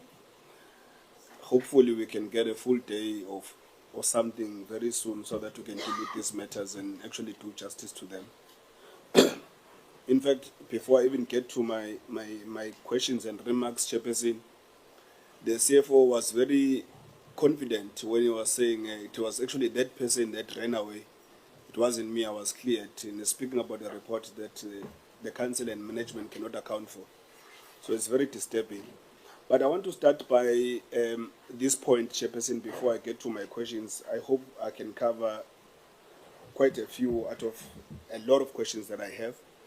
The matter of the SRC having to apply for a protest or demonstration, I feel that it's a matter that should be dealt with immediate effect when there's a review of these policies that clearly did not include the SRC, Vice Chancellor and Council. Because the SRC has indicated, I do not know, you are disagreeing, Deputy Chair of Council, but the SRC has said that there's a number of policies where they've not been consulted or have not been part of those engagements. If ever they are lying to the committee, I think you'd get an opportunity to say that they are lying. Then it might mean that you would have concluded on policies even though they disagreed with them. But I want to put it on record that I equally, from where I'm sitting, do not believe that the SRC must apply for demonstration of the university processes, because if they must apply, it means that you are saying those of you that feel strongly that you are against certain issues must protest over there, will continue with our business. We have experienced, as Honorable Makgatho has said, we've led very big universities during our times at SRC level. Then the university will say a bunch of students were protesting there, but university operations were continuing. So I think that one, you should really meet with the SRC and review that particular policy of protest or demonstration. That's not a question. Maybe you'll come in when you are responding, then you can actually say they are lying if they are lying, or you feel they are lying. Chairperson, it's very interesting that the university, SMU, was at some point, not so long ago, part of UL. It will seem as if, you know, we're mixing issues. So I do not want to go to that length, Chairperson. So I'm going to be very brief. VC, the Deputy Chair of Council says that you have vast experience in executive management experience. She says that at least 27 years of executive management. So I think this question was asked by one of the colleagues we have in the committee. But I also want to ask that question. Before Vice Chancellor became Vice Chancellor, what other two roles at executive level before that? I heard that she was a DVC in academic, I think it would be academic and research. I do not know how it's coupled in university. So before she was academic DVC, what role did she occupy either in the university or outside at maybe CPU, T or somewhere else? Just precisely. Yeah, let me give the opportunity for her to answer. I've been the dean, I've been the HOD. Okay, so the department. Okay, so you were DVC before that you were a dean. Yes. At the same university. No.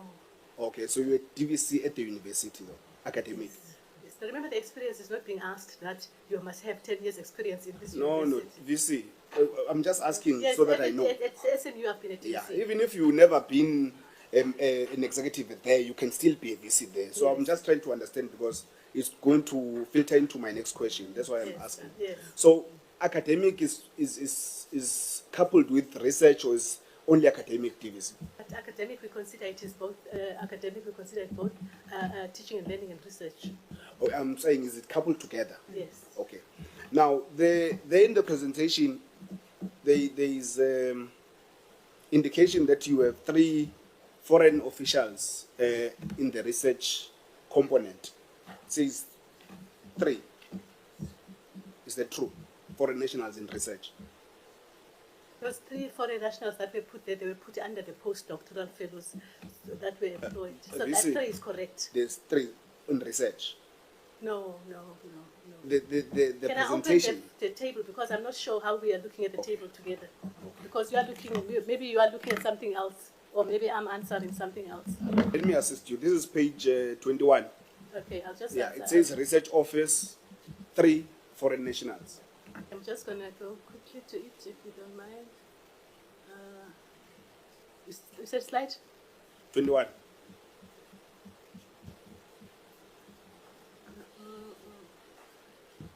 I think while you get at that, and then it says... No, but it's, okay, unless I've opened something wrong. Wait. Sorry. Oh, yes, I did. Like you send us many versions, you are probably on a different version. See this thing of It sending is us. true. It is true. It is like that. I've had too many versions by the number of versions that have come to your office. In any case, VC, you are DVC, and research obviously speaks to your division there. So you cannot know that there are 3 people in research No, that no, are but I foreign want to nationals. understand your question properly. This is a racial breakdown per faculty at SMU, permanent and Got it contract now. worker Got it. staff. Yeah. Yes. So there's 3 in research. There's only 3 foreign nationals in research in this table here. That is slide number 21, according to you? Yes, on my gadget here. It's really shocking that you did not know the stuff that was reporting to you. I don't think it has something to do, because I'm just seeing that to my slide is different, where you have... In any case, this is a slide in your presentation that I'm looking at, or somewhere in these presentations that you've Okay, sent. go on. It says there's 3 foreign nationals in the research unit. So there's no African, there's no Indian, there's no color, there's no white. There's only 3 foreign nationals in research. Yeah, hold on. Yes, research office. But yes, research office. Yes. Hold on. Yeah, but just maybe- hold on. Hold on. Research office. Yes, it's written research office. Hold on. Honorable Mr. I've just paused your time. And to hear there's a point. Let's just hold on. Your mic won't work. Close the mic. Switch off the mic there. Yeah. It's fine. You don't know how to switch off the mic now, obviously.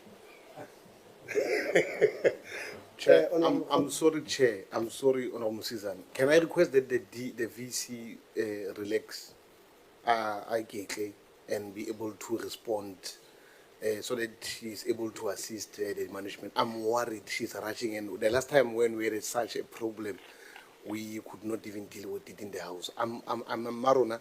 I want to plead with what they did. Just relax and give the answers. Thanks.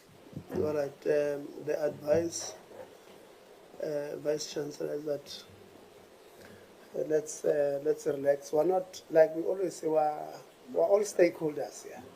We're not fighting. Don't look at us as monsters. We're stakeholders. We want to, when we live here, all of us to be on the same page. So let's not, let's relax. Let's not, I think I'll do this, see Bambe, slowly. Honorable Mr. Yeah. No, Chairperson, I think VC has found the slide. Yes, it's a research stuff. Maybe with that, Vice Chancellor, before, so that you just deal with that aspect altogether. And you would have been academic and research DVC at the time when they were maybe hired there. But it also says the academic component has 29 permanent residents, which are foreign nationals, because you might be a permanent resident, but you're a foreign national. So that's academic stuff in the academic component, where you were as DVC. Then obviously here, maybe it wasn't under your watch, but the admin permanent residents are 11, and then there is admin again employees that are 9 that are foreign nationals. So let's say that cohort is 20 admin staff that are foreign nationals. I just want to get your qualification of this. How do you qualify it? The fact that we have such a number of foreign nationals occupying simple jobs in the institution.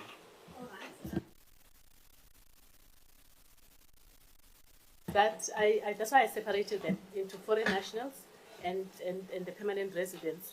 And then we explained that we understood it that permanent residents, they have permission from Home Affairs, they have an ID number that allows them to work in South Africa and stay in South Africa indefinitely. So for that reason, we did not consider them, even though we know that they are foreign born, but they are very different from a category that comes in with a work permit only.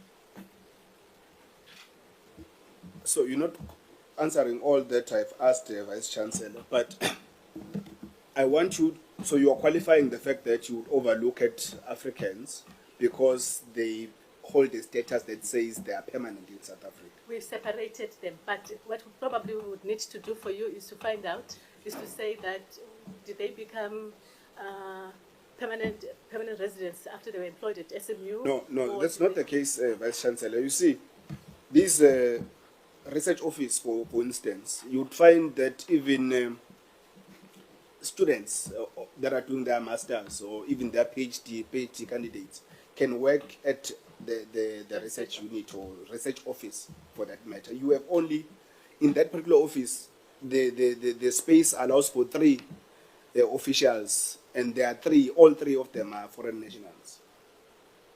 Okay, can I explain? When we put them in this order, those 10 foreign nationals, if I take away the permanent residents, right? We've separated them into 10 foreign nationals, only with a working permit.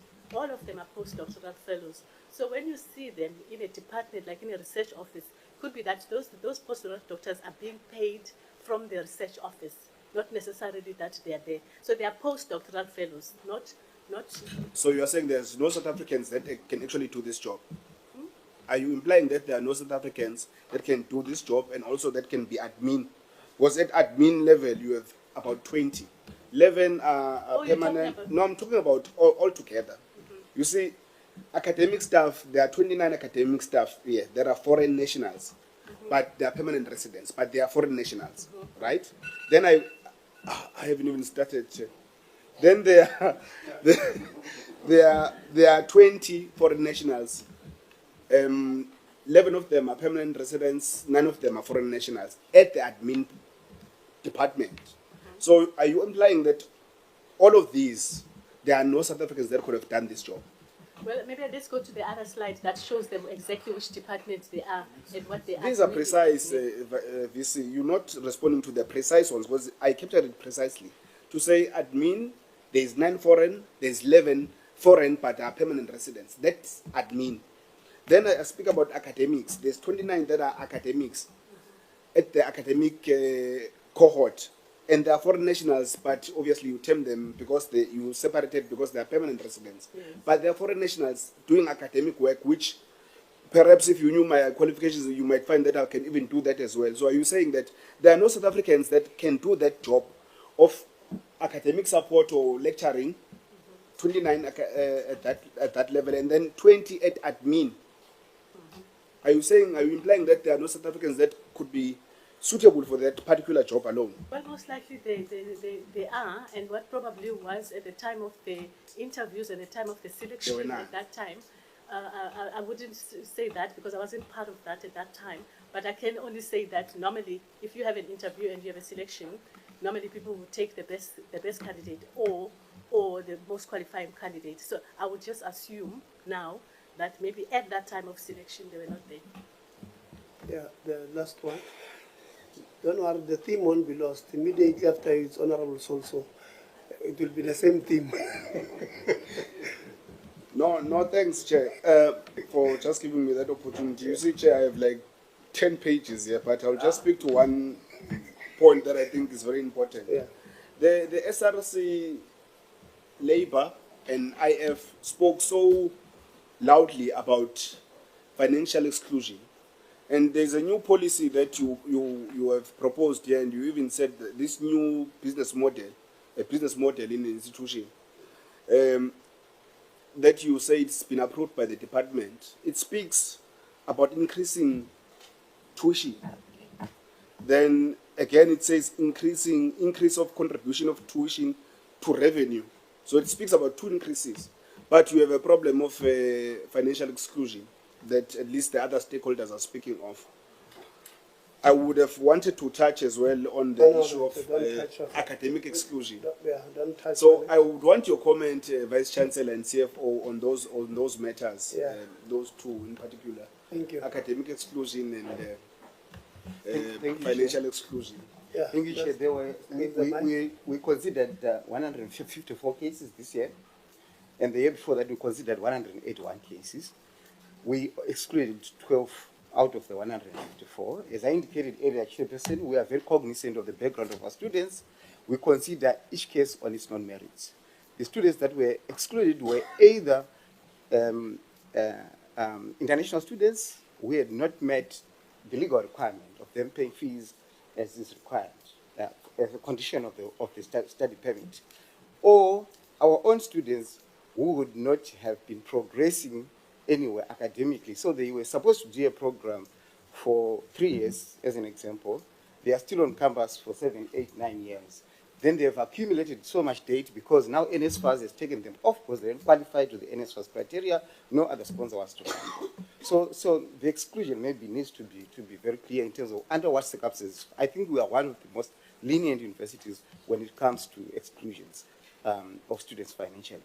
On the policy is not contradictory to that position. Our policy says, because at the time that we drafted the policy, our second stream income, which is fees that come from students in the form of accommodation, in the form of tuition, was contributing only 20% to our fee income share. So the result of that was 70+% of our income was coming from from the Department of Higher Education and Training, whose resources are also under serious pressure. So the strategy is to make sure that we balance the two. We are not increasing exorbitantly fees for students who are in the system. Until this year, we have always been following the minister's instruction to that effect. If the minister says you shall increase by 4.5%, we do so. In 2025, that instruction was withdrawn, so we went on by our budget assumptions and we increased the fees the way we saw it fit.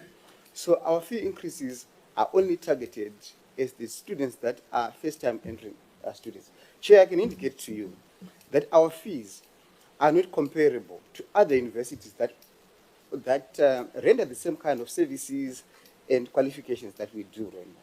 But our cost base is higher than those universities because it's not spread across many faculties. We don't have programs that are cheaper to offer, for example, commerce that I studied, for example, law. We don't have MBA. We don't have those kinds of programs. So what we have got are programs that are very expensive to deliver, but we are charging a fee that is much, much lower. That leads to financial instability. And that's the reason for the new business model. Okay. Honorable Sons. Thank you, Chair. CFO, where are you born? Through Chair, I was born in Zimbabwe, in the Midlands province, but I'm a naturalized South African citizen. Thank you. In your place of birth, would you expect the Zimbabwean government to prioritize jobs for Zimbabweans by birth?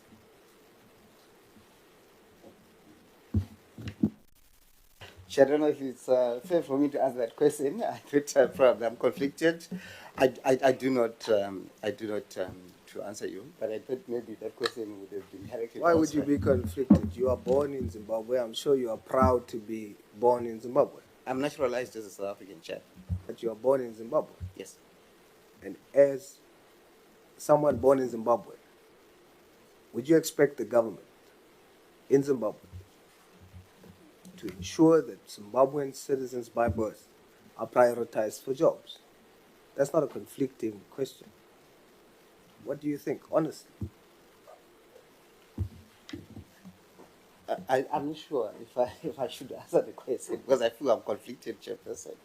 But obviously, I think maybe see for what you should do. Calculate it this way. Yeah. Let me understand the conflicting element there. Why are you conflicted? Can you repeat yourself, Honorable? Why are you conflicted? No, because I'm the subject matter. I did not employ myself. I was employed by someone else. And I would expect that maybe those who employed me would have a better response than I would have. Zimbabwe has got its own rules in terms of employment. South Africa has got its own rules in terms of employment. They've got different priorities. Chairperson, I should indicate that I've been a resident and citizen of South Africa for close more than 20 years now. My children were born in South Africa, and I'm a South African. Thank you. Okay, let's change the subject matter. Someone born, not yourself. You're changing the subject matter. Someone born in Zimbabwe, other than yourself.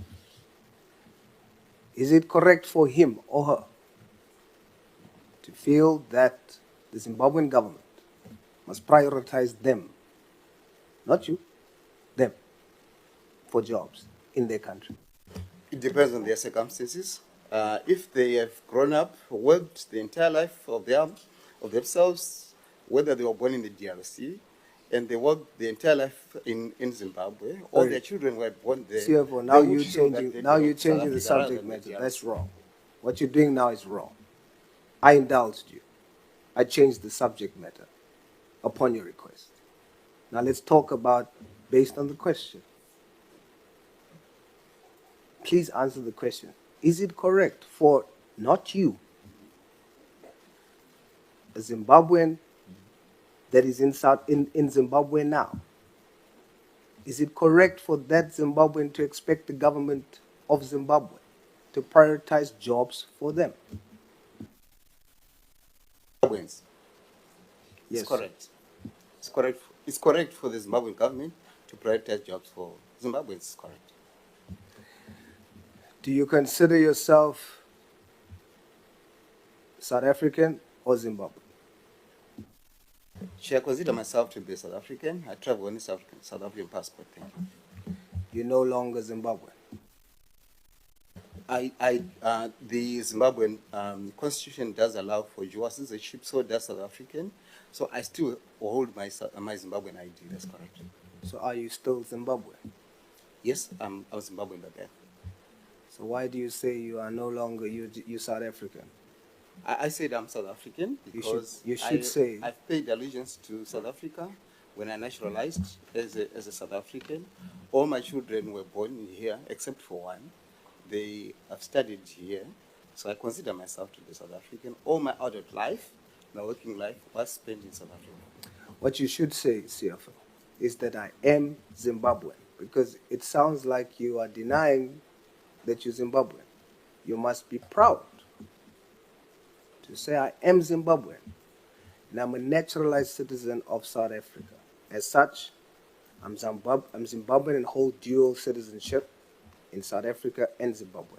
But I am Zimbabwean. Because Zimbabweans are watching you. And are you now saying you are no longer Zimbabwean? You must be proud. You must say I'm Zimbabwean. Chair, I did not renounce my Zimbabwean citizenship. I'm proud of my dual citizenship of both Zimbabwe and South Africa. I still hold my Zimbabwean ID. I did not renounce it. Zimbabwe allows me also to be a naturalized South African, and I've naturalized as a South African. Are you allowed to vote? I'm allowed to vote in both countries. Thank you.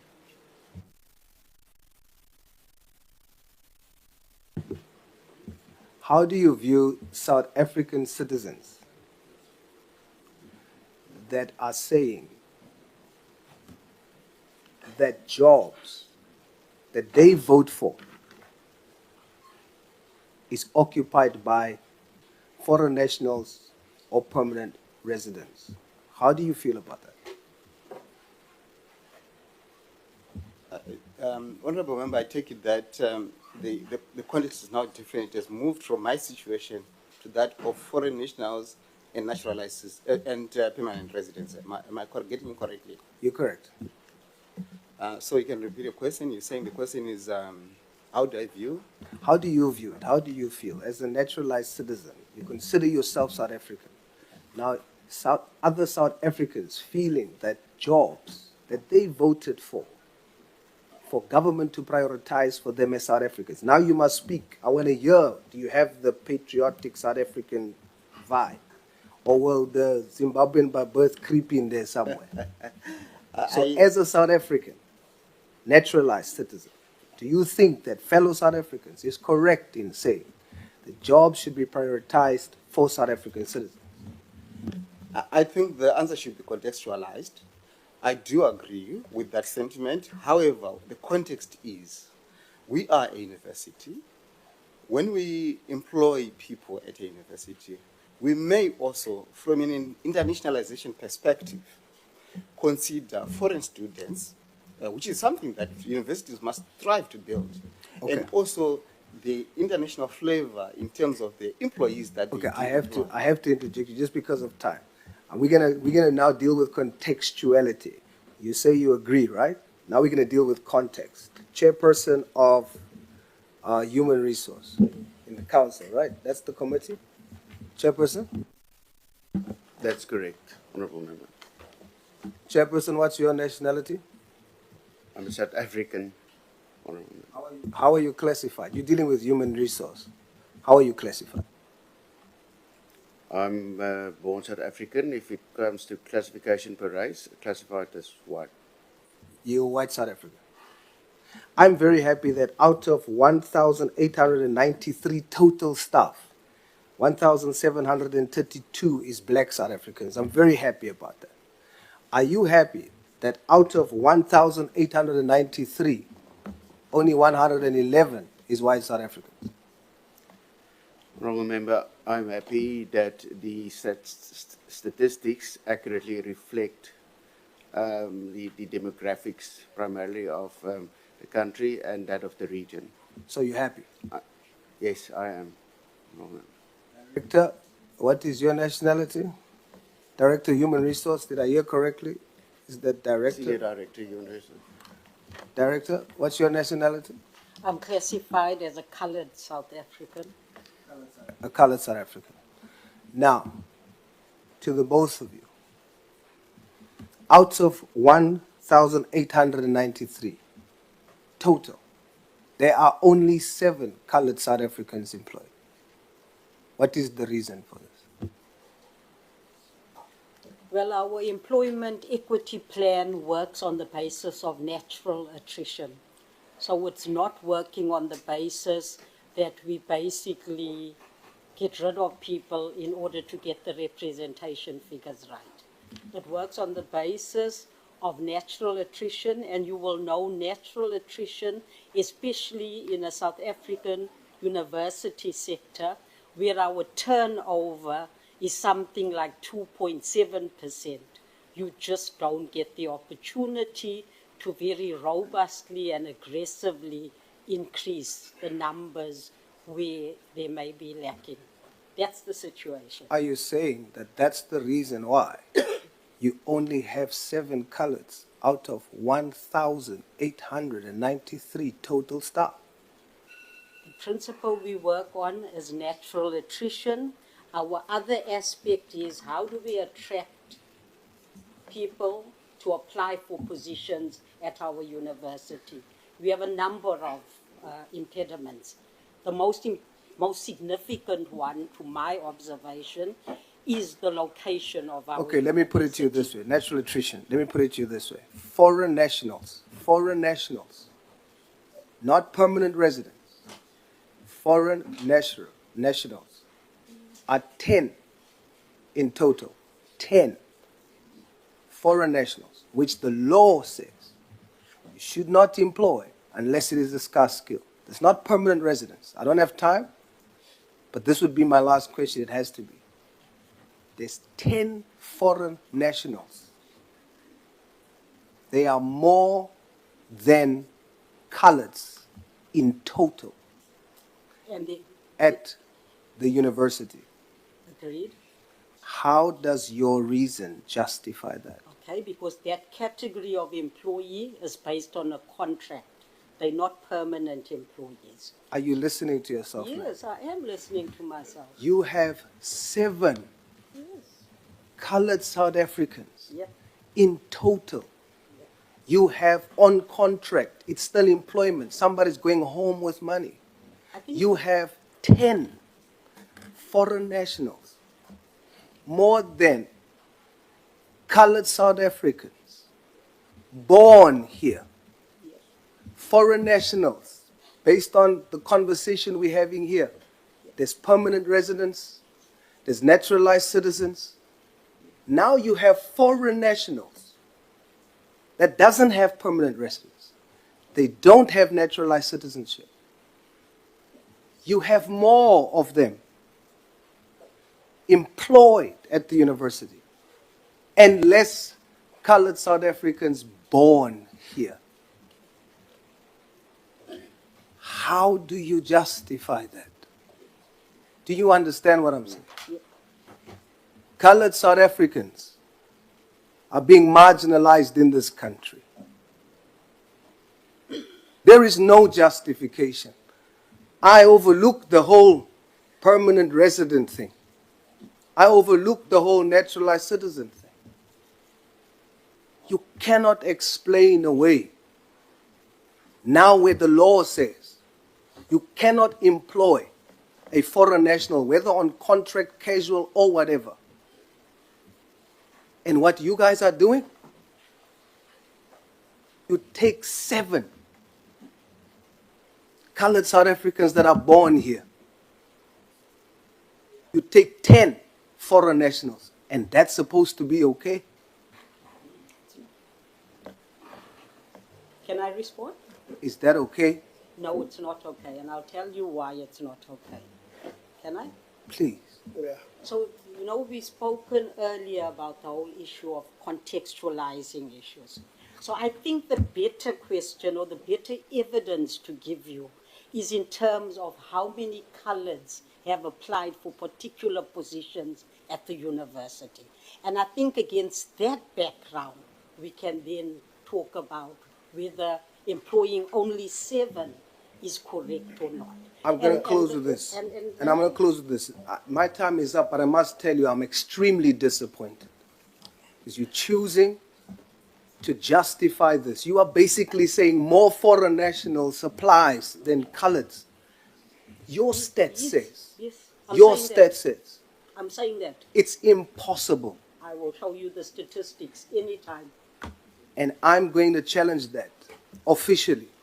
There are hundreds of colored South Africans looking for jobs in this country.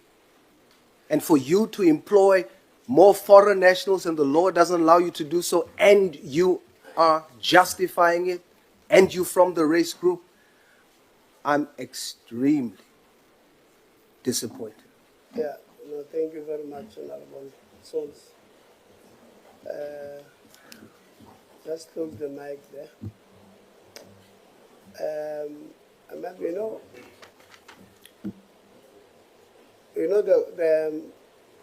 do you guys have what is the transformation policy there? What does it say?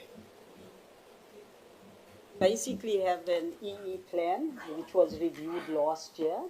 And the EE plan has got our targets against the national statistics, as well as the provincial, Gauteng provincial statistics. What does it say about colored Indians and whites being employed there? So it's a percentage, I don't have it offhand, but it's a percentage of what the statistics say we should have. And it will then also indicate to you how much is the shortfall or the deficit in each category. And it will tell you, so you are currently have a shortfall. We definitely have a shortfall in the colored, we have a shortfall in the Indian, and we have a shortfall in the white category. And when you advertise, they don't apply, what do you do? Okay. So what we have, what we indicate. So you advertise, you've got targets, right, at the back of your head. But my target is to have 20 colors in total, 13 females, 7 males. That's your target. Currently, we've got 7. 4 males, 3 females. So you need 10 females. We advertise for 100 positions. They don't apply. What do you do? Because if you continue the process, then you're not going to reach your target. That's where the question comes from. What have you done to make sure that you reach your EE targets as far as that is concerned? Absolutely correctly, Chairperson. As I said, our EE plan with the reviewed one was just last year, November. At the council meeting in November, it was approved. And we're moving from, in our adverts, talking about affirmative action to asking for specific naming of the representation group that we're looking for. So that is going to be the move in relation to our adverts. Okay, it's fine. You are not answering us because you are not reaching your targets. whatever that you are saying you are doing is not yielding results. It's what Einstein talks about insanity. Doing same thing over and over again and expecting different results because you are not reaching your targets. And the answer you are giving me is that you've got it all worked out. And I don't think City there, but it's okay. We will, like I said, we are going to have a second bite with yourself. Honorable Khabo, is that a point of order? Yes, Chairperson. What is the point of order? When you say to the member that they are not achieving their targets, it should be properly stated. They are intentionally marginalizing colored South Africans. Okay, thank you, Honorable Sons. I know you are charged up. I don't want to say out of order because you are going to come again. You are fine. It's a point I'll take. Honorable Khabo. No, Chair, before I get to my issues, while I'm on my 10%, probably one must recommend that you must look into other avenues as a way of getting the message across. There is a narrative in the public space that creates an impression that colors are not accommodated. Ne? And there is a narrative that they are deliberately being excluded.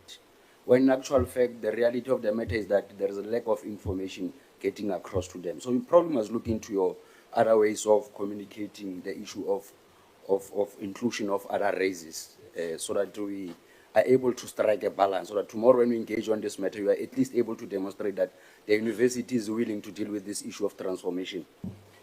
I just wanted to indicate that one. Chair, let me go. I'll indicate who must respond to my questions.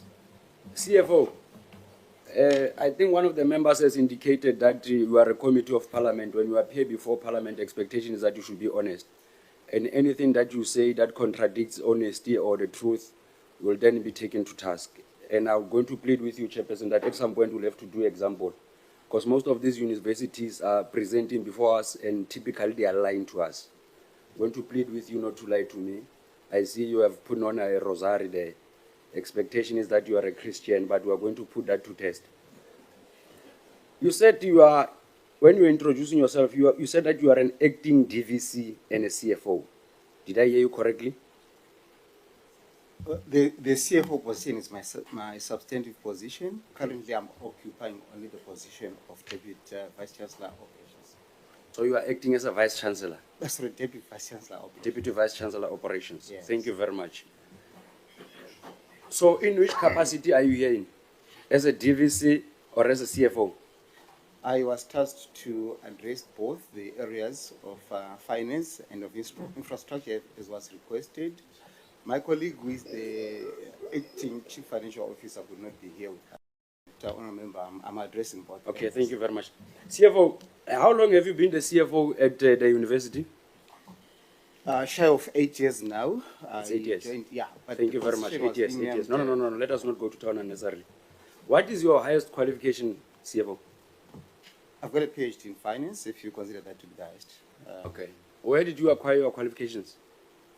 I've got a number of universities. Let's speak about your PhD that you have just made the reference. PhD is from the Gordon Institute of Business Sciences, that's the University of Pretoria. Okay. No, thank you very much, CFO. I want to check with you. When you are paying a certificate for the work done, how do you verify whether the amount is aligned to the certificate that has been submitted?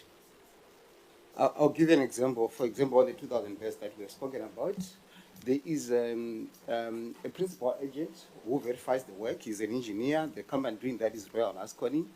They go through that. They make a presentation to all the funders that sit in a room through a CFO, let's stop there. Yeah.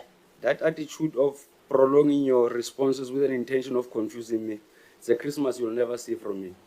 I'm asking you, in a minute or two, how are you conducting? You receive a certificate, you verify, you go on site, or you send someone as part of the delegation, then they bring you a report, then you press enter. I just want that explanation. No, okay. So when we're making payments, the user department is the one that confirms that work has been delivered. So we match the order against the invoice and the confirmation of the work having been delivered. Okay. It's called the three-ways. So do you want to tell me that out of all the payment certificate that you have processed, we will not find anything whereby you have overpaid the contractor in line or not necessarily having assessed the work done? Or basically, let me make it simple. You want to tell me that in all of the payments that you have done, it is aligned to the work on site? Even if you can make an assessment of the progress, it's aligned? Chair, all the work that we have paid for would have been confirmed by the user department. Obviously, if there's misrepresentation, that could have happened, but we are quite comfortable that our systems are robust when it comes to that. Thank you very much. I'm raising this because of, I think, Institutional Forum made an allegation that, number one, you are colluding with service providers. You are having an unholy relationship with service providers to an extent that you are prolonging payments, you are prolonging projects. There is an allegation of the swimming pool project. How much did it cost us there? Chairperson, I don't recall the figure. Okay, fine. When you don't recall the figure, you'll submit it in writing. Eh? Yeah. When was the project started? The project that is being referred to happened somewhere around 2022 or thereabouts. Fine. Include it on our report. Yeah. Is it usable? The swimming pool, is it usable after spending that money that you had spent? As a person who has approved payment, is it usable? Because there are allegations that it is not usable. To my knowledge, Chairperson, currently is not being used and is not usable. It's not usable. Thank you very much. Yeah, that's it's not to my usable knowledge right now. Yes. It's not usable. My understanding is that its condition does not allow Penny Hayes to go and swim there. Yeah, because it has been more than 3 years since it was. Thank you very much. Meaning that government have spent money on a project that they cannot benefit from the fruits of that project. No, Chairperson, I need to clarify this. No, don't clarify. Don't clarify. No. I'll ask you to clarify if any needs arise. Okay. I will ask you to give us a detailed report of all projects that you have conducted for the past 5 years. Give us a detailed report. Include the project name, the scope of work, the project time frame, when did it start, when was it supposed to start, the budget, the initial budget and the augmented budget, including the project management team. Because largely there is a challenge of your project management. It has been proven otherwise. Do you have a maintenance plan now that the allegations, in fact, there is a view that the infrastructure has aged. Do you have a maintenance plan in your current budget? Chairperson, there is a maintenance plan that we present. Thank you very much. How much is I need to indicate that it is in its infancy. Our maintenance department has been identified as one of the weakest points of the university. And we're in the process CFO, of turning don't it play around. that game with me. When I raise my hand, you must know that I'm fine. Okay. Thank you very much. You'll force me to stop you in the process. You said that you don't have a maintenance plan. We have got, but it's not fully funded because of the deferred maintenance that we have got and other issues, like the Honourable Member indicated that just today we had our pipes leaking as we woke up this morning. Fine. So we have to spend money. Is there from a budget elsewhere to in fix your those. budget? In your budget, is there budget kept aside for maintenance? I'm not sure, people of construction, is it 5% or 10% of your overall budget that must be kept aside for? If you say that it's not enough, why is it not enough? We do have a budget. It's not enough because of the limitation of resources and also because of the aged infrastructure that we have got on campus. Like I indicated, our infrastructure is more than You are the CFO, 50 ne? years old, yes. You are the CFO? Yes. You are a person of numbers? That's true. Yes. Why is it difficult to look into your assets that you have and have a budget before you and be unable to reprioritize your budget as a way of refurbishing this aging? Remember, part of maintenance plan is to avoid the decay of the property. Chair, our requirement for deferred maintenance alone is close to R1 billion. And our total operating costs for the university on an annual basis is far less than 600 million. So we do not have the resources as much as we know what needs to be. Do you have reserves? We do not have. Our reserves that we have can only cover us for a No, period don't of 3 answer what I months. did not ask. Do you have reserves, yes or no? We do not have. You don't have reserves? Yes. Let me allow you to cool down in the meantime. Let me go to the Deputy Chair of the Council. There are allegations of sexual harassment against the CFO. Is there any case of sexual harassment that you are aware of that is opened against the CFO? I'm not aware of the case, Honorable Member, but those allegations that you are talking about are part of this investigation. They were in those anonymous. So you are aware of the allegations of sexual harassment? Yes, I'm aware. Eh? Okay. Barry. Chef, can't what is happening here? Do you, Chairperson, can we clarify that you are not in a management meeting where you do as you wish here?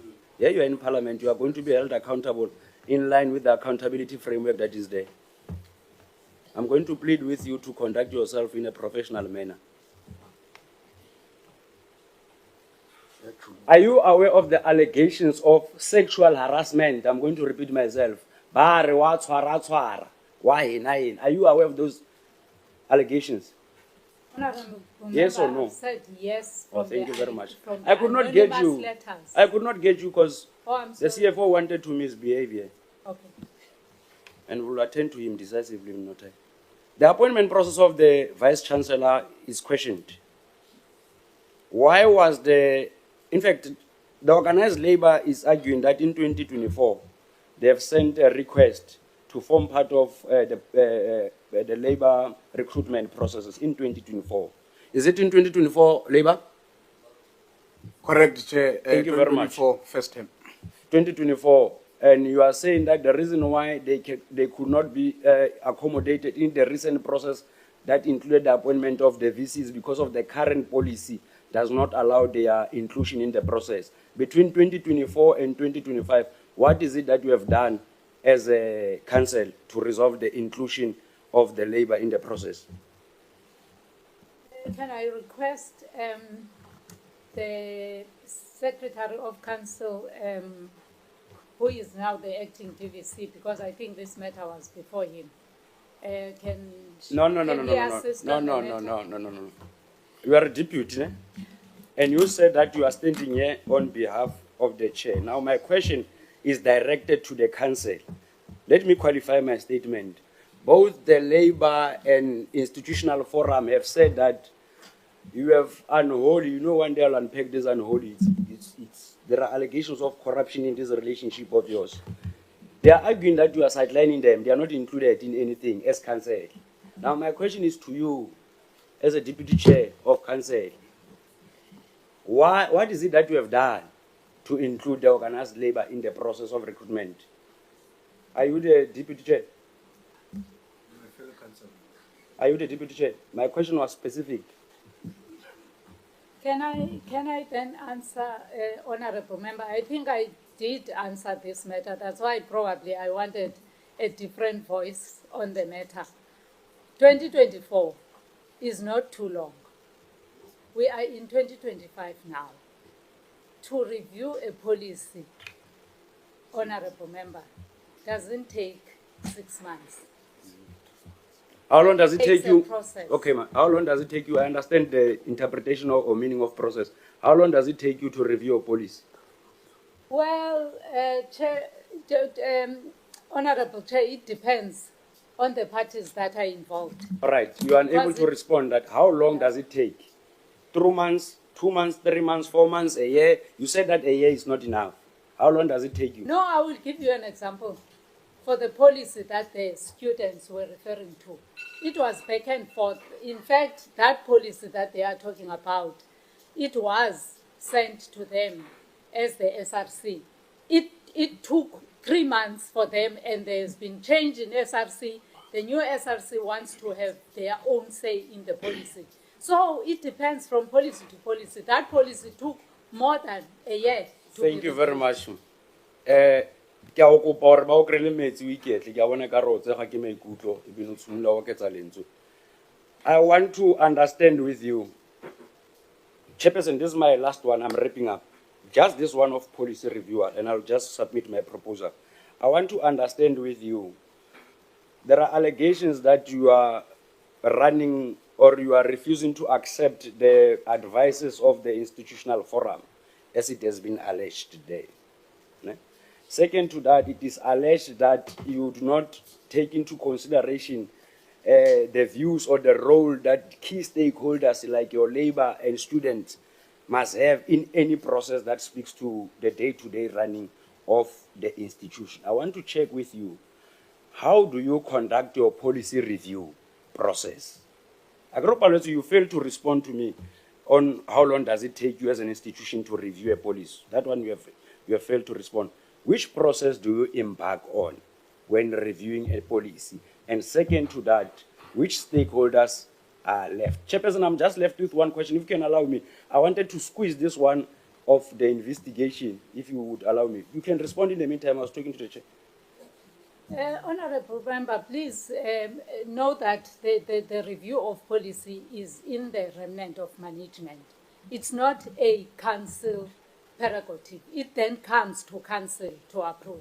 Hence, I was referring you to the Secretary of Council to assist in this process, because we are not involved in the process. Let me tell you, let me give you an example. The policies. Let me give you an example. We are not involved in the affairs of the minister. Ne? But in terms of the legal framework, the minister accounts to us as a portfolio committee. You are not involved, even though it is alleged that some of you are involved in the administration. In terms of the legal framework, you are not involved in the administration, but you hold the administration accountable.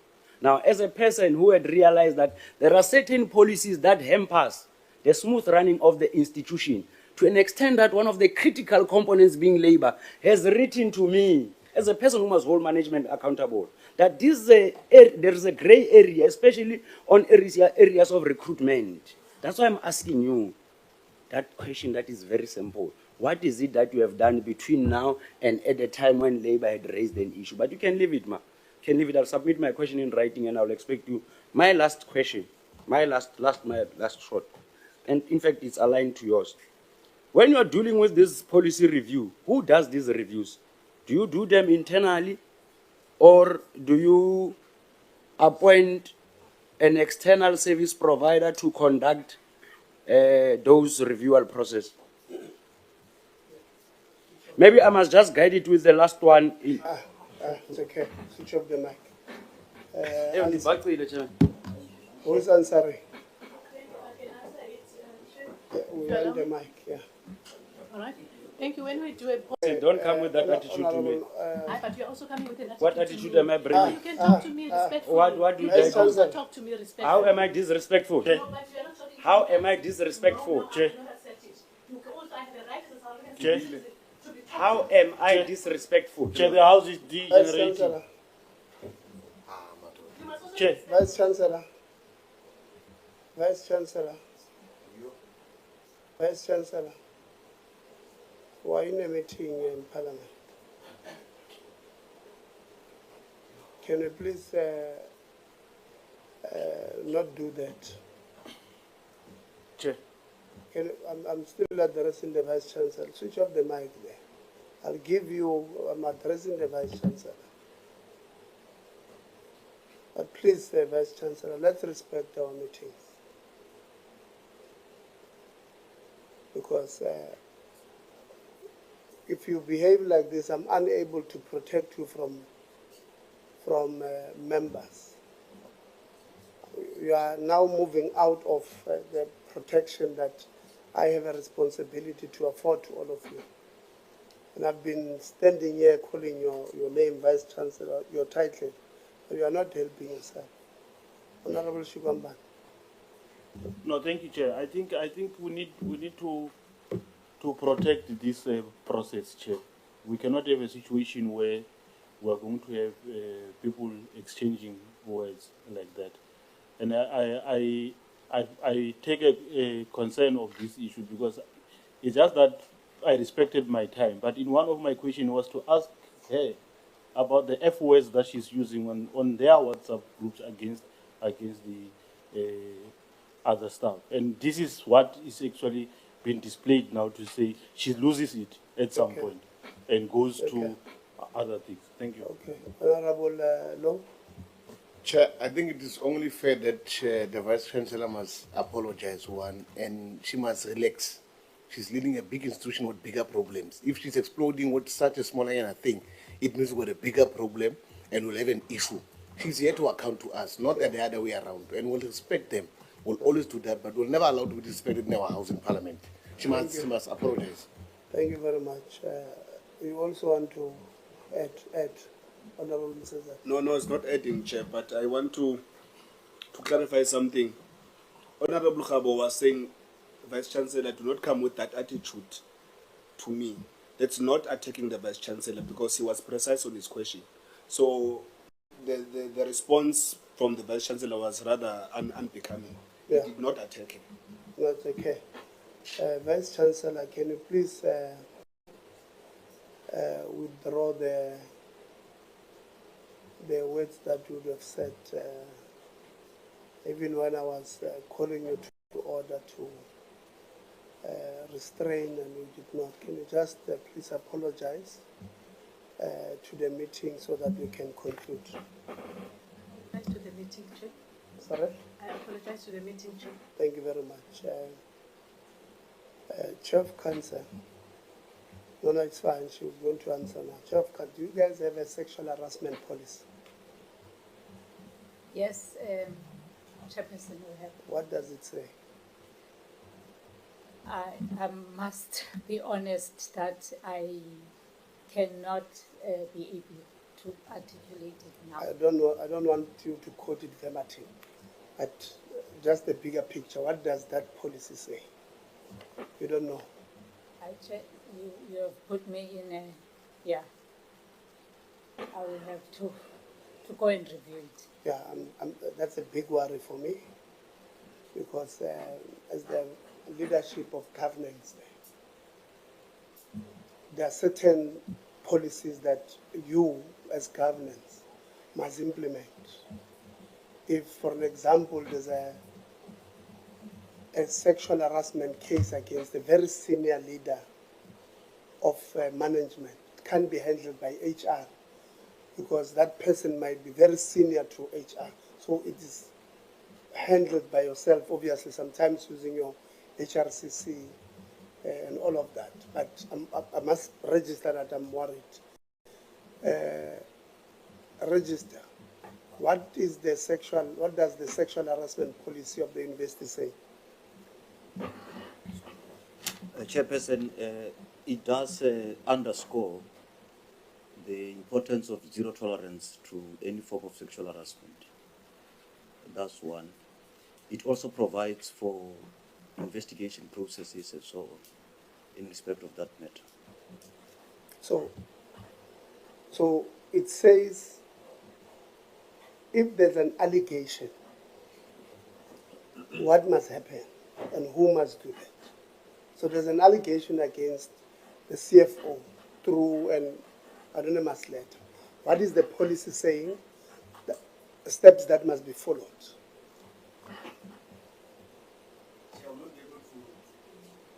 I'll not be able to quote the policy verbatim because I don't have it in front of me here. But at a broad level, Chair, it says there has to be some form of investigation, allow the individual to present himself or herself, make representations on the matter, and then on the basis of that, then the relevant policy of the university will then be invoked to deal with the matter. And in this case, was there any form of investigation? I don't know who's supposed to do it. Was there any form of investigation on this matter, noting that the allegations would have been made by a senior member of management, which is the CFO, and yeah, was there any form of investigation as far as this is concerned? Chair, to my knowledge, there were a number of investigations that have taken place. On this sexual harassment? The person who could... Were very specific. Yeah, the person who could provide some details is the chair of the HRCC. Chair of HRCC, help us.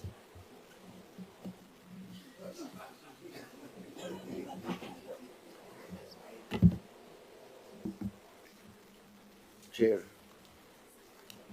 if the reference is made, then I stand to be corrected, because I'm not exactly sure in which document this allegation is made. I'm aware of two specific anonymous letters that forms part of a comprehensive investigation that's led by the chair of the Audit and Risk Committee of Council, myself and the Deputy Vice Chancellor. That is the report that we are referring to that will be tabled to Council on the 10th of June. Yeah. And that is, it's included in that.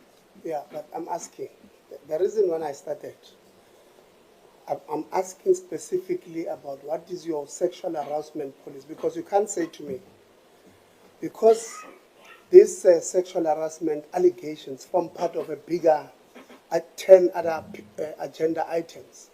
We have then given it to an independent person to do. Then it means you have not done you have not implemented your sexual harassment. Because if it means the sexual harassment policy, or if your sexual harassment policy is if your sexual harassment policy says, once there is an allegation or a complaint against anybody, somebody has got about 48 hours, 72 hours to institute or to do an interview with the alleged perpetrator, whatever the case may be. I don't know what your policy says. But you can then say, I've decided not to implement anything here because it forms part of a bigger agenda of 10 other items. Then that will mean yourselves have transgressed against your own sexual harassment policy. And that is the question I'm asking. I don't know if my English is making sense, but are we on the same page? Yes, Chair, we are on the same page. And it was dealt with within the set of other allegations, with the understanding that when allegations are made, there needs to be an investigation. Once we have that result and that outcome, obviously it will be dealt with accordingly, based on the outcome of the investigation. Why do you have sexual harassment policy then? Because you have this thing for a reason. No, let's leave it. Like I said, we're still going to come. We don't have enough time. No, let's leave it. Okay. We'll have a conversation here about this. And I'm not saying, CFO, the allegations are true or not. Yeah. That's not what I'm saying. What's wrong? CFO, hold on. Hold on first, Chair. Chair, through you, let's hear the. I need to help the committee take a decision. There was never an allegation about sexual harassment. Okay. The allegation said, I've dated a colleague from finance, I've dated a colleague from supply chain, I've dated a colleague from transport. That's what it says. It has never said I've sexual harassed anyone. And I need to be very clear. Order, Chairperson. Thank you. Yeah. What is the order? What is the order? Chairperson, the Deputy Chair of Council has just told us that she's aware of sexual harassment allegations against the CFO. Yeah. And the CFO did not dispute that. Yeah. Now suddenly he makes a U-turn on an oncoming traffic. You'll cause an accident. No, it's fine. It's fine. I think the CFO just wanted to tell us that, I don't know how to put it, but, in my language, all the departments, but we will follow up. Deputy Chair, you wanted to raise something. No, Chair. I just wanted to bring clarity to this matter. Yeah.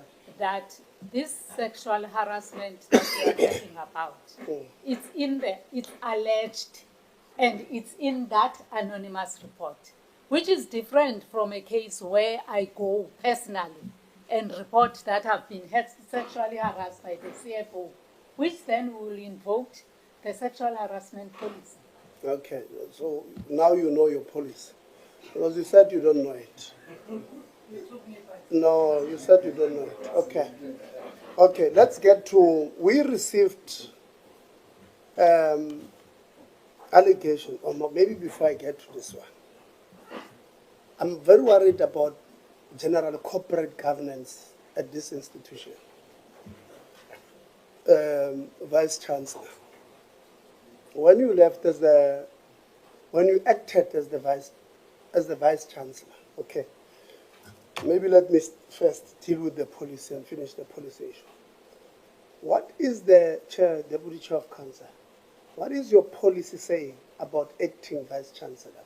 What is the duration that the person can act as a vice chancellor? According to the policy chair, the chairperson of council has powers to appoint the acting DVC of up to 3 months. Okay. Thereafter, if the position has not been filled yet, he must then make a submission to council to extend the term until the position is filled. Yeah, and then how long is the now vice chancellor? How long did she act as a deputy, as an acting?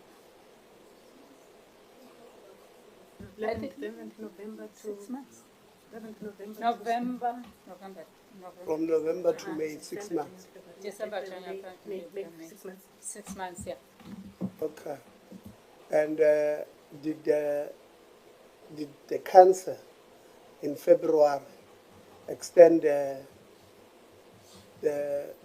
term of the VC? Yes, chairperson. Thank you very much. I wanted to take that one out. Now let's get to the corporate governance general. When the VC now left the TVC research and to act, the register was then taken to act as a TVC. Then somebody was put to act as a register.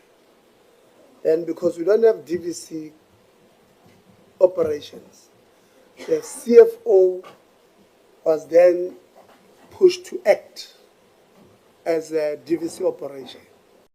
Then you had somebody who went to act as the CFO, right?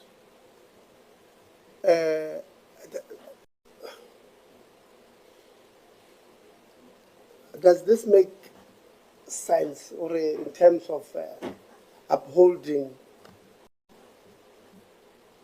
corporate governance standards generally?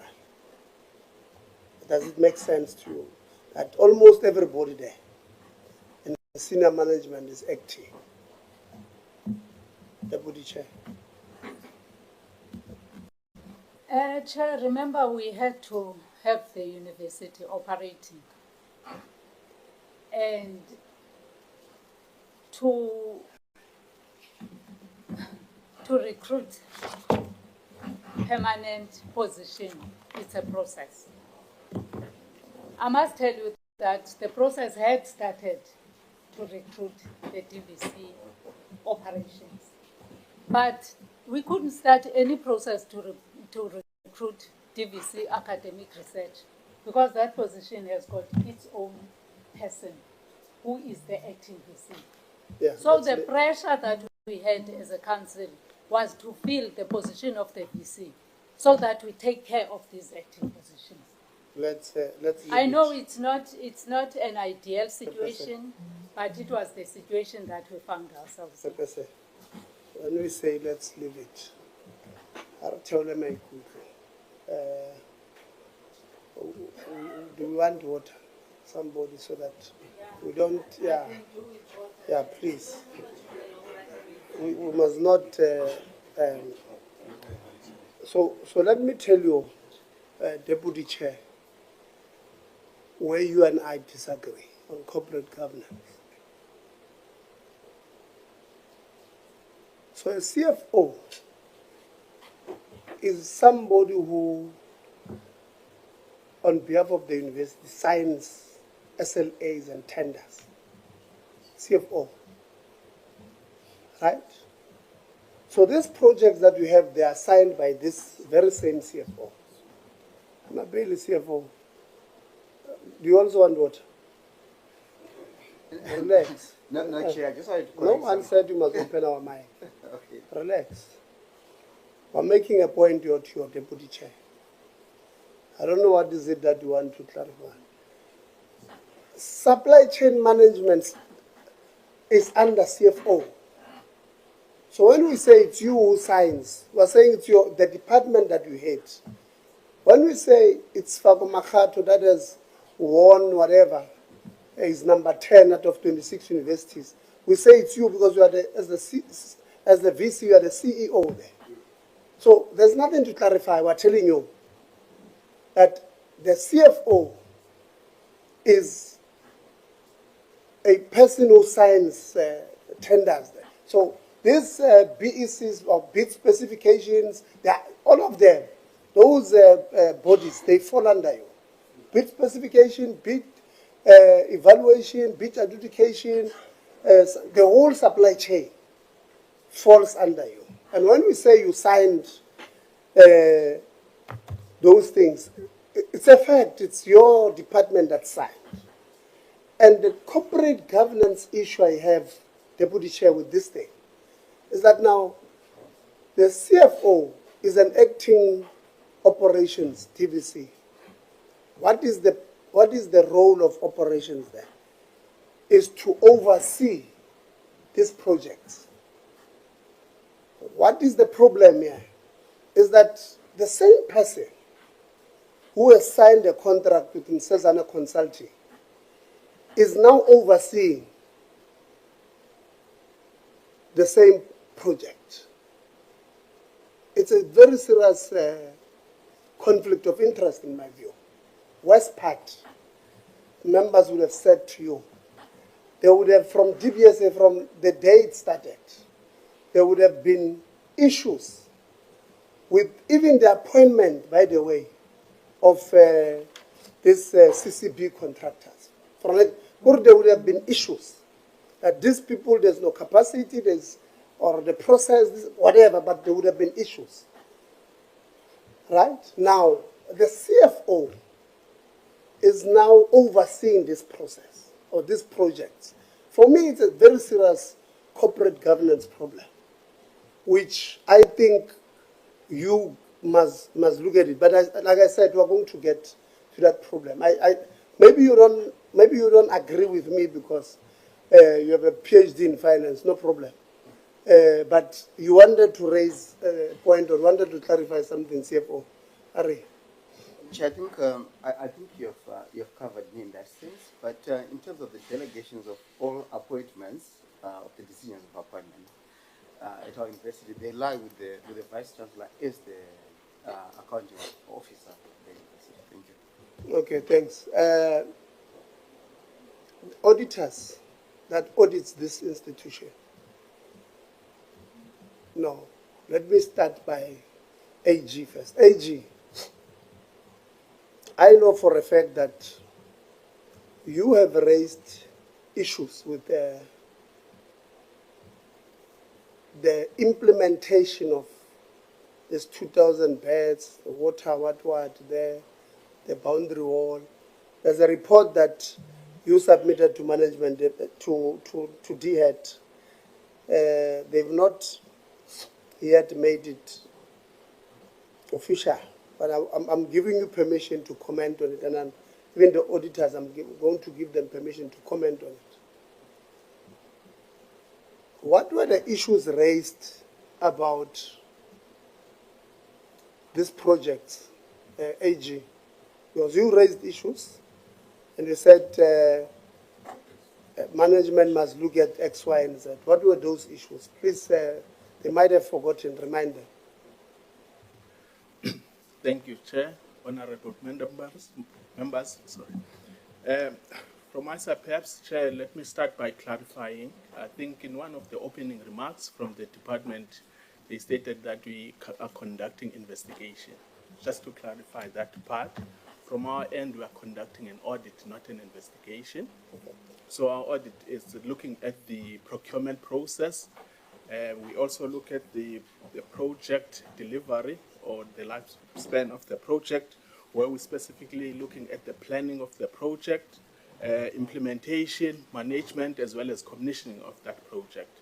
So I'll just hand over to Zinhle just to take you through in terms of the issues that we have raised in that regard. Thanks.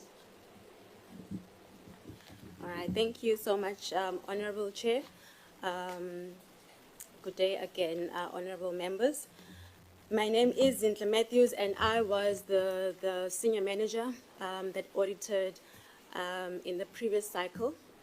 There is a follow-up that we are currently busy with. I will not be able to share the current issues of this year. However, I can share what we found last year. Maybe I should start with the planned completion date of this particular project, the 2,000 beds. And that was 12 July 2023. That was the originally planned completion date. Of course, we did hear from the university that there is 1,000 beds to date. We will confirm in the current year audit. But it is to note that this date included the 2,000 beds altogether. Okay. The appointment date of the contractor was 20 March 2019. The planned commencement date was 3 May 2019. However, the actual commencement date was July 2021.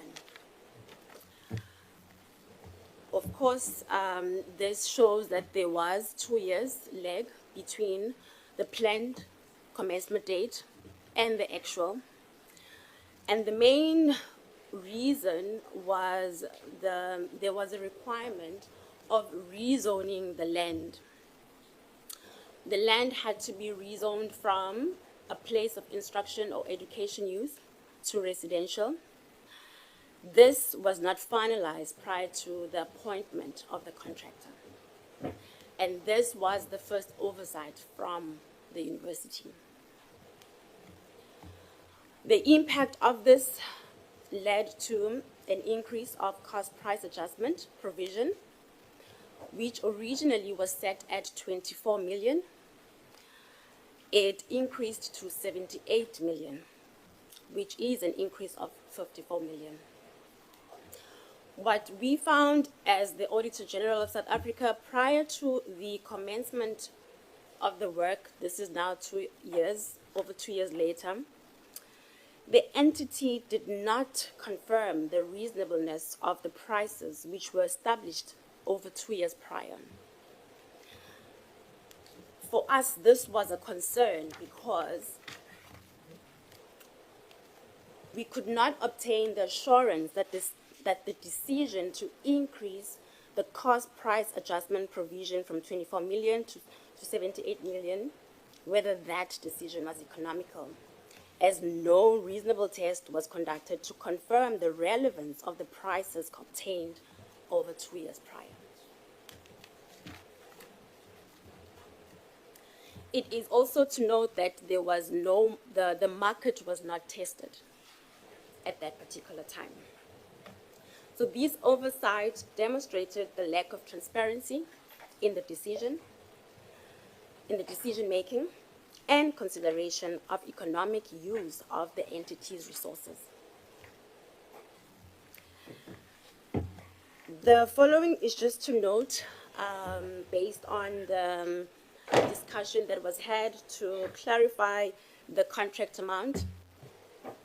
The contract sum, as per our audit last year, was 498 million. The expenditure to date in the previous year was 439 million. Of course, this has increased. However, we will confirm this in our current year audit. This excludes the consultants, the fee of the consultants, which was 46 million. What I also wanted to clarify was the water issue, which was mentioned by the SRC.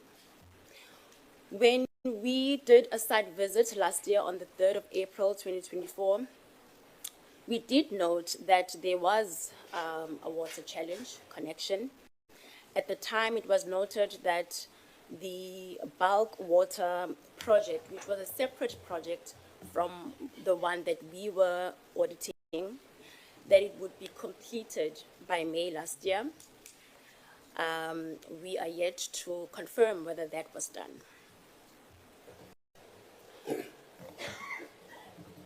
To also then confirm there were penalties charged to the contractor. We will, of course, verify this year, knowing now that the contractor was on business rescue, how that impacts the recovery thereof. Yeah. At the moment, I we think are you've not. covered- I think you've covered what Thank you. we wanted you to cover on that part.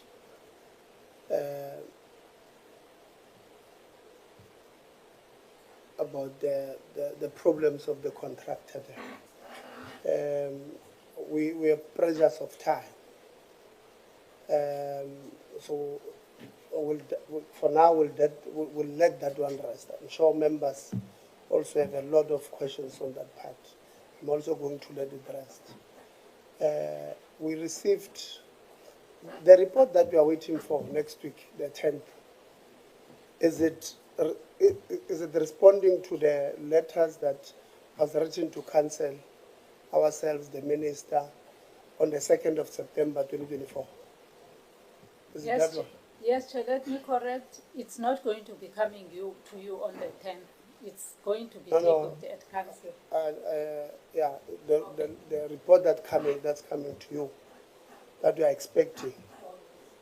It's okay. So you wrote to us on the 11th saying, look, we have received these things. We are going to investigate it. Chairperson or members of council, so that you don't also fly all the way to Cape Town and you don't say anything. So maybe I must give it to you to answer this one. So you guys wrote to us on the 11th of September on that letter. What happened after that? Maybe take us through the timelines. When did you appoint this firm that is going to deliver to next week and all of that? And what would have happened? What are the steps that you took in between?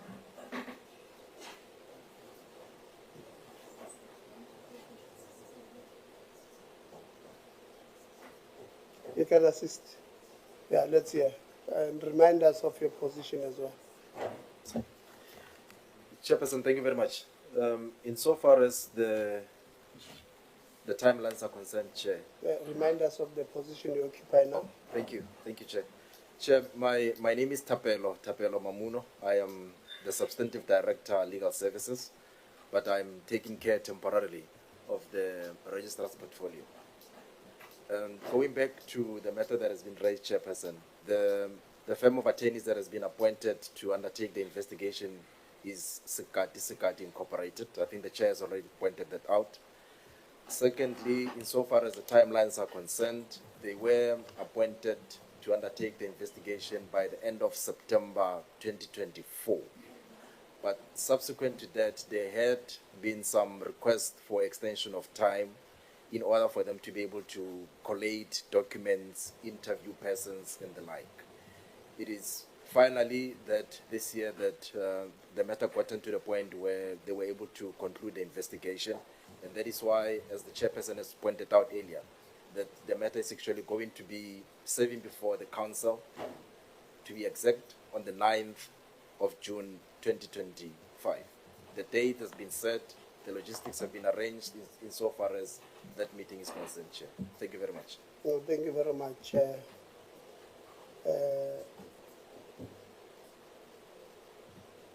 We will come to this one. So thank you very much for that. I think the explanation we can take.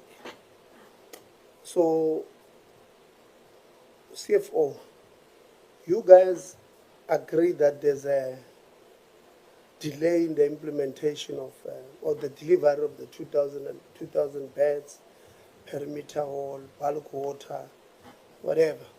So there's an agreement that there's a delay. We do agree, Chair. Yeah. What then happens? Because in February you appointed a separate firm or separate somebody, Judge Lekgodi, to investigate. But I want you to tell me what then happens. You take a decision, there's a delay, let's investigate, take us through.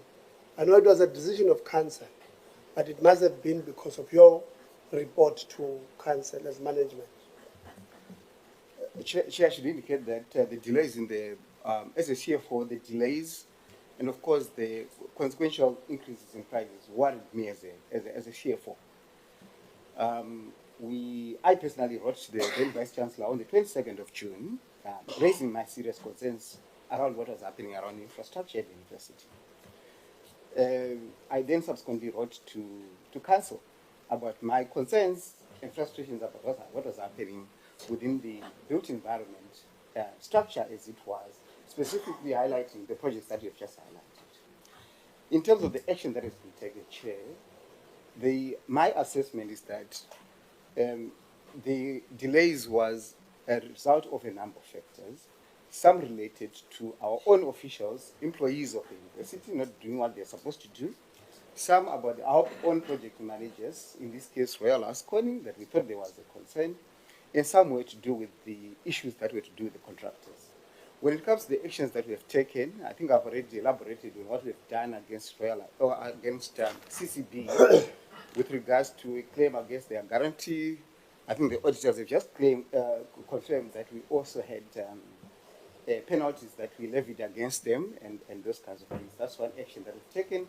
And after all it, we tried and they went into business rescue, we then had to take away the contract from there.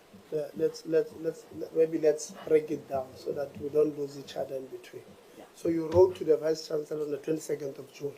That's correct. Complaining about the entire issues around the delays, yeah, and the action that was being taken by management to address that, which was not satisfactory to me, and requesting him to investigate those issues and address us on the issues. And then what did the Vice Chancellor say? Chairperson, the Vice Chancellor met with me on the 5th of July, the then Vice Chancellor. Effectively, he was trying to influence me to change that report. In that report, I indicated the ethics that I'm bound by, the professional qualifications that I belong to, and how I insisted on that having to be conducted. So I insisted on that report, on that request. Suffice it to say that after that, I became a target of everything that you can imagine. I have to say. No, it's fine. We'll get. So the then Vice Chancellor asked you to change a report, literally. On the 5th of July. On the 5th of July. To say what? No, he thought that I was too harsh. But it was in a verbal meeting that I had with him in his office at 2 p.m. And since that time, I've insisted that I'm not going to change that report, and I've got that in writing. Yeah, and then what did you do? Did you report that conduct? It sounds like it's not from an ethical point of view. It's not, so what steps did you take? After that happened, Chairperson, I should indicate that in my letter of 22 June, I indicated to him that this is my first step in the event that he does not act on the issues that I was raising against him, because I thought that he was part of the reasons why the projects were delayed. He was an integral part of why the projects were delayed on campus. I then indicated to him, if he does not act, I will escalate this matter, firstly to the council, and if that doesn't come through, I'll escalate to the minister, and I'll escalate the matter to the bodies that I belong to. Nothing happened. I wrote to the Executive Committee of Council to escalate those matters. I don't recall the dates off the top of my head, but I am happy to share those letters that I wrote. Council then instituted an investigation, which the Vice Chancellor has just reported that it was subsequently then handed over to a retired judge. So you did not report the unethical behavior of the then VC when he asked you to change a professional report. You did not report him. You just threatened him. You said, if you don't act, I'm going to report you. Is that what you are saying? No, in his approach, he felt that my report was, I don't think it came across as very unethical to me in terms of his approach. His approach was saying that some of the issues, by the way, Chairperson, I should indicate, there have been 4 anonymous letters to SMU between 2024, the second half of 2024 to date. And at that time, the first anonymous letter, which was making allegations against Mayor Salengwasa, the previous employee of the university, had just come through. So he indicated to me, but you see, there are issues that were dealt with Maponya investigators, as I've reported earlier on. There are also issues that have come out with the first anonymous letter that you are raising in your submission. Some of these issues might be duplicated. So I took it that was the context in which he was raising these issues. But of course, as I was seeing what was happening over time from that time, he then requested that maybe I should amend the report to show that some of the issues had already been investigated. For instance, the issue of the Maponya investigation, I made 4 claims against Belengwasa. She made 1 claim against me. In my reading of the law, I have to say I was not found to be on the wrong by that report. She was found to be on the wrong in that report.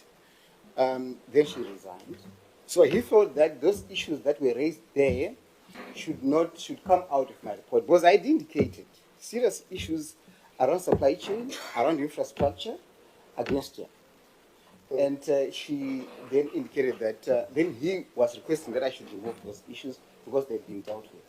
But I felt that if I remove those issues, it was not going to lose the context that I wanted to put across. Remember, I'd written this letter to him, and I indicated to him, I'm writing to you, I'm not escalating it as yet, because I think it is still within your purview, and you can address these issues, and the university can function properly as it is to. Yeah, the storytelling is very nice. Me, I like listening to stories, but we don't have time today. We will afford you some other time. But you are confirming that you did not report this thing to the relevant authorities. HRRC Chair, the Deputy Chair of Council said, and members of Council said,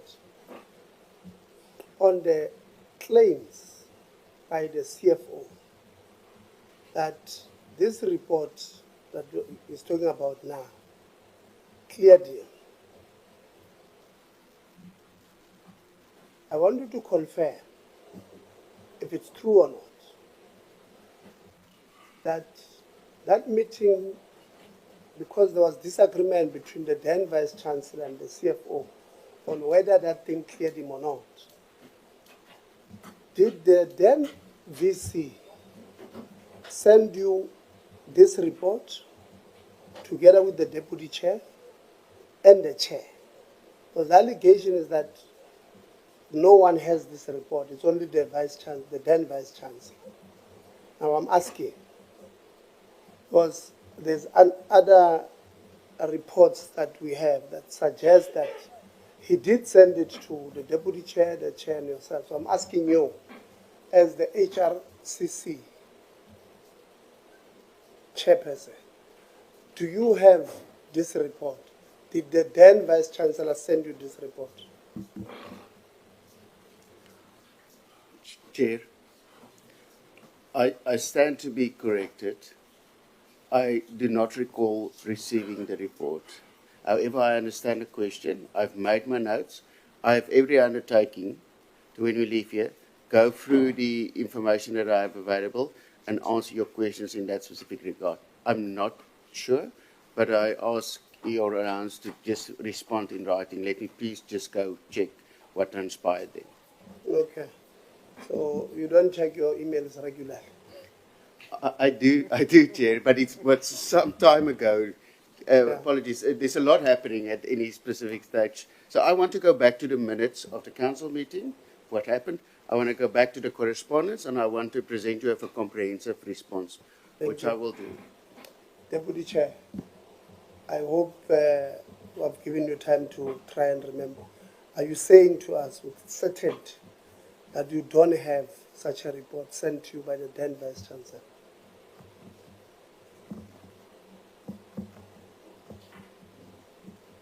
Chair, yeah, I just have to think also, you know.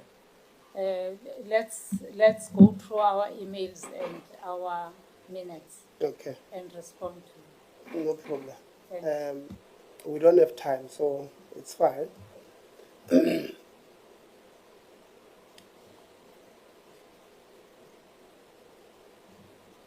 We'll get into deeper issues when I think we might need to go to SMU so that we can see in these residences of 1B, 2B that students are crying about and all of that. But I want to inform you, colleagues, when we ask you questions, it's not because we don't, on most occasions we know the answers. And see if I can tell you, I know for a fact that there would have been a number of requests that would have been made by the former Vice-Chancellor to Council to consider having a forensic investigation on what in the context is the possible deliberate delays in implementing agreed upon targets by the contractors for the 2,000 beds. And this, you know, I'm reading for you, ne? I'm doing it deliberate so that you know this file of mine does not have blank pages. This is only an emails, number of emails that would have been circulated around yourselves there. And like I said, we'll get into the finer details when we're with you. What worries me on this one is that instead of having, you know, when you have a delay, Deputy Minister, there's a delay, Msazana Incorporated is not delivering fully on the targets. Then there's allegations of management involvement. In your view, CFO, the VC putting his hands on some of these projects. Then yourself as well, probably the other section says you take 10%. They call you Mr. 10% there. They say everywhere you go, you're like MTN, you know? So there's allegations against yourself as management.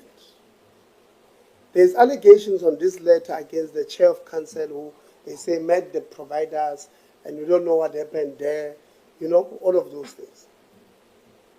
But when you decide as council, which is, we're going to have a proper discussion on your time, I can tell you, the terms of reference, I also have them, by the way, that you gave to Judge Lekhodi to investigate. You say, the terms of reference says, go and investigate the involvement of management on the delays in the implementation.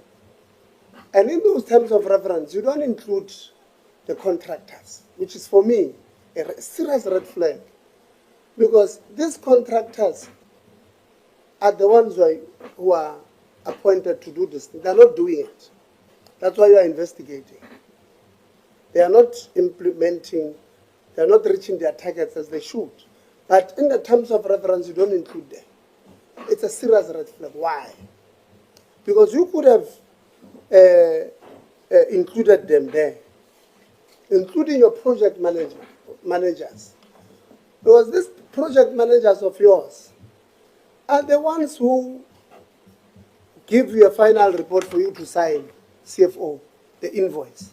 But you don't investigate their involvement in all of this. Serious red flag. It raises a serious red flag for me.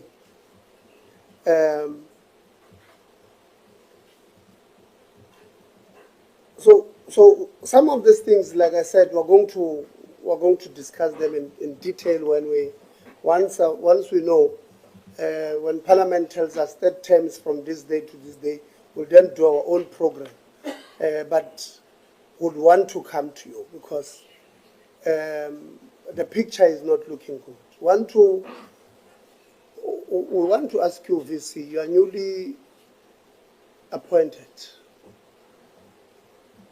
Open the doors of engagement with your stakeholders. What we saw here earlier on is a horror movie. You can't have everybody saying management is not treating us well. You have a responsibility to reach out to them.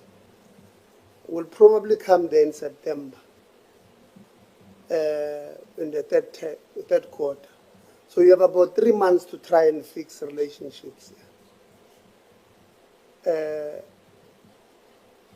Last year we wrote to you as an institution asking you about this thing of online elections. Your letter indicated to us that there were students agreed that, but we knew, by the way, all of us here, we come from different political parties, and all our political parties have got student wings. We know, when we asked you to, and you lied to us, we knew you are lying. You are not telling us the truth because members of the student command they would confirm that they were not consulted. Members of SASCO said so. No, MK did not have anything at the time. But so they would have told us that they were not, all of them, they told us that they were not consulted. But because sometimes when you are in charge, you think you are in charge of the system, you simply type some things and say, portfolio committee, where do you enter? We've consulted with our people, which we knew it was a lie. And I'm glad, President, you guys addressed it, that you are never part of those decisions. Even the previous SRC would have told us the same thing. So I'm blowing up on you.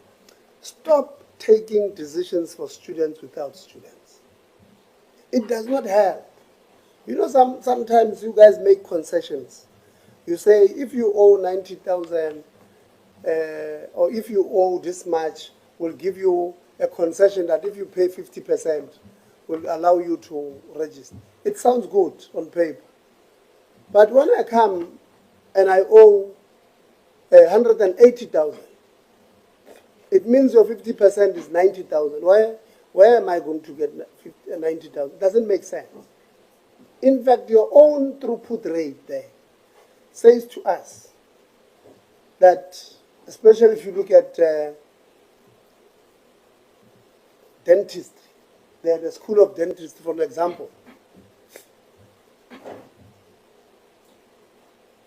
you have very small, about 28% throughput rate that are doing it within the record time, 28%.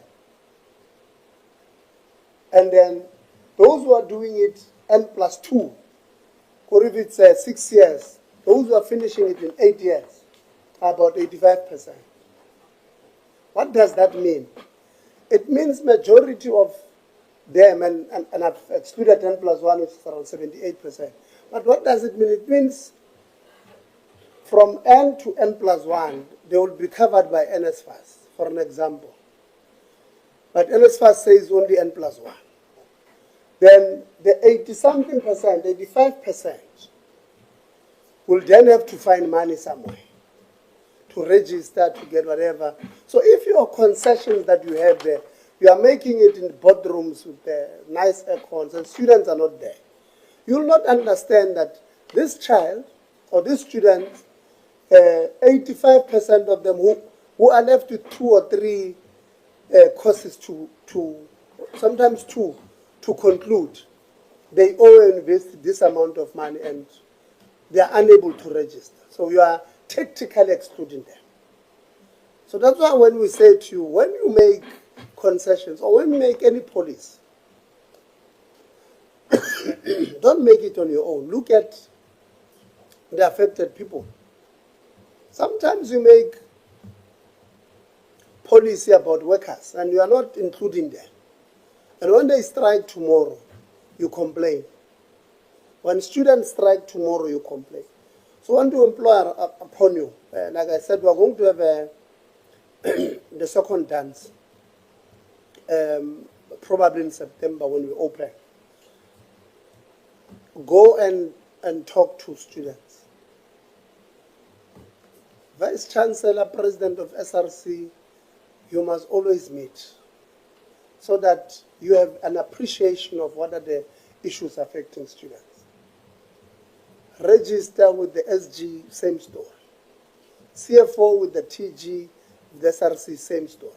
If you meet there, you'll know, you'll understand. You'll see even when you make recommendations. You'll see when you make recommendations that the students will not have problem because they've put their issues there. There's this matter.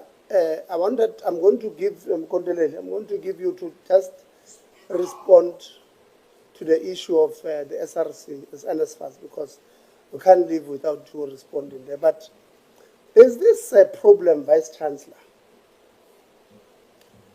of very corrupt individual, or disrupting. No. Yeah, disrupting us. There's this problem, Vice Chancellor, of having businessmen working in our institutions. They are businessmen at night.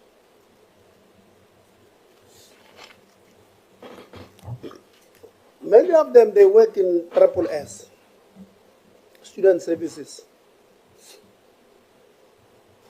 What they do, them and supply chain, what they do is they do exactly what the students have just told us here, that they run down the university-owned student accommodation because they get Jojo, cold drink, from the ones that we are leasing or privately owned accommodation. What they do is that they know, they don't put Wi-Fi. I know you have Wi-Fi problems in the university-owned student residences. Sometimes there's no water for a few days. It's bad. So they're doing it intentionally, Vice Chancellor. They're doing it intentionally because that's their business. Their business is to make sure students fight to stay on off-campus accommodation. One, that is overpriced. Two, because it gives them Jojo. So this overpricing, it's bread and butter for them. You must watch them when they go to DSTV Delicious. That what they come with a Polo, Polo Vivo, no problem. When they go to DSTV Delicious, they're driving Lamborghinis from these monies that they're getting from these things. But they are reducing our students, which are your clients, to sleeping in what they call a matsetse infested beds. What can be difficult? To buy new mattresses for, you are even charging them more. We know where your location is. I don't understand why would you have kids, no, not kids, students. I'm sorry, sometimes I call them kids and they'll fight with me. But why would you have students sharing one room, there are 4, and each is paying 66,000 per year? This thing of students, that is you guys defrauding the state. You're just stealing money from the state. For a room,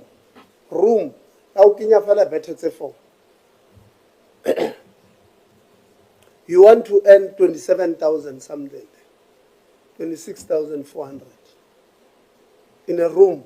Oh, well, that's robber. You are commercializing education in South Africa, and it's in a township. There's no excuse. More, I don't understand. It can be. And we have said to NSFAS, and many of it, by the way, they are telling you that you are charging them beyond the cap of NSFAS. Kuri, we will go there, and when we come there, we'll be very clear. We'll say, okay, this res, how much each child is paying. Because sometimes you assume that it's only students it's only students of NSFAS who are being charged. They are private owned, or those who are outside of the N plus rule. You are literally excluding them. If you put a top up, NSFAS, let's say, says it pays 50,000, you say 66,000. Where is this child who is raised by a grandmother, who has no mother, who has no father, that what they would do cheats? Where is this child going to get 16,000 from? You don't care. You just put student there and say no. So that matter of student accommodation, something that I've said, that's why I don't want it. I don't want student accommodation to be dealt with by university alone. I refuse. I've told NSFAS, I've told them that we've had problems here where kids or where students were put in shacks, Honorable Khacham, shacks. And we were told, NSFAS, when it checks, that institution had given them fake photos. And when we ask them to be accountable, they can't be, because it's you guys who are doing these things. It's not going to happen. It's not going to happen. That thing can't be with you alone, because I've told you, Vice Chancellor, we've got business people by night there at your institutions who are putting lives of these students at risk. We can't also have this thing where a medical university, health sciences institution, we don't have a library. We can't. There are certain things we must fix. We must not even fight about. That library we are talking about, students were telling us last week it did not have windows. Maybe it's a window. We don't know. But we can't have a university and we say we don't have a library. We can't have that. So we'll close. We're not done. I'm just giving you a break because we don't have time. We're just giving you a break because we don't have time. Before I give you another vocabulary, let me give NSFAS to respond to the issue of students there. And then I'll give you, and then we'll close our meeting. But I hope you've heard. We are a stakeholder here. We want to be your partners. There's an email that has been sent to me by anonymous students. Please open, is it this one? Please open it for me. But they are making very serious allegations about a certain doctor, Dr. Achin, who, according to them, just fails students who are activists on this particular course.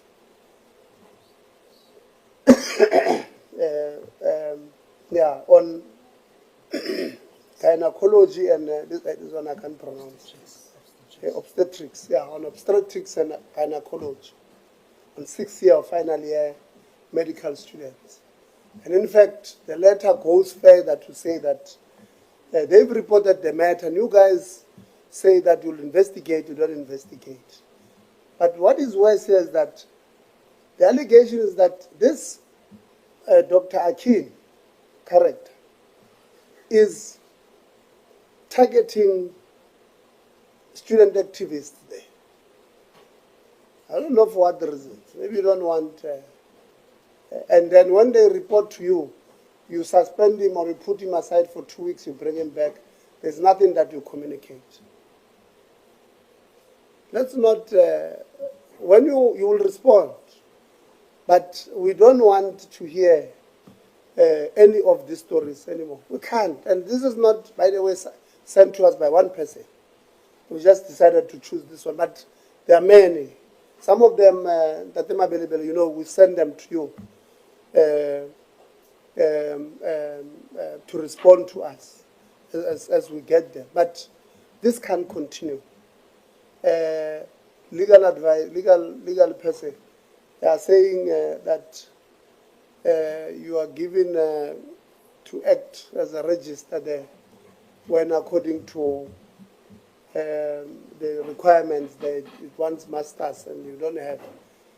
Whilst there's 2 deputy registers that are available who has those qualifications and you overlooked them. These are the things that I think even Labour touched on them, but these are the things that would have been given to us. Let's fix those things. When we meet with you, we don't want stories. I've raised my concerns on corporate governance where you sign a contract and now you're overseeing it. And in my view, you can go and check maybe with your legal people, maybe your legal person behind you can help you to understand whether that constitutes a thing or not. Mukwendeleli, if you can just take 2 minutes to address the issues of the students here. Thanks, Chair. Let me start with the issue of delays in the release of payments from NSFAS. So, yeah, the standard process, Chair, is that beginning of the year and towards the end of January, we release what we call an upfront payment so that institutions can be able to pay then allowances. However, the issue with the health science universities, it's around them, the request. And I remember there was a letter that was written that health science students would like for NSFAS to pay allowances for the period of 12 months, meaning January until December. And unfortunately, that is a policy matter, Chair. I think even in the letter when we responded, we indicated that it's something that maybe should be considered when we look at the policy, the 2026 policy, and then we will be able to see what can be done. So that's why Sefako Makgatho would say to you, we pay allowances late. Our allowances are linked with the 10-month installments, which is February up until end of October, which is for November. So that's the issue. That's where the issue is. Maybe then the issue of January and December allowance is a different issue. It needs to be looked at maybe in a different forum. Then there's an issue about defunding of students. I managed to speak to the people who are responsible for Sefako Makgatho. I even spoke to, while I was here, to Sefako Makgatho colleagues just to check with them what happened with the students. Unfortunately, it's not that the students were defunded. These are the students who are flagged as exceptions. And this is because of different reasons. The total number is 84. Some of them is because of duplicate registration, meaning we've received more than one claim from different institutions. So what our system does immediately, it goes and block all the transactions up until we get a confirmation from the affected students. They need to confirm with us which institution should be paid. So my advice to the SRC here is that please do visit Mr. Mlodo's office. He will give you the email address, the mailbox where the students should submit the confirmation, so that then NSFAS can consider this student when we process the next disbursement. There are issues around the qualification check. There are also issues around the students who applied in January. It's 48 of those. And that's the matter that is still being considered. At the moment, we don't have a straight answer. And then around the issue of, just a sec. I think the accommodation, the university accommodation, Chair, you will remember that NSFAS is piloting the accommodation. Maybe it's high time that NSFAS consider accrediting university-owned accommodations. And this is triggered by what I heard while I'm sitting here, that students are not happy. It sounds like students are not getting value for money. So it's something that as NSFAS, maybe we need to consider. I am going to also raise it with the colleagues who are responsible for that space, so that it's important, it's high time we consider doing that, so that when we pay, we know exactly what we are paying for. We started with the private accommodations with the hope that universities and TVET colleges are fair enough to be able to charge students fair price. But what we are hearing here, Chair, is different. So those are the few items that I wanted to comment on, Chair. Unless if I miss something, then I can respond. Thanks. No, it's fine. We will arrange that as we leave here. You meet with the student quickly if there are issues that you must raise. Honorable Khaba. Chairperson, thank you very much. Mine is a simple and straightforward one. I know we've got powers as a committee of parliament to invite someone into parliament or to appear before the committee.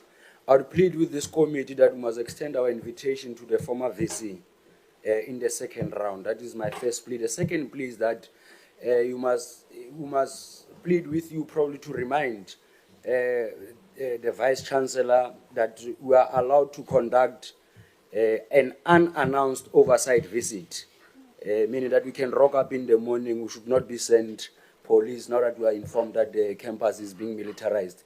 Those are the two issues that I wanted to raise. September is too far. Would want to entertain this university as soon as possible. Thank you. No, thank you very much. Members are allowed to go to any university. They don't have to be members of this committee, by the way. Can be any member of parliament. They can decide to come to your university. If they write to you, it's out of courtesy. They can just come in the morning and want to see. Because Barry, if we tell you, you will paint. You'll paint the area. They will find new places. Students were telling us that when Dr. Nkosazana was going there, you once painted the wall for 2 days, or something like that. Dr. Mabelebele paying a lot of people there. There's a point I wanted, there's something that you said, Vice Chancellor,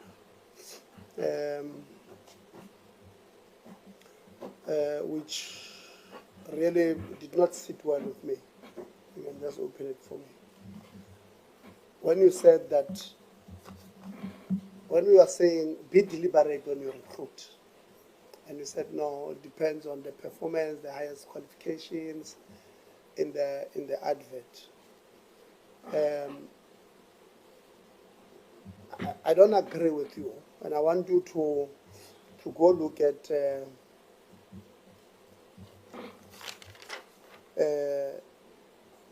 the Employment Services Act of 2014, Chapter 2 of that Act.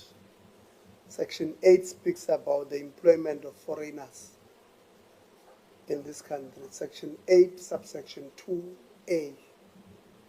I'm going to read for you what A says, what that thing says, so that, because if that's your understanding, then you'll have a problem. It means you are transgressing against the act that allows you to employ people. So chapter 2, section 8, subsection 2A says, open quote, the employers must satisfy themselves that there are no other persons in the Republic with suitable skills to fill a vacancy before recruiting a foreign national. That is what A says. For it's a whole article.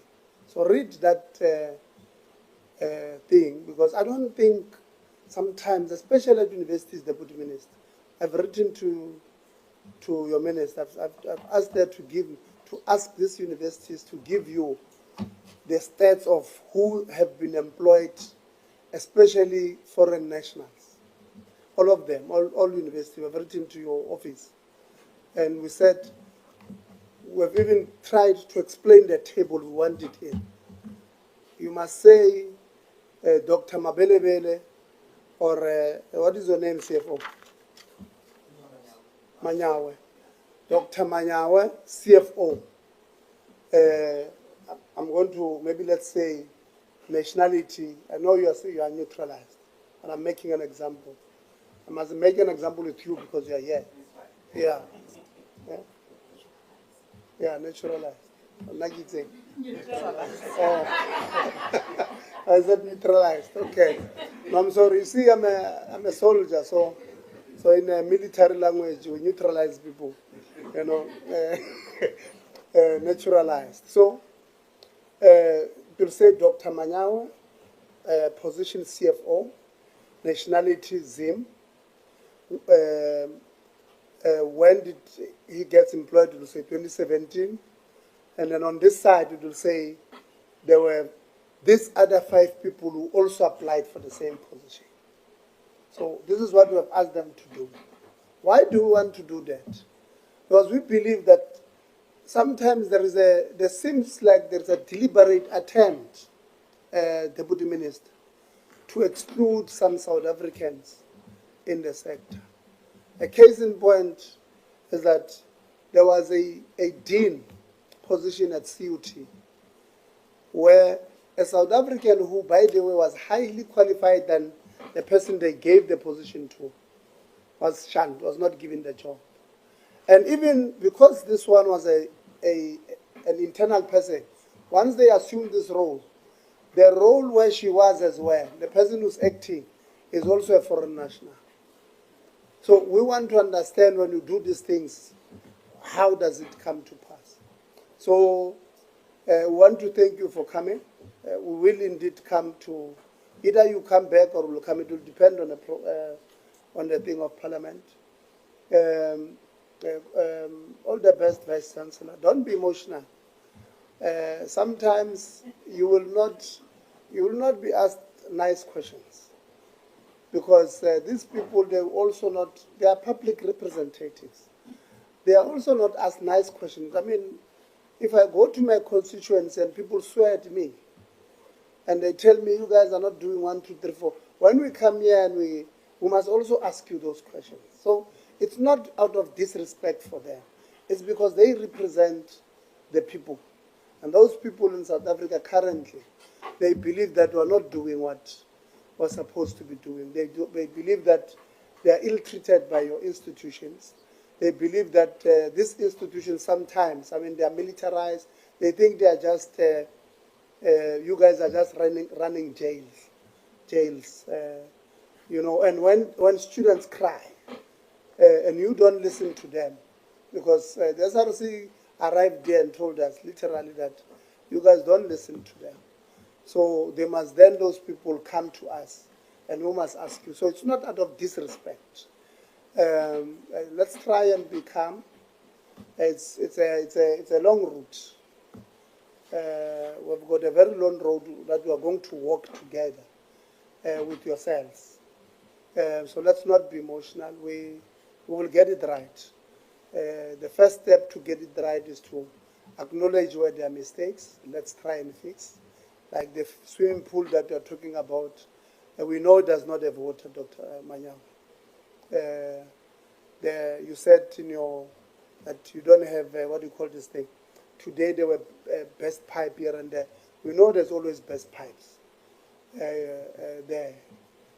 Because we are, we live with these students. Where they come from, we come from. So let's not think when we're coming to Parliament, we're going to meet some people from Martin or what do you call these things? From Mars, There's no such. You have people that live where we live and they are able to tell us. Some of them are our neighbors, our younger brothers and sisters. So we know these challenges. Even when we are talking about drones, Vice Chancellor, that we've got so many drones. They were saying, and cameras, they were saying the only drones they know, they're snakes that are there on your campuses, and monkeys, So they don't have the drones and the cameras that we are talking about. So let's try next time to improve on our presentation. I want to thank you, all of you, council members who took their time, to come. Thank you very much. President of Convocation. We 56. So you flew all the way from Gauteng. You did not. You only introduced yourself. I wanted to give you President, but thank you very much, Labour, student leadership, Labour, and everybody else. Deputy Minister, thank you very much. I know the House is sitting now. We're all going that side.